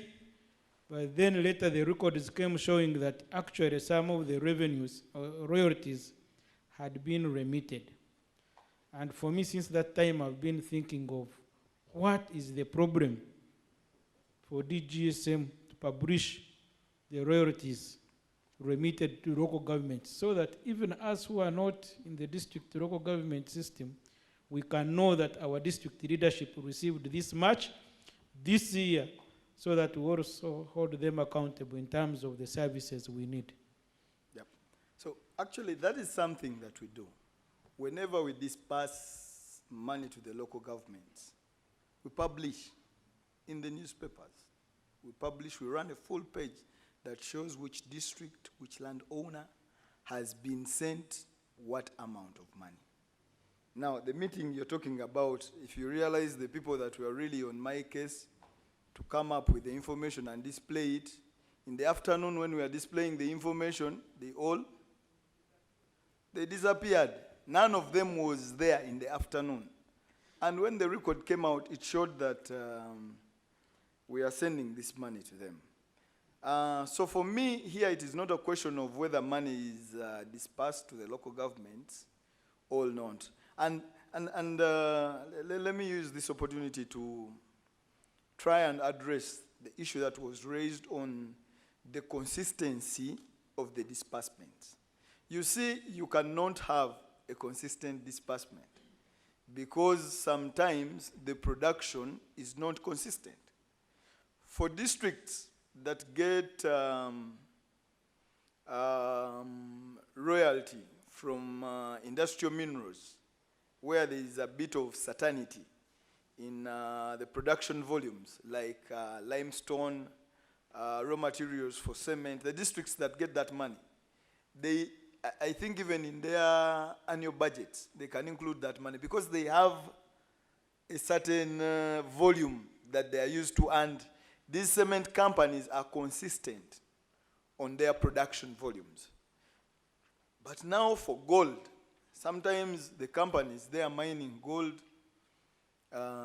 then at some point the veins become thin. And Mr. Butcher, you've heard of the phrase kalori. But the butcher is protected. He's protected. But he has heard of the phrase that the miners call kalori. It means the mining operation is running at the scale it usually runs, but the formation they are working is not as mineralized as they expected. And so sometimes the production goes down, and it can go down to zero for a very long time, and sometimes they even abandon the what? The operations. So, if you have been receiving royalties from, I'll give an example, I'm just giving an example, from the operations of Muma, and Muma was initially working in a formation that had an average grade of 10 grams per ton. And when they pay royalty, you are receiving 50 million. After maybe every 3 months. And then when Muma hits a bad formation and the grades go down and they are not recovering anything, they are going to give zero returns. And sometimes it is not because they are lying. They can genuinely be telling you that our recovery of gold has actually gone down. So they are not going to be able to pay. So that caters for the variations in the royalties, especially for regions where gold is mined. Other minerals like tungsten, tin, wolfram, the mineralizations are a bit uniform, and we don't have that. But if you're coming from a district that produces gold, that equation of how much revenue you get is a very complex one. And for that reason, you don't get such variations. You will never get Himatown Council, all Tororo district complaining that the money you're giving us has varied. If there are variations, they are very small. But usually it is within range, because these are industrial minerals and you just extract the stone as it is, take to the plant and process, and you're even certain about the volumes. But when it comes to things like gold, it's a bit of a complex question. Yeah, this story is a bit interesting. The more precious minerals is where the variations are very hard to explain. Anyway, we will come to that. I know I've been in a meeting also with my colleague, the chairperson, Mubende District. And I remember when you mentioned about royalties, I remember him mentioning that there is a time you said. Now, I want him to make a comment. First of all, Chair, do you agree with what he's saying, that royalties are remitted in time and therefore you are informed? And then number two, I'm interested in knowing whether you have your own local best mechanism, of course, for the extractive sector. Do you have things like approval costs for plans of, let's say, pump houses where you could tap into revenues even before you wait for those coming from the central government? I need your comment on those two aspects. And I think previous experience has shown that you use less time. Okay, thank you. I totally disagree with him. Because, you know, these people from the center, they always think that maybe when we are there as lower local government, sometimes we don't understand the way how things are managed.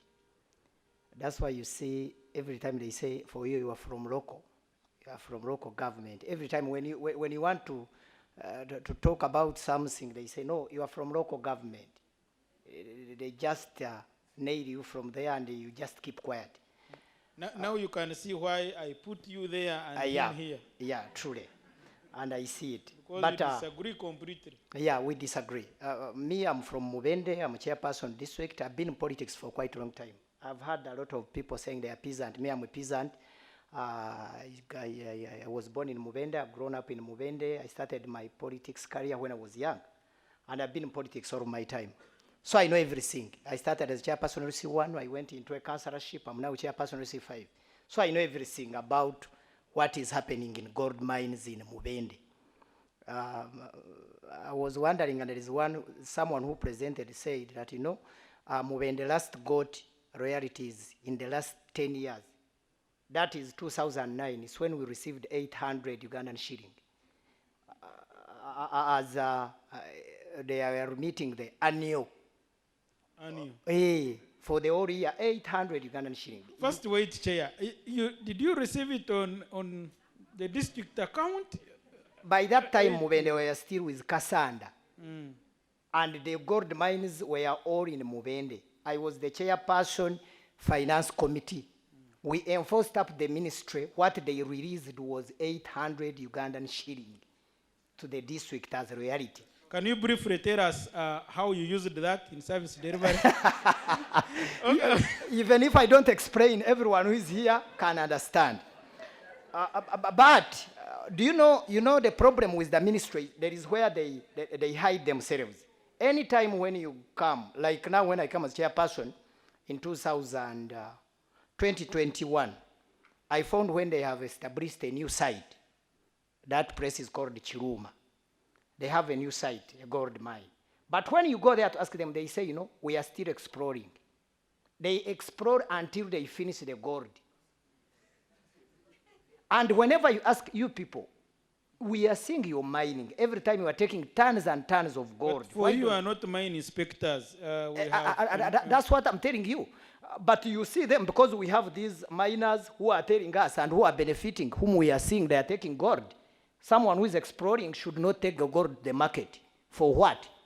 You should come and explore, then you start mining. But they always hide themselves until the mine is, until the gold is done. And the inspector of mines says they are not taking the gold. I went there twice. There is the problem. Let me also tell you the experience with mine sites. If you can go there now, you can't even access the site.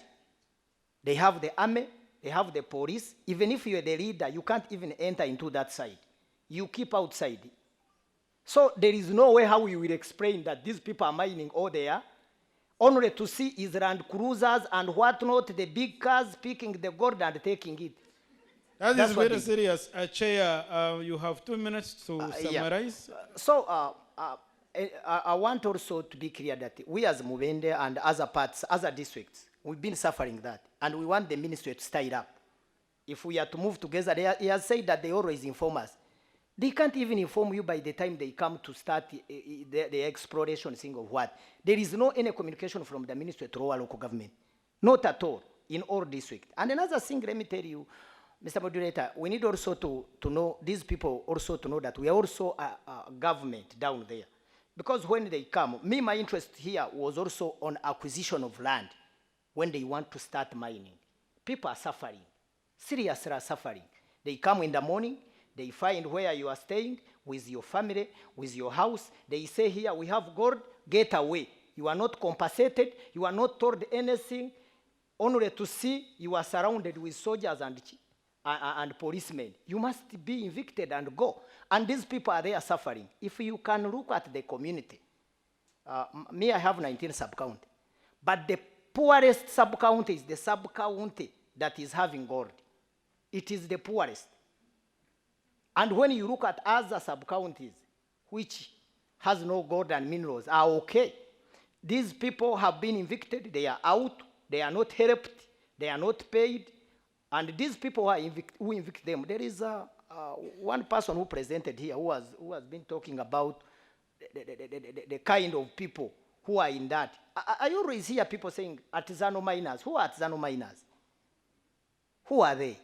Because here in Uganda, here in Uganda, you'll find someone who is having a licensed company. The son is the one who is having an artisanal license. Me, as Ntambi, I'm having a company of mining, of gold mining. Then my son is the one with artisanal license also. He's the same person in here and the other company. So they are, and these people who are living in those places are not helped at all. When you go there and you look at the way, I think my friend have ever been in that area. Look at the roads.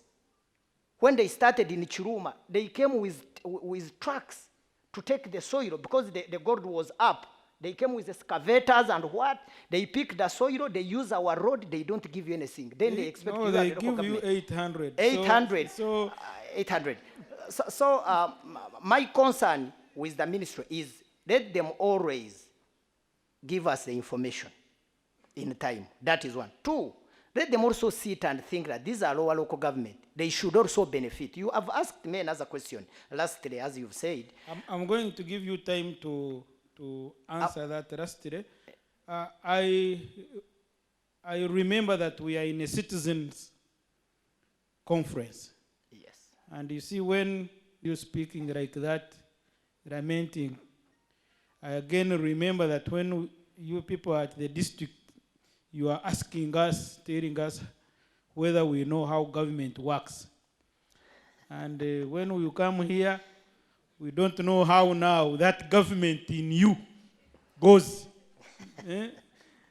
I will take a few questions from the audience, and then we'll allow you time to give parting shots. And now,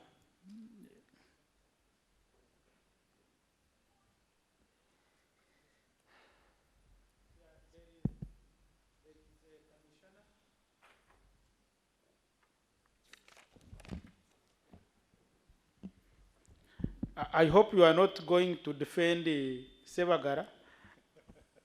I thought you were asking your own questions.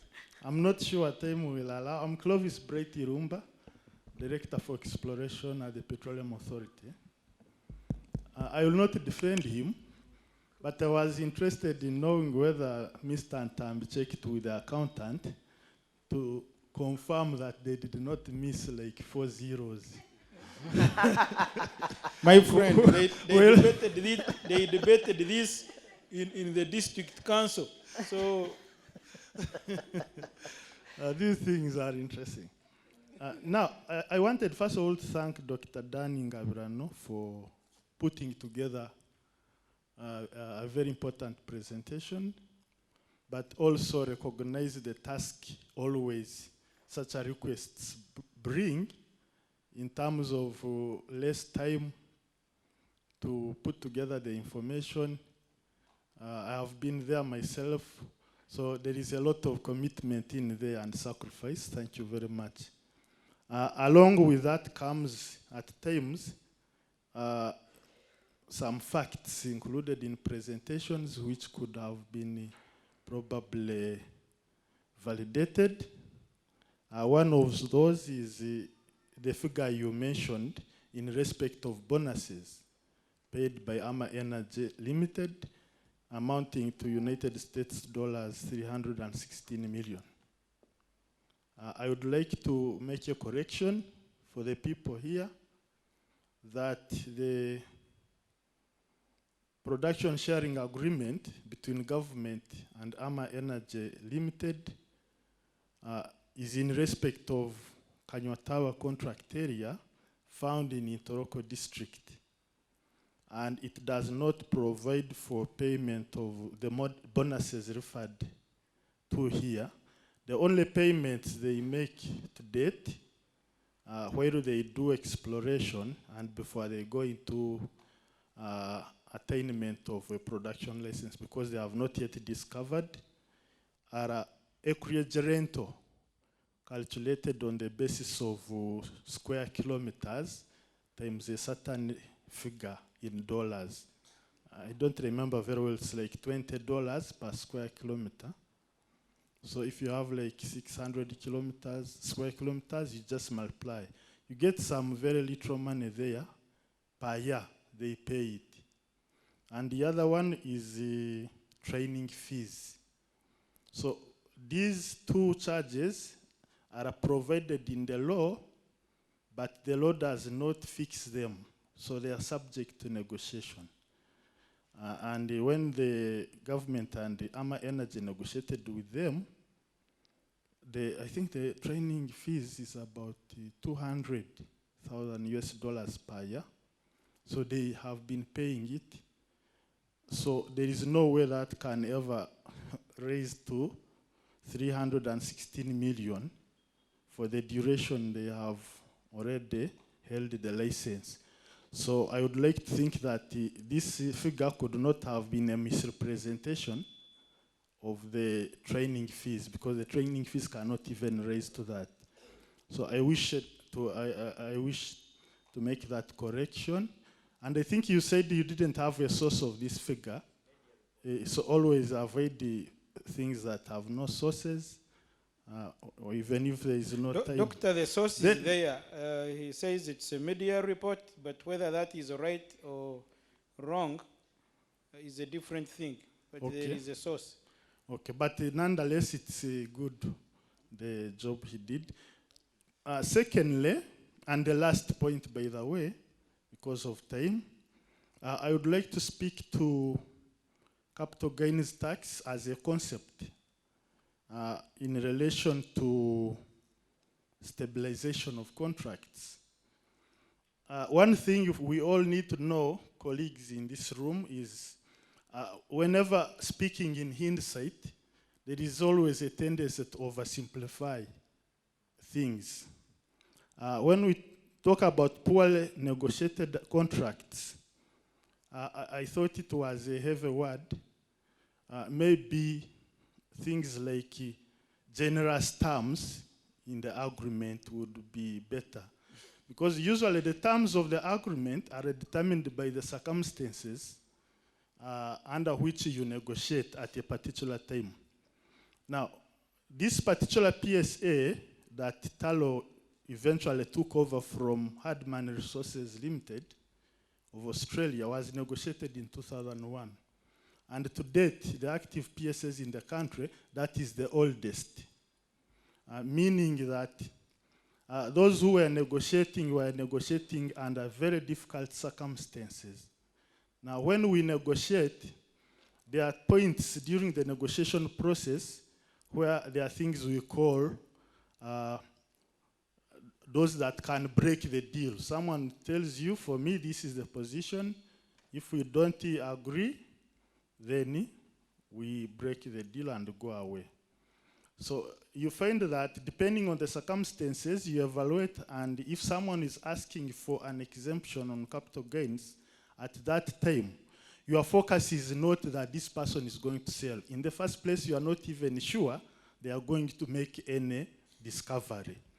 So at that point, it's possible that that was the negotiated position, but then things turn out to be different. That area, area 2, in Kaisotonya area, and the lower Butiaba Wanseko, ended up becoming very lucrative in terms of discoveries. And then this company, later which sold to Talo, Talo then sold to Total and Sinok, and that is the tax now we are negotiating. But given the time of 2001, and then 2010, sorry, 20 actually, when Talo was farming out, you can see that the time is so much, so it would be unfair to declare that people who negotiated the agreement negotiated poorly. Sometimes these things happen. The word I was looking for is deal breaker. So sometimes you make concessions, and that you find that that's the reason that person actually signed the agreement. Now, in relation to the bilateral investment treaties, including double taxation treaties, it's a similar thing. When you have such a treaties... Is that still the rest? Yes, it is connected to the other one. Now, when a country is seeking to attract direct foreign investment, the people in charge, Uganda Investment Authority and other bodies, have a responsibility to think. And if they think entering bilateral investment treaties with certain countries will facilitate investment in the country, they do so. Now, when they negotiate these treaties, they are not having in mind which industry they are targeting. But the idea is to make the investment environment in the country attractive, so that you are looking at the foreign players coming here to invest, but not necessarily in oil and gas. Now, what happens when an industry like oil and gas now comes into the equation, the players who come for it also end up benefiting from the other general regime that government entered into with another country as a bilateral treaty. And you cannot stop them. And then there is potential to find that that regime has favorable things for that person in that industry, which if you knew, you would have probably not put such an investment in place, investment treaty in place. But that does not mean that when you come 30 years later, you need to look down on those people who thought about the idea of creating that investment environment. So, yeah, in summary, Chair, I want us to discuss this with a view to understanding what were the objectives underlying the government. We are going to arrange a specific meeting yes, between you and a few colleagues to discuss this further, because I know it may not end. Yes, and I would be very, You're going very to summarize glad. again? Yeah, no, I would be very glad to be in that conversation. I thank you very much. Thank you. We have already, let's have already make a contribution. This debate will not end. If someone has hijacked the microphone from this side, then, so that you share with your sister. Thank you. My name is Abrunch Keremensia, District Natural Resource Officer of Weju. My concern is with the Minister of Energy. The centralization came into 1995. But I'm wondering, why is it that up to now you have failed to establish a department at a district level to handle your issues? Because if you look at other ministries, every ministry has a department at a district level. And these people, we are really responsible to report to our sister ministries whatever is happening. And I think that is the challenge that is bringing all these misunderstandings and miscoordination among us and the miners. Because in the morning, someone was, how can you help the artisanal miners access these licenses with ease? If you had a department at the district level, at least these people would maybe submit their application there, verification is done there, to be able to inform you at that ministry level what is happening on the ground. Because we are having land conflicts on the ground, and the district is grappling with solving those land conflicts. How can a license holder access a mine where people are already occupying? Now they come to us to help them. Much as we are using... Those are already actually 4 questions. And you had an opportunity for 1. Thank you very much. So let's give to our sister here. I know the challenge, chairing a meeting of experts, whoever comes up to ask a question ends up sliding into a presentation, because everyone is endowed with knowledge. Thank you very much. And I'm one of those who, mine is not a question. I want to clarify to everyone here. My name is Elizabeth Biarugaba. I am a miner. This is something that you need to understand. Our nature of business is business to business. We don't sell our products to consumers. The businesses that we sell to are licensed. It is very easy to trace our production. Someone said we are hard to reach. No, we are not off the grid. We are hard to reach because we don't have infrastructure, because you've not prioritized us.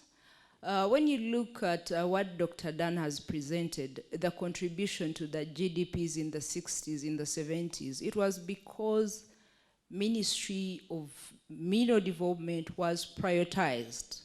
It was given a budget reasonable enough to declare the reserves this country have, something that is not done at all. If you ask Ministry of Finance whether they have the figures they are predicting to recover this money from, or whatever they are planning to, have they been in touch with DGSM to know? Have they known the need? If you ask URA and what they are targeting, from who? How have you communicated with DGSM? My prayer is that we have a stakeholders table where we don't meet in one convention after 1 year to discuss these things. Let's all sit, let's appreciate what our contribution is.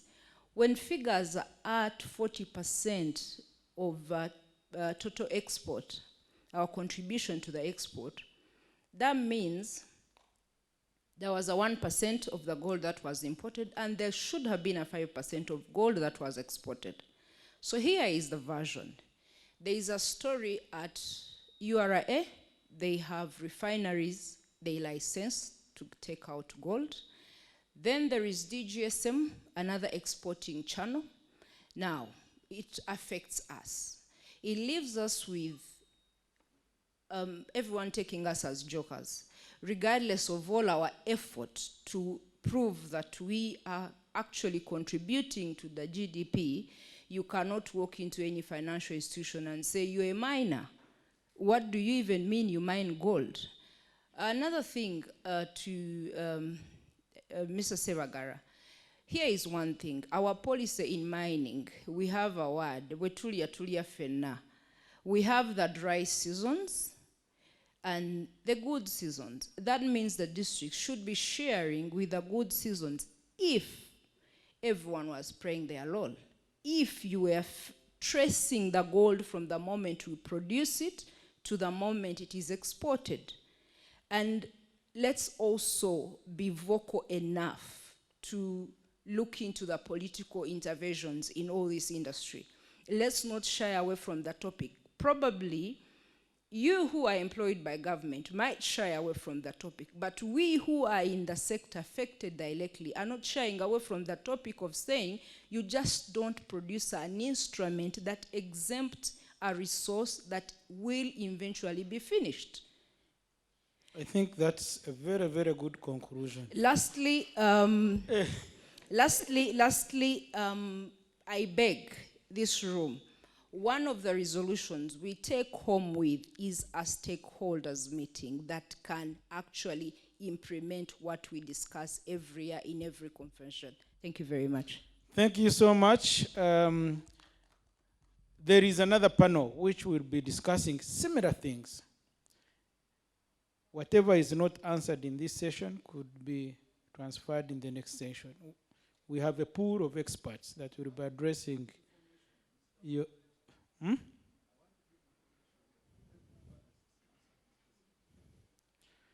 Now, when you see a politician, you stood and you were elected as the chairperson of miners, so you were a politician. Business politics. Thank you very much. I would like to inform the House that one of the messages, the advocacy messages for ASMs was and still is, can the government create a system through which ASMs can pay taxes in order to contribute to the economic development of this country? Now, this is what is happening. We have two types of artisanals and small-scale miners. There are those that are unregistered and unlicensed. There are those that are registered and licensed. For example, in Mubende Kasanda, we have two artisanal and small-scale mining associations registered and licensed.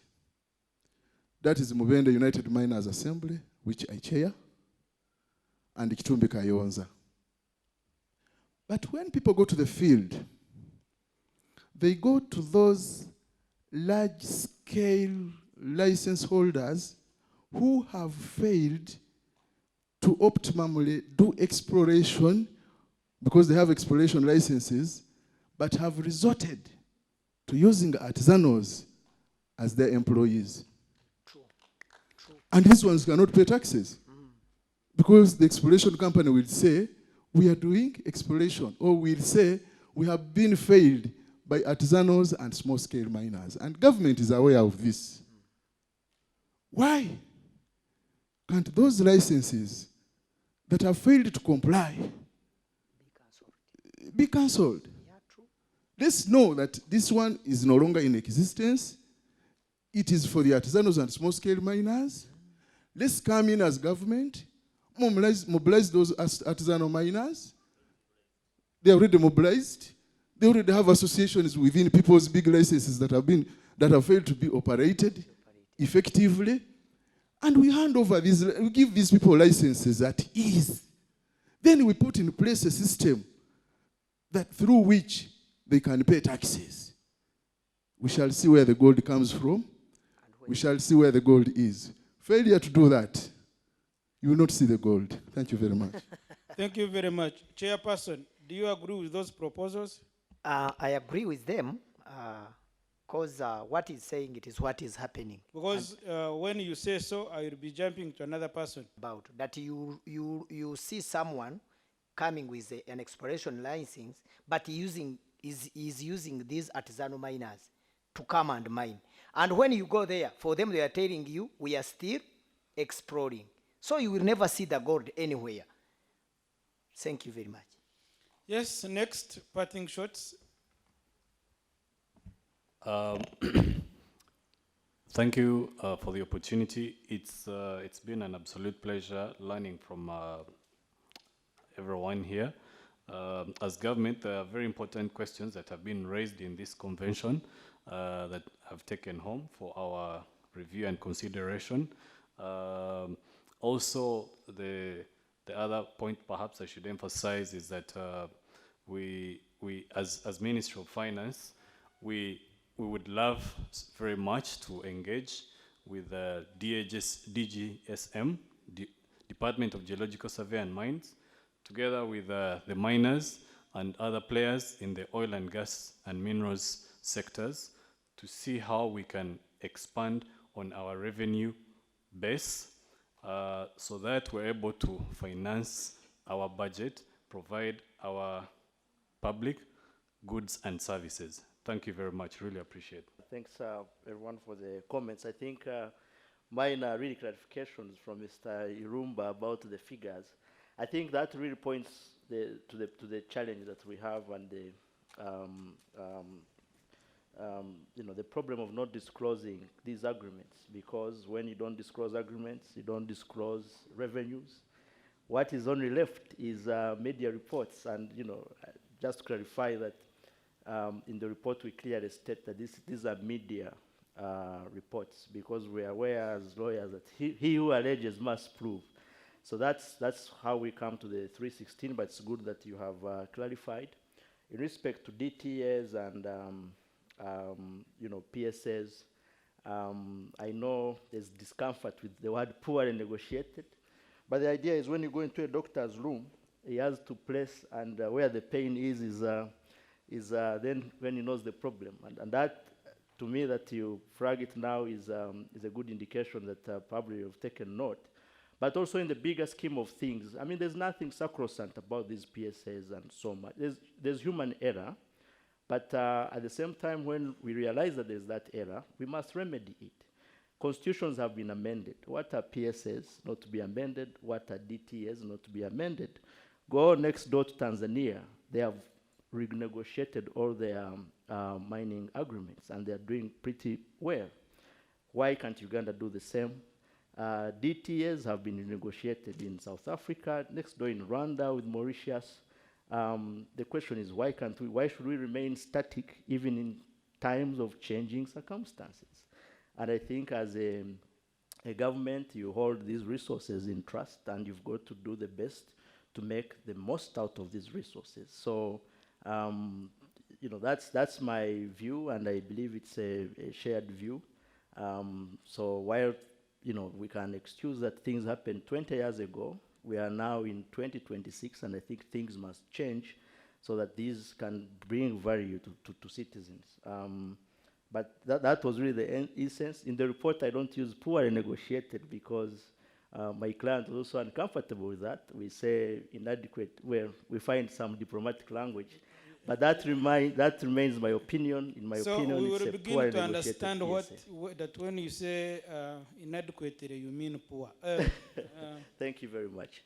Dream to attain economic independence. We do believe that if everyone paid their fair share, no one has to bear their burden alone. So we believe, including the SM, so the conversation about creating a system, we are open to it. We'll have further discussions and see how we move the country forward. I thank you. Our dear engineer, you are going to ask them tomorrow anyway, even in the next session. Thank you very much. For me, my takeaway is in all this, as government, we're very good at drafting legislation on how best we can generate revenues, from this sector and how it can lead to national development and how it can lead to creation of employment.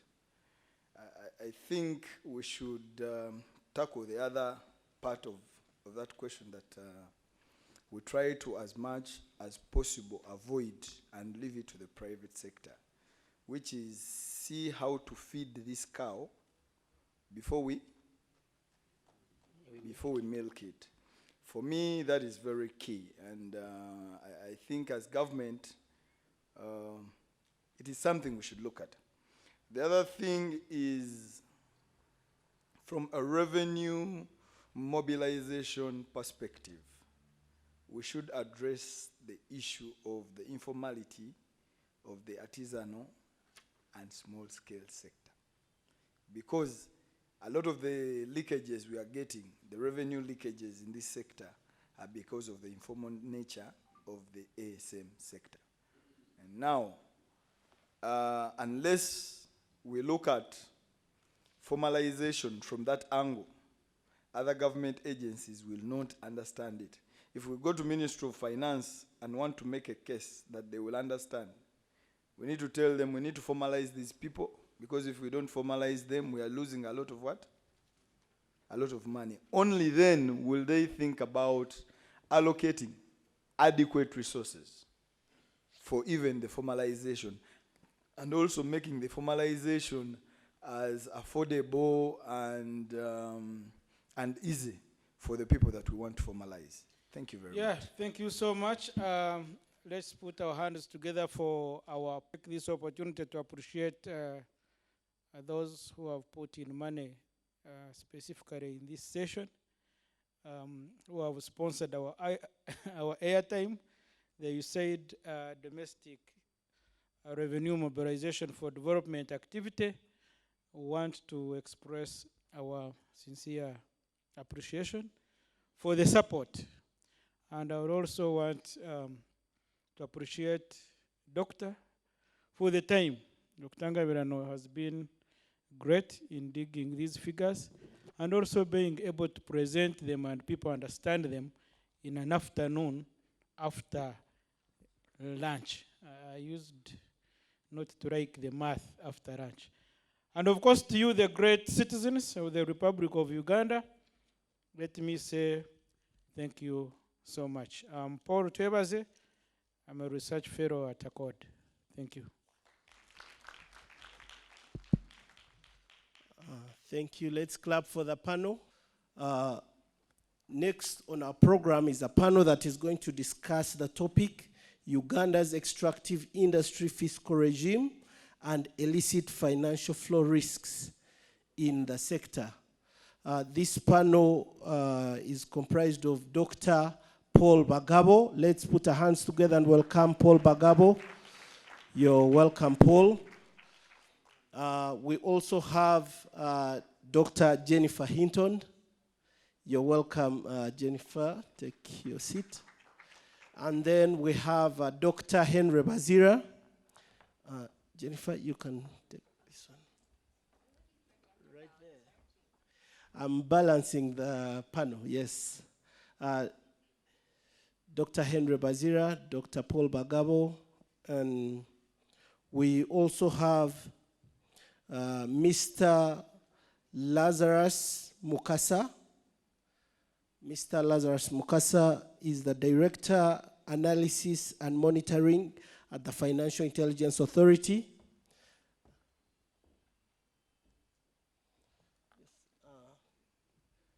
Dr. Henry Bazira is the Executive Director at Water Governance Institute.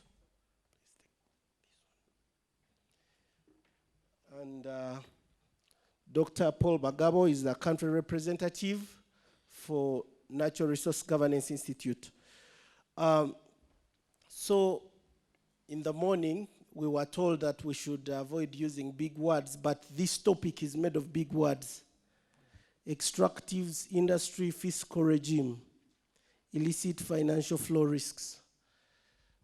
Fiscal regime is not far removed from what just got discussed here, But unlike the previous panel where the focus was more on operations and institutions, this panel is about revenue. The money that is being made, what is it being used for. So to start with, I'm going to give every panelist 3.5 minutes for them to briefly share with us their general insights on the topic based on their area of expertise. So to start with Paul, what's your take on Uganda's extract? Thank you very much. Good evening, audience. I think I'll just be brief and talk about the mining sector. Previously, we were trying very much to transfer all fiscal aspects, tax matters about mining into the finance bill. We see that the country is moving again to decentralize all these tax matters into the parent laws. I see that as taking us back a little bit, because then it will be very difficult for us to manage those issues. The second one, very briefly, is the fact that we do see that previously we had a variable income tax regime for the mining sector, but that was taken away in 2014, and I think that has not only affected government's revenue, but it has also affected the capacity of the country to attract and retain especially mining companies. I see those as quite difficult things, and we need to find solutions to how we can maintain that. The third one, which I'll talk about, is that frequently the political leadership, the politicians, make resolutions on the mining sector, especially with regard to value addition and export. But we have a problem of making sure that these directives get into the legal framework. That destabilizes the regime, and it discourages investment into the sector. I think for me, I see those as very critical issues from a tax and fiscal policy perspective that we need to talk about. I'll stop here and we can add on. Thank you very much, Paul. I thought you'd also, in brief, tell the House what fiscal regime, in a nutshell, is a set of rules and instruments. Those include taxes, royalties, dividends, and related instruments that determine how revenues from oil and mining projects are shared between the state and companies. So what we are discussing is when all that we've discussed since morning is said and done, and money for which minerals are mined is brought to the table, how is it shared between the company and government? And also how is it shared between central and local government? So we have representation from companies. I'm Jennifer Hinton. I work for a global battery metals company called Jervois Global. We're focused on cobalt and nickel with refineries in Finland and Brazil, and a cobalt copper mine in the US. I'm the group manager of ESG, so I look at all of these things: ethics and compliance, corruption, what sort of systems we have in place for ethical, responsible behavior, social issues, how are we contributing to communities and development and environmental. I've also been in Uganda since 2005, so it's very close to my heart, and I've been working hard with many of you to actually see the sector thrive, see a lot of investment, to see artisanal miners formalize and get the most benefits for the country. In terms of the fiscal regime, I'll start my remarks, as I usually do, with the statement, don't shoot the messenger.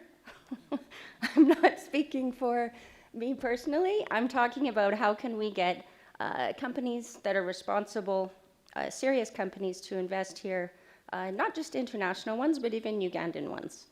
Because Ugandan business people also make decisions that are based on the fiscal regime. Another obvious statement, 85% of $0 equals $0. So, so you can have whatever tax rate you want, but if no one's creating any revenue, you don't have anything to tax. So a few years ago, we had a committee with Frank Mugenyi, who you heard this morning, and others, that analyzed this fiscal framework, all of the taxes we heard about in the previous panel, corporate income tax, royalties, et cetera, a company did a modeling of if I had a project in Uganda, what would I be paying in taxes? What share would go to government? What share would go to the company, sorry. And compared to about 20 African countries. Then comparing Uganda, if I had a project in Uganda, look at that same project at 15 countries in South America, and we found in both cases in Africa, under this regime, it would be in the bottom 2. So the second most stringent, least attractive fiscal regime in Africa, and the second least attractive in South America. So what you're saying is true. It is an issue. But we know in practice, for a big project, because we've had a few big projects here, not very many, sometimes a project will come in. You have very good, robust economic analysis. You can go to the government and say, okay, look, we're not going to make any money. We're not going to be able to finance the project at the banks. They just won't do it. They'll pick another project in a different country. So you can go to the government and negotiate and get these exemptions and holidays and things like that. But no one really likes that. Then, you know, everyone in the audience hates you, which is the last thing you want. What you actually do want is predictability. So you don't want to invest 10 years in exploration, develop a project without even knowing what the outcome will be in the tax regime, or, assuming the worst, you end up with an 85% effective tax rate, which the current regime kind of looks like in a worst-case scenario. So now I'm talking about companies that don't know Uganda, they don't know what's possible, but they'll look at the legislation and say, okay, what's the worst that can happen? So I guess my takeaway is we want to attract responsible companies, yes. We want a fair share for the people here. Responsible companies like paying taxes because you're there for decades, you become part of a society. You want to create those benefits. But it has to be fair, and we have to be realistic about how the sector is financed, you know, who finances projects, and whether people will be attracted to come here in the first place. Thank you very much, Yeah. Jennifer. Don't Before I shoot go me. to the next speaker, I would like to invite Mr. David Walakira, the Executive Director for Center for Budget and Tax Policy, who is the fifth panelist on this panel. Let's welcome David. Thank you. Your perspectives, and what do you find in terms of how taxation of oil and mining in the country is being done, and what can be done to make sure that the country gets a fair share and the company doesn't end up being taxed 80%, which is the worst case that Jennifer just shared.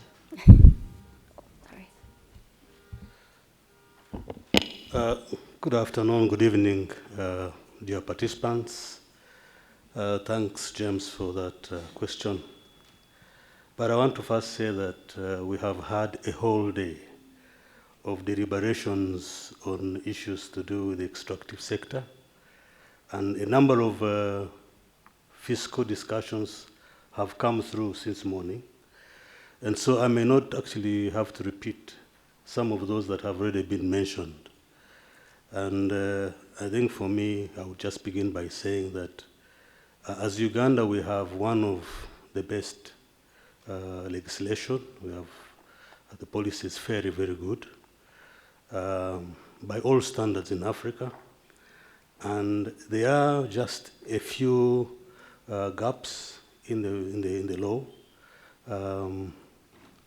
and even some implementation challenges, which are avenues for a lot of revenue loss, and which I know companies could take advantage of, and government alone would lose quite a bit of money because of those small gaps. So, yes, the policy, the law, the institutional framework are excellent, but when you have gaps, legal gaps, and challenges in implementation, those are the areas which the private sector will take advantage of, and as a state you lose a lot of money. So for me, it's work going forward. I think we just need to go back and revisit the law and try to purge some of those gaps and also address the implementation challenges, which actually include capacity gaps at the institutional level, including financing or capitalizing the institutions responsible for providing oversight, monitoring, giving them the necessary capitalization, technology that they need to do their work, and if they are not supported, even the human resource itself. So if they are not provided that support, it can be an area for revenue leakage. And so for me, that's the point where I'm interested to see us addressing going forward. Then the other bit is about the efficiency as to how we manage the resources that government receives. And when I talk about efficiency, I am also inadvertently talking about inefficiency. And currently, we have received for the petroleum sector, we have seen some monies coming into the petroleum fund, and we have seen also how that money has been used, whether it was the best way to use that money, or whether that was the most efficient way to use that money. That's a question that remains to be answered. And also, we have not had a very clear revenue stream from the mining sector. Probably that would explain why high-value minerals tend to be very, very opaque in terms of the amount of revenues that are coming out. And so we need to work in that area of improving our record keeping, improving the efficiency in how the money comes from the private sector. So efficiency is not per se a responsibility for government. It also falls back to the private sector. And so the private sector, for them, they will use their resources so that they can increase the profit take. And they will use every scheme possible to make sure that the profit margin, that the profits that they take are significant, including tax planning, tax avoidance, tax evasion, if you do not have the mechanism to track tax evasion. So they will use that mechanism to increase their take. And that's an area that we as government, we need to look at. Thank you. I think that's exactly where Mr. Mukasa would pick up from, where companies are taking measures, legal measures, to get a bigger take of the cake. So what is your Financial Intelligence Authority? Thank you. Thank you, James, for that. Good evening, ladies and gentlemen. From where I sit at the Financial Intelligence Authority, of course, our lens focuses mainly on financial flows. And from the presentation of Dr. Dan, it was clear that the regime we have in place is quite robust and on paper, and one would expect that sufficient revenues would be accruing out of that regime. However, we see a disconnect between the value that we see moving and the revenues which accrue to government. And where does the gap come from? We suspect, and some of the intelligence we get is that, and some information has come through here, is that what would actually be accruing to government is not coming through because of a number of measures. I'm happy some have come through here, and that's why we consider general public as a very key stakeholder in providing information on these financial flows to the FIA. One of them, which is of interest, is that actually some of the bigger companies purport to be doing exploration forever, whereas actually they're in production. So these are some of the values which end up being exported without accruing the relevant revenues to government. The other issue which has come out very clearly is the limited or lack of coordination and cooperation between the relevant agencies. This was pointed out by the Auditor General in his report, looking at what was lost in terms of expected revenue, where you see some government agencies acting in parallel, but with a complementary mandate. So to me, what comes out clearly in terms of enhancing revenue generation for good service delivery in light of the apparent good regime that we have is for agencies to coordinate, cooperate their efforts, and ensure that whoever is supposed to pay the revenues actually pays, so that we don't overburden or load it over those who are actually compliant. Thank you very much. Thank you very much for those remarks. Mr. David Walakira, in the sector, what are you coming across as Center for Budget and Tax Policy? Great. Thanks, James. Thanks, colleagues, for those discussions. From where we sit and a few discussions that we've had with colleagues in the districts where the mining is happening, the risks are around the state. The discussant we had in the morning gave us a good discussion. Scare. Gave us a good realization of what we are dealing with. And for me, Street has it in, for example, Kasanda, maybe not an official record, that close to up to 4 kilograms of gold does exit the district. With the allegation is that is daily. Now, that I don't think Kasanda has that record officially. So I also don't think the GSM has that record officially. There is also another reality of if those mines where the mining happens have 200 people, 100 would be from the military, according to what the citizens are saying. Again, to further push the discussion of how difficult governance would be. The other inefficiency that for me was highlighted by the Minister of Energy around the inadequate funding to do the task of monitoring. I was asking myself, what is the gap? How much more would DGSM need to do it right? In terms of regulation, in terms of following up, in terms of ensuring that things as we have them on paper are actually done. And I think for me, that cost-benefit analysis would be nice. Often when we go to Parliament to ask for money on behalf of the government agencies, there is that question of this is what we are risking, this is what we've lost. The first NDP was quite elaborate on the value of minerals in Uganda. I think the next two didn't give us that much data. So for me, the risk around that is around governance, the regulation. How well are we doing it?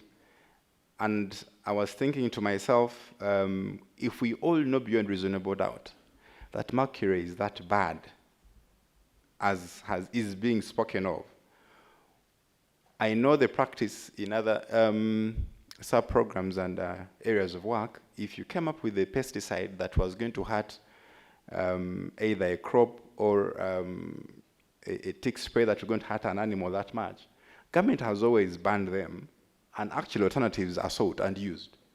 But for purposes of mining, even when you all have, beyond reasonable doubt, know the terrible side effects and all the bad health effects, people are still using it. And government is just saying, no, it is bad. But then so what? If the alternatives exist, and government deems that even our own healthcare cannot handle dealing with people that are suffering from the side effects of mercury, how crazy would it be to ban it?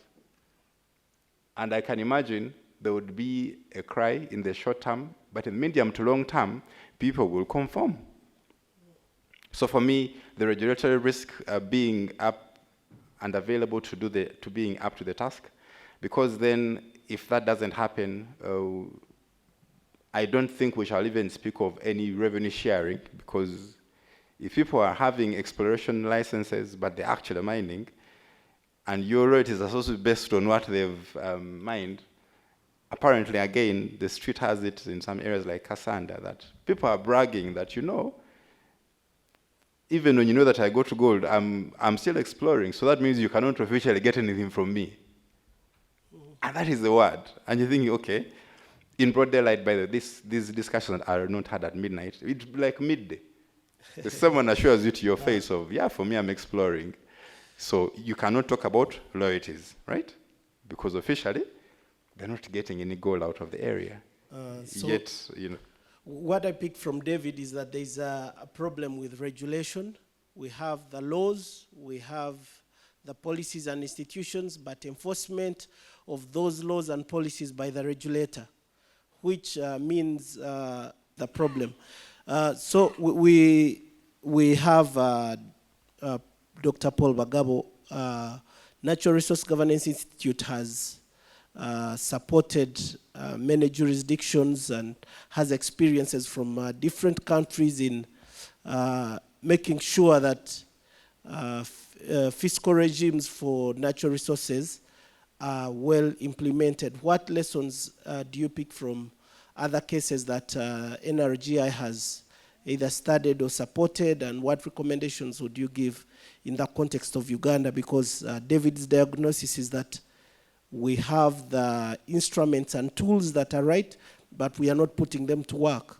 How are other countries doing it to make sure that the tools they have are put to work? We have a fiscal regime which is not progressive, that it had small, high-cost mines, and that has been a big hindrance.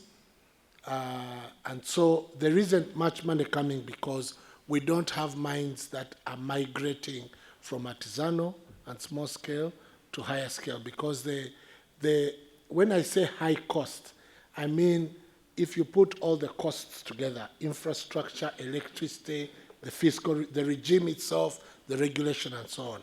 So we need to help to make our fiscal regime progressive. That's one. Two, we depend a lot on two main taxes, the royalties and corporate income tax. And corporate income tax is subject to so many allowances and deductions. But also remember, mining is a very expensive venture. And so the costs involved in mining, I mean, they're very high. And so we need to create a regime which recognizes that, and for small, high-cost mines, we help them to grow. Government has also tried very much to become a participant, a player, by setting up a national mining company, equity share, and the production share in the new mining regime. I think that is a good thing, but we need to be quite careful with that, in countries where this has been done, most of what government can get is maybe dividends, but also it has to invest a lot of money. And so when you bring such a new regime, we need to start to take care of how we're going to finance the national mining company, but also note that in many countries, the regime coming out of dividends, the money coming out of dividends is small.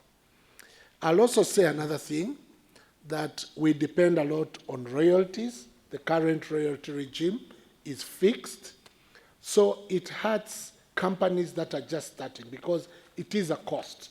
And I've gone beyond exploration. I'm talking about companies that have agreed to start production and want to be formalized. There are two ways out of that. The first one is in most mineral-dependent countries, actually, they're moving away from dependency on royalties into some other aspects of the fiscal regime.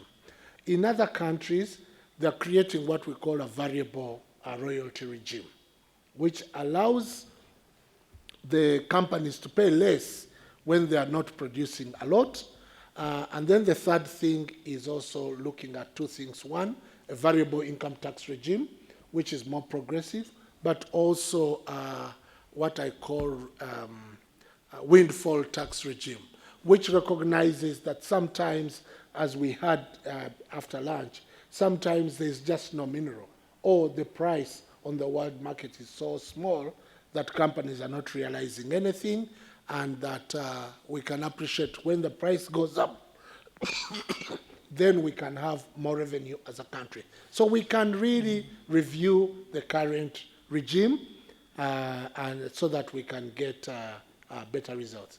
I know a number of people are also talking about us creating a unique regime for the transitional minerals.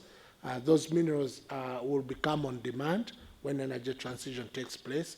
But there's no much necessity to create a separate regime. It is only just going to become more confusing for a country. And as I said earlier, because we are taking back the tax tools into the respective primary ministries, where we don't know about the capacity in tax management and review, I think it's a risk for us to create a parallel regime for transitional minerals. We can maintain one regime and just fine-tune it. Thank you very much, Paul, for that. Back to you, Jennifer. Given your experience in the sector, both nationally and beyond, while we are looking at these revenues that are coming from extractives, we have gender and other inclusion considerations, because it's one thing for us to think society is homogeneous. The moment the state and the company share their cut, it's spread across everyone, but there are certain considerations that should be made to make development and growth from extractives more inclusive. So from your experience, what would you like to share on that? Yeah, it goes to what we talked about this morning on the panel, this issue of who wins and who loses and power inequalities. So whether it's, we're talking about ASM professionalizing, going from artisanal to small scale, what we know globally is the people that are already have a capacity to become small scale, they're the winners. And the people that don't, that have the lowest paying jobs, lowest level of education, maybe more vulnerability because of domestic responsibilities, et cetera. When we see these steps being made, a lot of vulnerable people, especially women in artisanal mining, are left behind.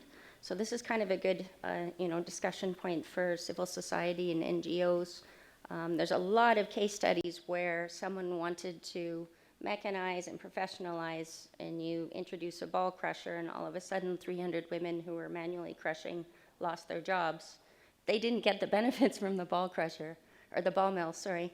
Someone else did in leadership, usually a man. So it's thinking about explicitly about the status quo, who's vulnerable in a community or in a society. In the case of large-scale mining, if we look at, say, recruitment, retention, promotion, recruitment strategies, going to a community, say, to recruit people for a certain number of jobs. If you're only engaging people in leadership, of course, the leadership are going to recommend the people or mobilize the people that they want to benefit. And often you end up with people left behind. So it's about being explicit in anything we do that has an effect on society, whether it's an environmental step or any other sort of action. But I did want to comment about government and the need for government resources. The new regulations require when you apply for an exploration license, you have to include a gender strategy, a women's empowerment strategy. Brilliant. I actually haven't seen that anywhere. It's very good. But I like the idea of what gets measured gets done. So when you're asking us to report, let's report on our employee demographic, how many women and men. Let's report on our community engagement and who's benefiting through community investments. Let's report on it, because once we see what we're doing and how we're doing it, we can see if we're really benefiting. And then the final point is I've been working on community benefits agreements and some of our other projects, community investment strategies, partnering, there's not many companies here, but partnering with civil society organizations and NGOs and CBOs. They are much better when it comes to understanding power inequalities and who's being left behind. And so any companies that are listening, I do recommend that's something that we've been doing and is effective. And same goes for government. I think they're far more qualified than a lot of us when it comes to empowerment. Thank you very much, Jennifer, for sharing that. So we don't have to look at these revenues as once government gets them, then everyone else is covered. We have to take certain intentional benefit from the project or from the revenues. Dr. Henry Bazira, civil society perspectives on what Jennifer just shared. How do we make sure that government plays their role in making sure that these resources benefit society holistically as opposed to them benefiting the few in whose hands it landed? I know that's something that Dr. Kabumba seemed to caution us against this morning, but what would be your advice on how that can be addressed? All right, for me, I think I want to address this question in the following way, that the relationship between government and civil society is very, very key in this discourse. Because, and I'm glad to see where we have reached. Having been in the sector, actually as a civil society actor from 2008, even when we established the Civil Society Coalition on Oil and Gas, me being their first chairperson, I recall those moments where government used to look at us like enemies. And there was no appetite for even sharing information, to the extent that we devised an alternative where you just throw in the information out there, whether it is right or wrong, just to trigger government to give you the right information. But we have since transitioned from that state to a point where that government now, even when they are discussing something that is critical, especially the one that may have an impact on society and even the economy, they engage us to seek our views. And to me, that has been a very healthy relationship, and that's why we can sit here today and have this discourse when they are present with us. By now, probably they would have walked out if the relationship had not worked that well.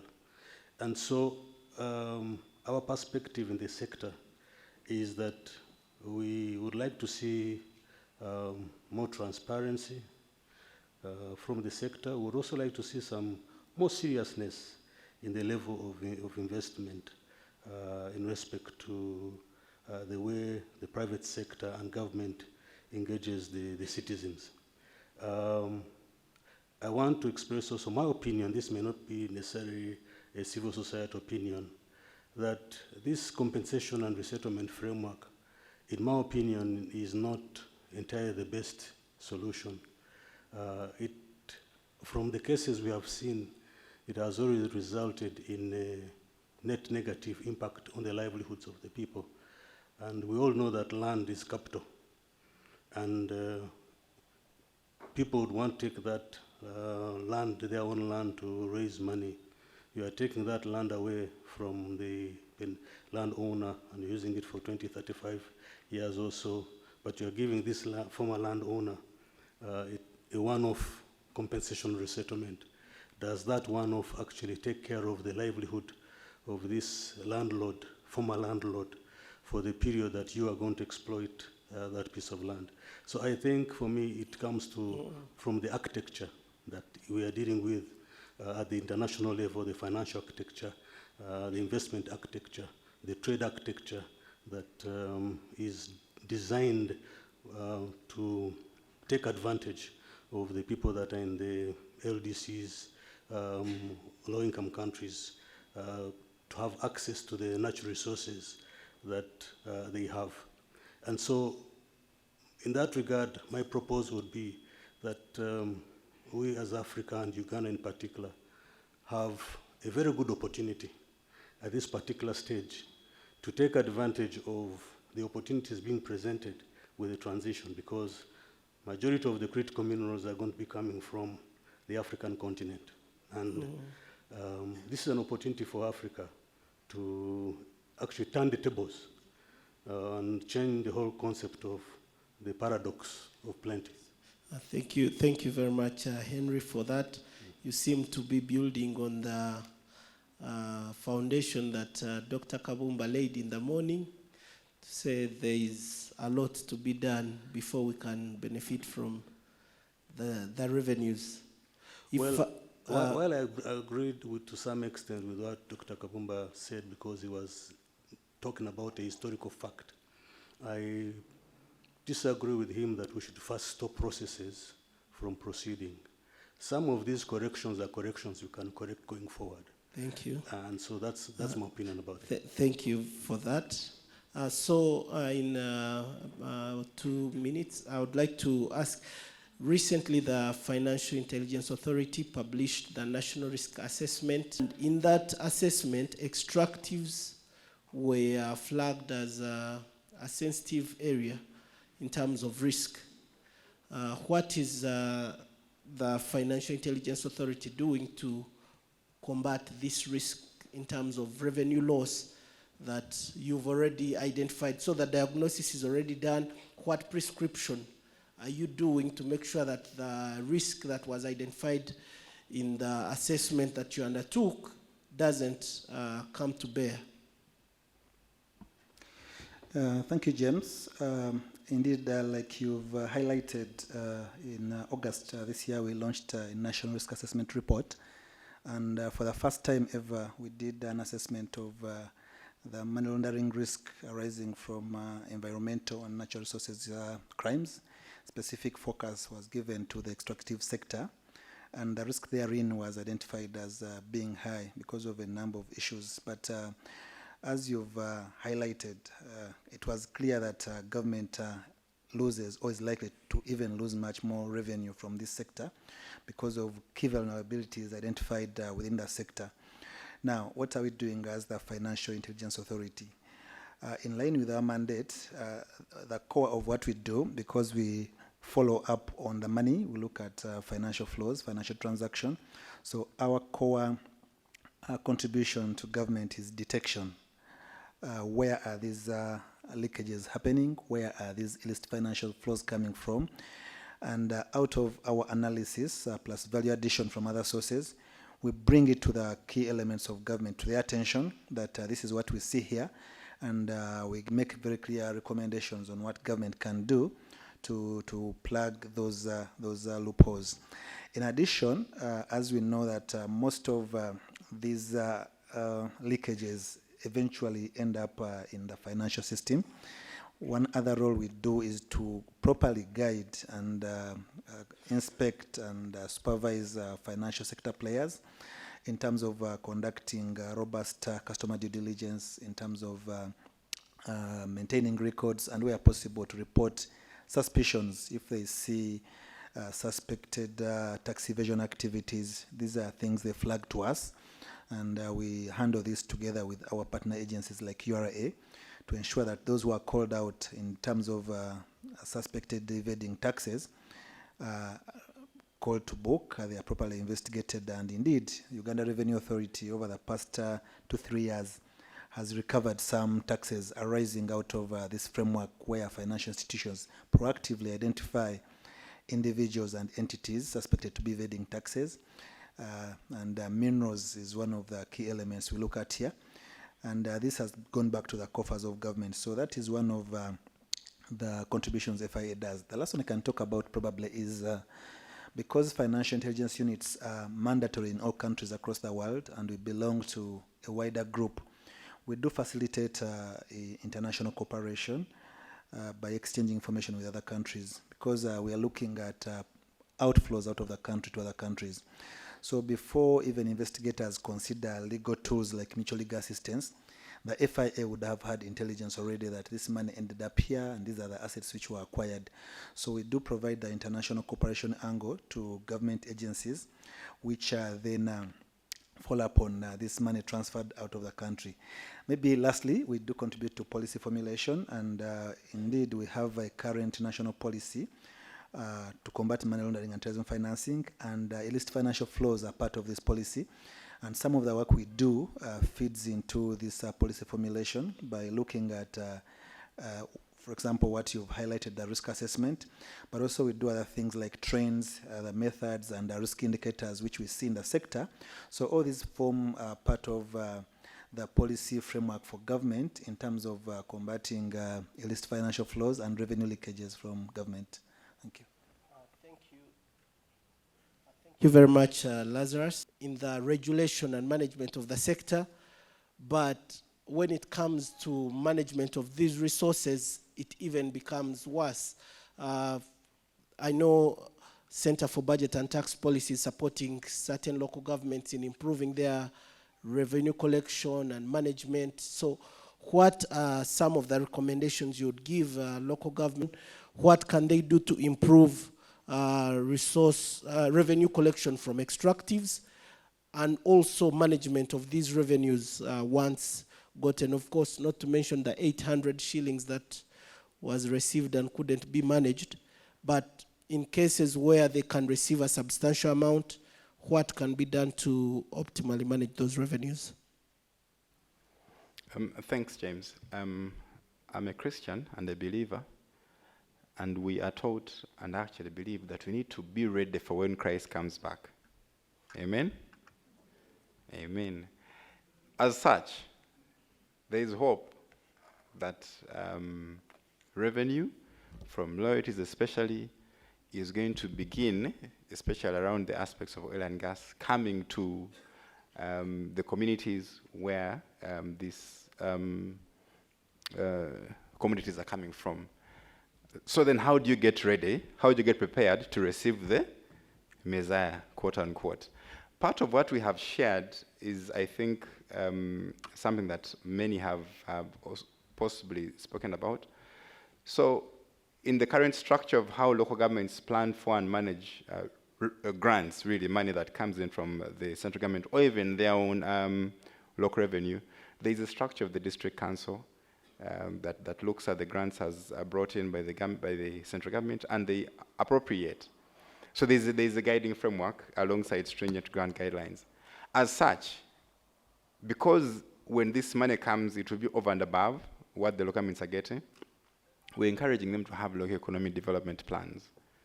Now, this is simpler to say, of all the problems you have, you can fix them in the following ways, through the following methods, through the following departments. Critical to note is that there is a risk of weaknesses of district councils to make adequate appropriations. Even when, for example, districts have district development plans, very few of them refer to them annually when they're actually crafting out the priorities of the grants that they get from the central government. So as we support them to develop a broader local economic development plan, the risk is, can the district then in its governance structure go ahead and refer to this plan that has possibly been developed prior to spend the money not only to the benefit of the communities, but also the investors that are working in there, possibly to improve the basics of the district community and urban access roads.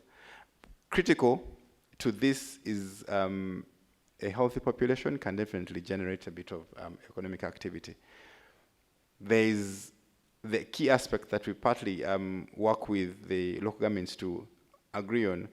If in their assessment, and which is true in most times, their health structures cannot deal with the complexities that come out as a side effect of the economic activity that is being income generating, in this case mining, we really encourage them to, as much as possible, think about alternatives. And for me, I'm already thinking, we were told to follow up, so I guess I'll be at DGSN first thing tomorrow morning. We need to deal with this issue of mercury, guys. just the cost of dealing with an individual, and I don't know, there's no actual treatment that would save you from whatever that thing gives you. But for some reason, I think for me, local governments can also better do that when there's an improvement between the collaboration of the technical and the political leaders. That also sometimes brews and stirs a bit of confusion. Now, that also speaks to the fact that there's a duality. Many of the district leaders, not many, some of the district leaders own some of the mines that they're supposed to regulate. So it creates a problem. So supervision fails at that level. Now, that moral hazard being fixed, how? I think there has to be some kind of moral code, and I think now that's where now the central government, the national level, comes in to supervise and reign over where they have facts to the extent that, for example, a chairman owns a field XYZ where mining is done. There will not be accurate oversight in that area. Yeah? Thank you very much, David.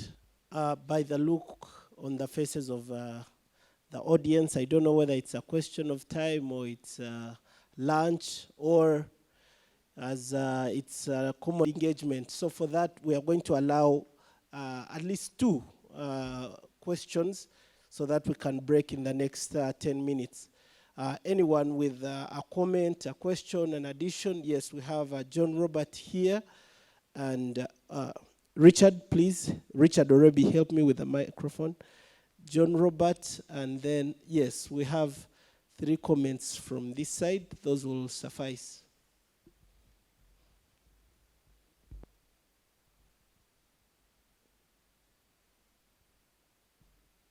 Thank you so much, James.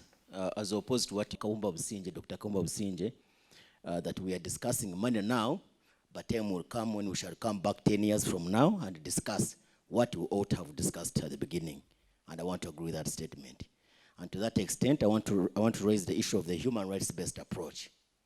How do we ensure that the sector is human rights responsive? Because at the moment, we seem to be motivated by the gains, the money that we get, but we're not focusing on how we are able to ensure that the rights of the citizens are observed.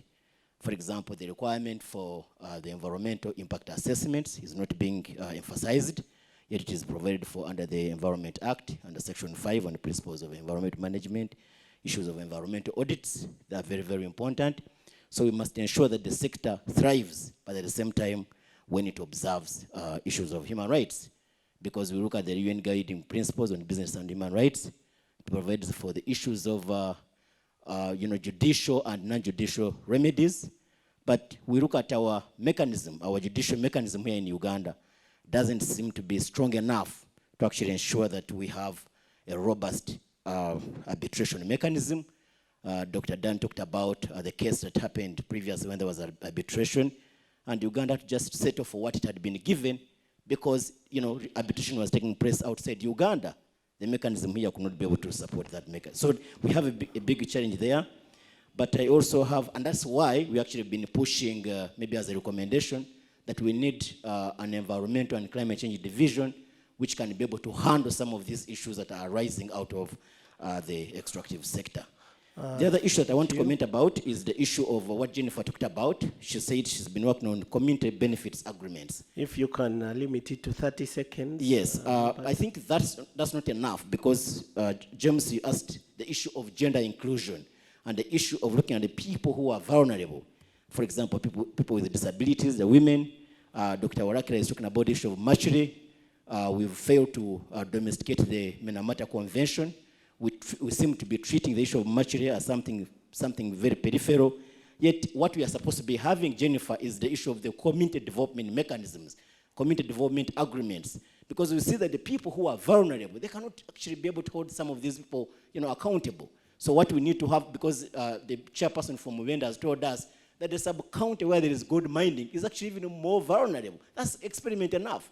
That those communities actually, they are not benefiting, but they are actually simply suffering. So I think we need to be deliberate in ensuring that we focus on some of those vulnerable communities to see that they have the capacity to be able to hold some of these entities accountable, not in a way of corporate social responsibility, like as if they are doing them a favor. But these people actually should have their rights protected under the mechanism. The issue of transparency, James, Dr. Dana told us $1 billion US. We cannot trace where it went. And how do we now guarantee that actually we can be able to, if the money comes, which we actually are supposed to go to the petroleum fund, we can be able to trace it down. So we see how much money we lose in corruption. The opaqueness of the industry, especially in the oil and gas sector, is a very, very big challenge. So we should be able to unpack some of those issues so that we can have a sustainable extractive sector. Thank you very much. John Roberts, you can pass the microphone to yes. Osukuru United Women Network with CBT. He has mentioned almost all, but I'm going to add more. He talked about climate change, environmental impact, and the marginalized group. So the women are there, very marginalized. Some of the men are also marginalized. Look at the investors coming down to the communities and buying land in a very meager. They give these people very little money. At the end of the day, they don't even want to talk to these people. They are very wily. These investors are very wily people. They don't want to meet the landowners. So long, moreover, they've got this land from these people. At the end of the day, they become enemies. And also, there is a lot of education needed by revenue to come down to the communities, to tell them about what is happening. What about the money that is got here? Where is it taken? Is it only to the district council to have their emoluments? Is it to the communities? The communities don't have anything back to them. We need people to come down and educate, because there's a lot of good talking here. There's a lot of good message here. But me alone, I can't take that message back to the community. If we can be collective, come together, go to the people, talk to the investors. Let the investors also know that these are the people who gave them the land, and they are investing huge in the what? In the land. They are eating, and yet these people are sleeping hungry. They are misplaced. They don't even have where to stay. Like one of them in our area there, it's called the Eastern Mine. People have taken them to court. 10 years down the road, nothing is happening. These people are suffering, paying money in and out, but there's nothing. What is government doing? What is it? What is that? Not government is helping these people to come and get out of this. These are some of the things that bring climate change, and yet people die. And when climate change comes, it's not an easy situation, because the land is taken, trees are cut, everything is there. No food, no what. People are suffering. Why don't government come in and help these people, the vulnerable people? We have the Osukuru Hills there, the Dongsong. Dongsong does not even allow people to cross the gate. They're doing nothing there after chasing away people. People don't have the land. They deceive people to sign for 21 years here. At the end of the day, they go and alter. They are signing for 99 years. Who is there for 99 years? Maybe not even your grandson. So we need people to come and help us down there with these people who come and pretend that they are mining.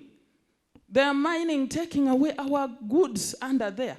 Suppose if we were given even a little one, we would be rich and very happy. Thank you very much. Thank you. The last comment. That's development organization. My question is heading to Finance Intelligence Authority. We normally hear Financial Intelligence Authority when they are suspending either civil society or they are freezing the accounts. So I have the questions. As the Financial Intelligence Authority, do you have structures from local level to national level, or a community person from Hoima should believe that the authority only operates work from the central? But also, I would like to ask whether the Financial Intelligence Authority has piqued interest in tracking the source of fund for the oil industry. We have so many contractors in the industry. I would like to understand whether there is any strategy you are trying to utilize to know where money is coming from, who is bringing what, who is taking what. Yeah, thank you. Thank you very much, Brian, for that question. So I would suggest that we all use our last. I will sound like a broken record because I know without health you cannot do any economic activity. It's a core. So borrowing from that, that means that when you have the right to health, you have the right to a decent living, you have the right to... Let us have, for me, if what I could get out of this discussion, possibly, like I said, I'm following up first thing tomorrow morning with the DGSM. What is the funding gap that they have that constrains them not to do adequate monitoring, supervision, and follow-up on all the possible reported issues that they know about? I think for me, I would really, really love to start from there, so that possibly next year, if somehow the advocacy works and they get maybe, even if it's an extra 5 billion shillings in terms of allocation, then we come back and say, aha, with the extra 5 billion, what has improved? How many more places were you able to regulate? What are the vices in the practice in the industry have been curbed? I think for me there, we begin to walk the talk. Yeah, thank you, David, for committing to advocate for Sebagala to get more money. Yes, Paul, your 1 minute and a half. I think what is quite important is to ensure that the utilization of resources, but also the work around extractives is just, takes into consideration environmental issues, and that we can generate resources that can then finance a just transition away from fossil fuel. Thank you. Thank you. Issue. It's actually something increasingly I get asked about by our investors, our customers, the products, the people who we sell to are doing due diligence on us, saying, what are you doing about human rights? What are you doing in terms of stakeholder engagement? What's the quality, the outcomes? Our customers, all the way down to, say, an automaker, VW, BMW, will come back and do due diligence on us and say, what are you doing about human rights? This is actually becoming legislated globally in many countries, that if your supply chain ends up somewhere, especially in the EU or the US or Canada, there is this requirement to go all the way back for due diligence. There is that pressure, which, you know, I'd love to get into more, but it's a huge priority. But we're actually talking about two worlds in the mining sector. Half the companies are more than, well, probably less than half, are spending so much time on trying to improve on human rights, community engagement, these benefits. Our margins are actually becoming narrower, and we want to do it. And then there's a whole group of other companies, either that are smaller, don't have the capacity, or have a different value chain and don't care, who are not doing those things.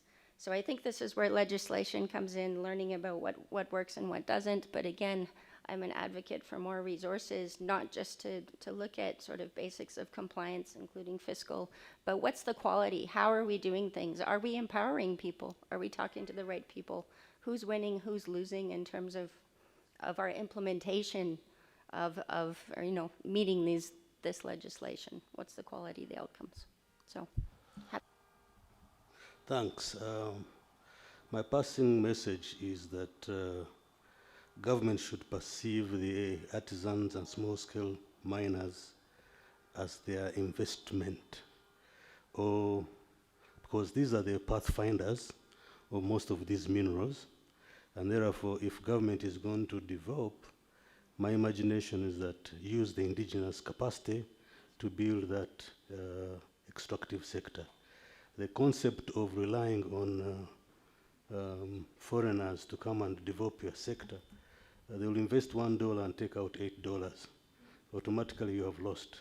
But when you have your local people investing and they grow stage-wise from small scale, medium, large scale, to me that is a strategic direction. We should have trust in our people that they can actually deliver this sector. The other thing is, let's also rely on our economists in directing the country, because we tend to rely so much on narratives and things that are crafted from outside the country, whose agenda usually is not in the interest of the state. It will come with very nice words, sugarcoating it that it's bringing development, employment, and everything else. But in the end, it's about exploitation. That's what we were told right from the very beginning. So as a country, we need to start looking at domestic direct investment where we're taking advantage of our people. Thank you. Thank you very much, Henry. Lazarus, your last word. Thank you, James. Whether FIA has representation in local communities, the answer is directly we don't have yet, but we do have feelers across the country through what we call accountable persons, reporting entities who operate across the entire country, including dealers in precious stones and metals. They are supposed to be our ears to the ground to give us feelers of what they see in terms of money laundering, in terms of illicit financial flows and the rest. But the law allows us to open offices across the country, but strategically we chose to first consolidate the center before we venture out. The second one was about the money flows in the oil sector, whether we are tracking these. Our core work is to track financial flows within the country. So we wake up every day to look at what is coming in, what is going out, including money intended for the oil sector. The mere fact that we've not raised issues with any of them would be indicative that we've not seen any issues. Probably the source, the purpose is clear. But James, maybe the takeaway I have from this, as government, we are stewards of the people.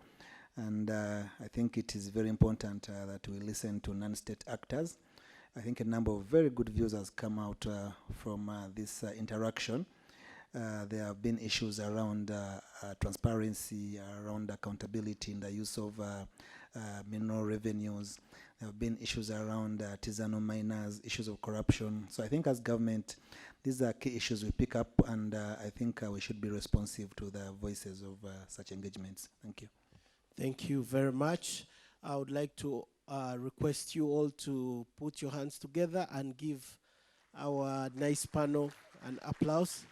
Beyond the allotted time, we are an hour past the time we set to finish.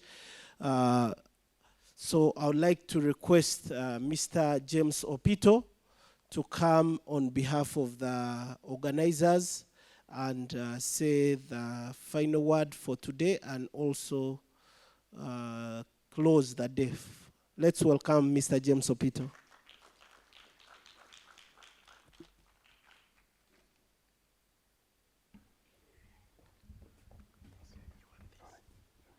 Thank you. I know that we've spent all the day here, and we look forward to going to our resting places until tomorrow. My name is James Opito. I serve as the coordinator for the Civil Society Coalition on Oil and Gas, hosted at Accord. And on behalf of the organizers, we want to appreciate you all for coming. Today, we've witnessed a very wonderful conversation on the subject of the Citizens Convention on Extractive.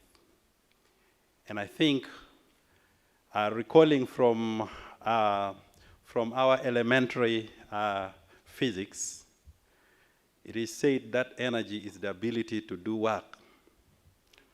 But also, if you read from science in cosmology,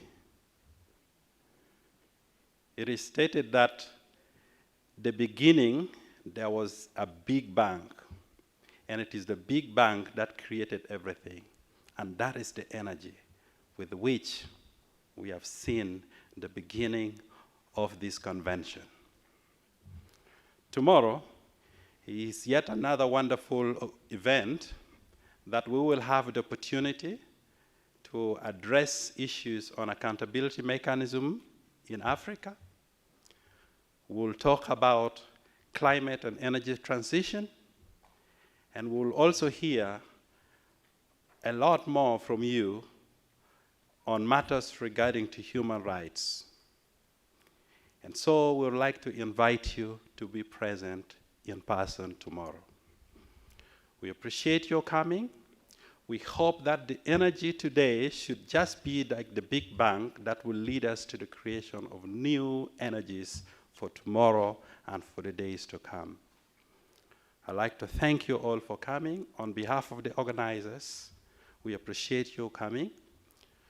Most importantly, we would like to extend our gratitude to the Ministry of Energy and Minerals Development, to all our partners from the civil society sector, but also to local government, and particularly to recognize the contribution of the chairman, LC5 of Mbende, and to all members from the mining communities who are here. We hope that your presence today and tomorrow will make a wonderful convention.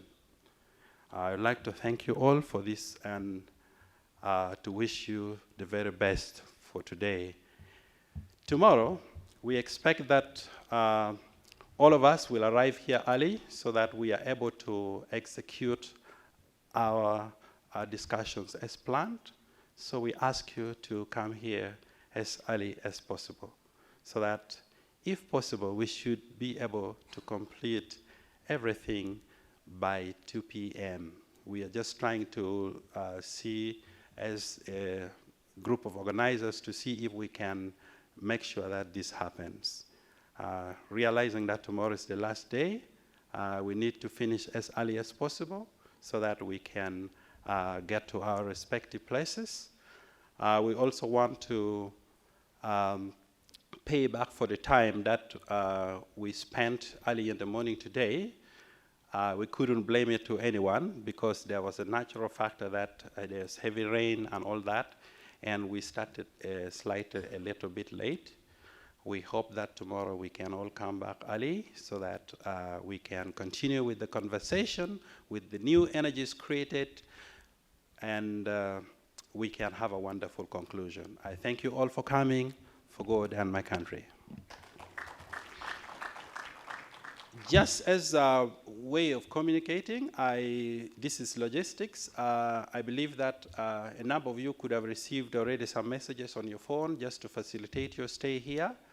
Some of you could have not yet received, but in the course of time, today and tomorrow, you'll be able to receive that. Kindly find a convenient place, spend your day and night, and then we see ourselves all here tomorrow. Thank you. Yeah.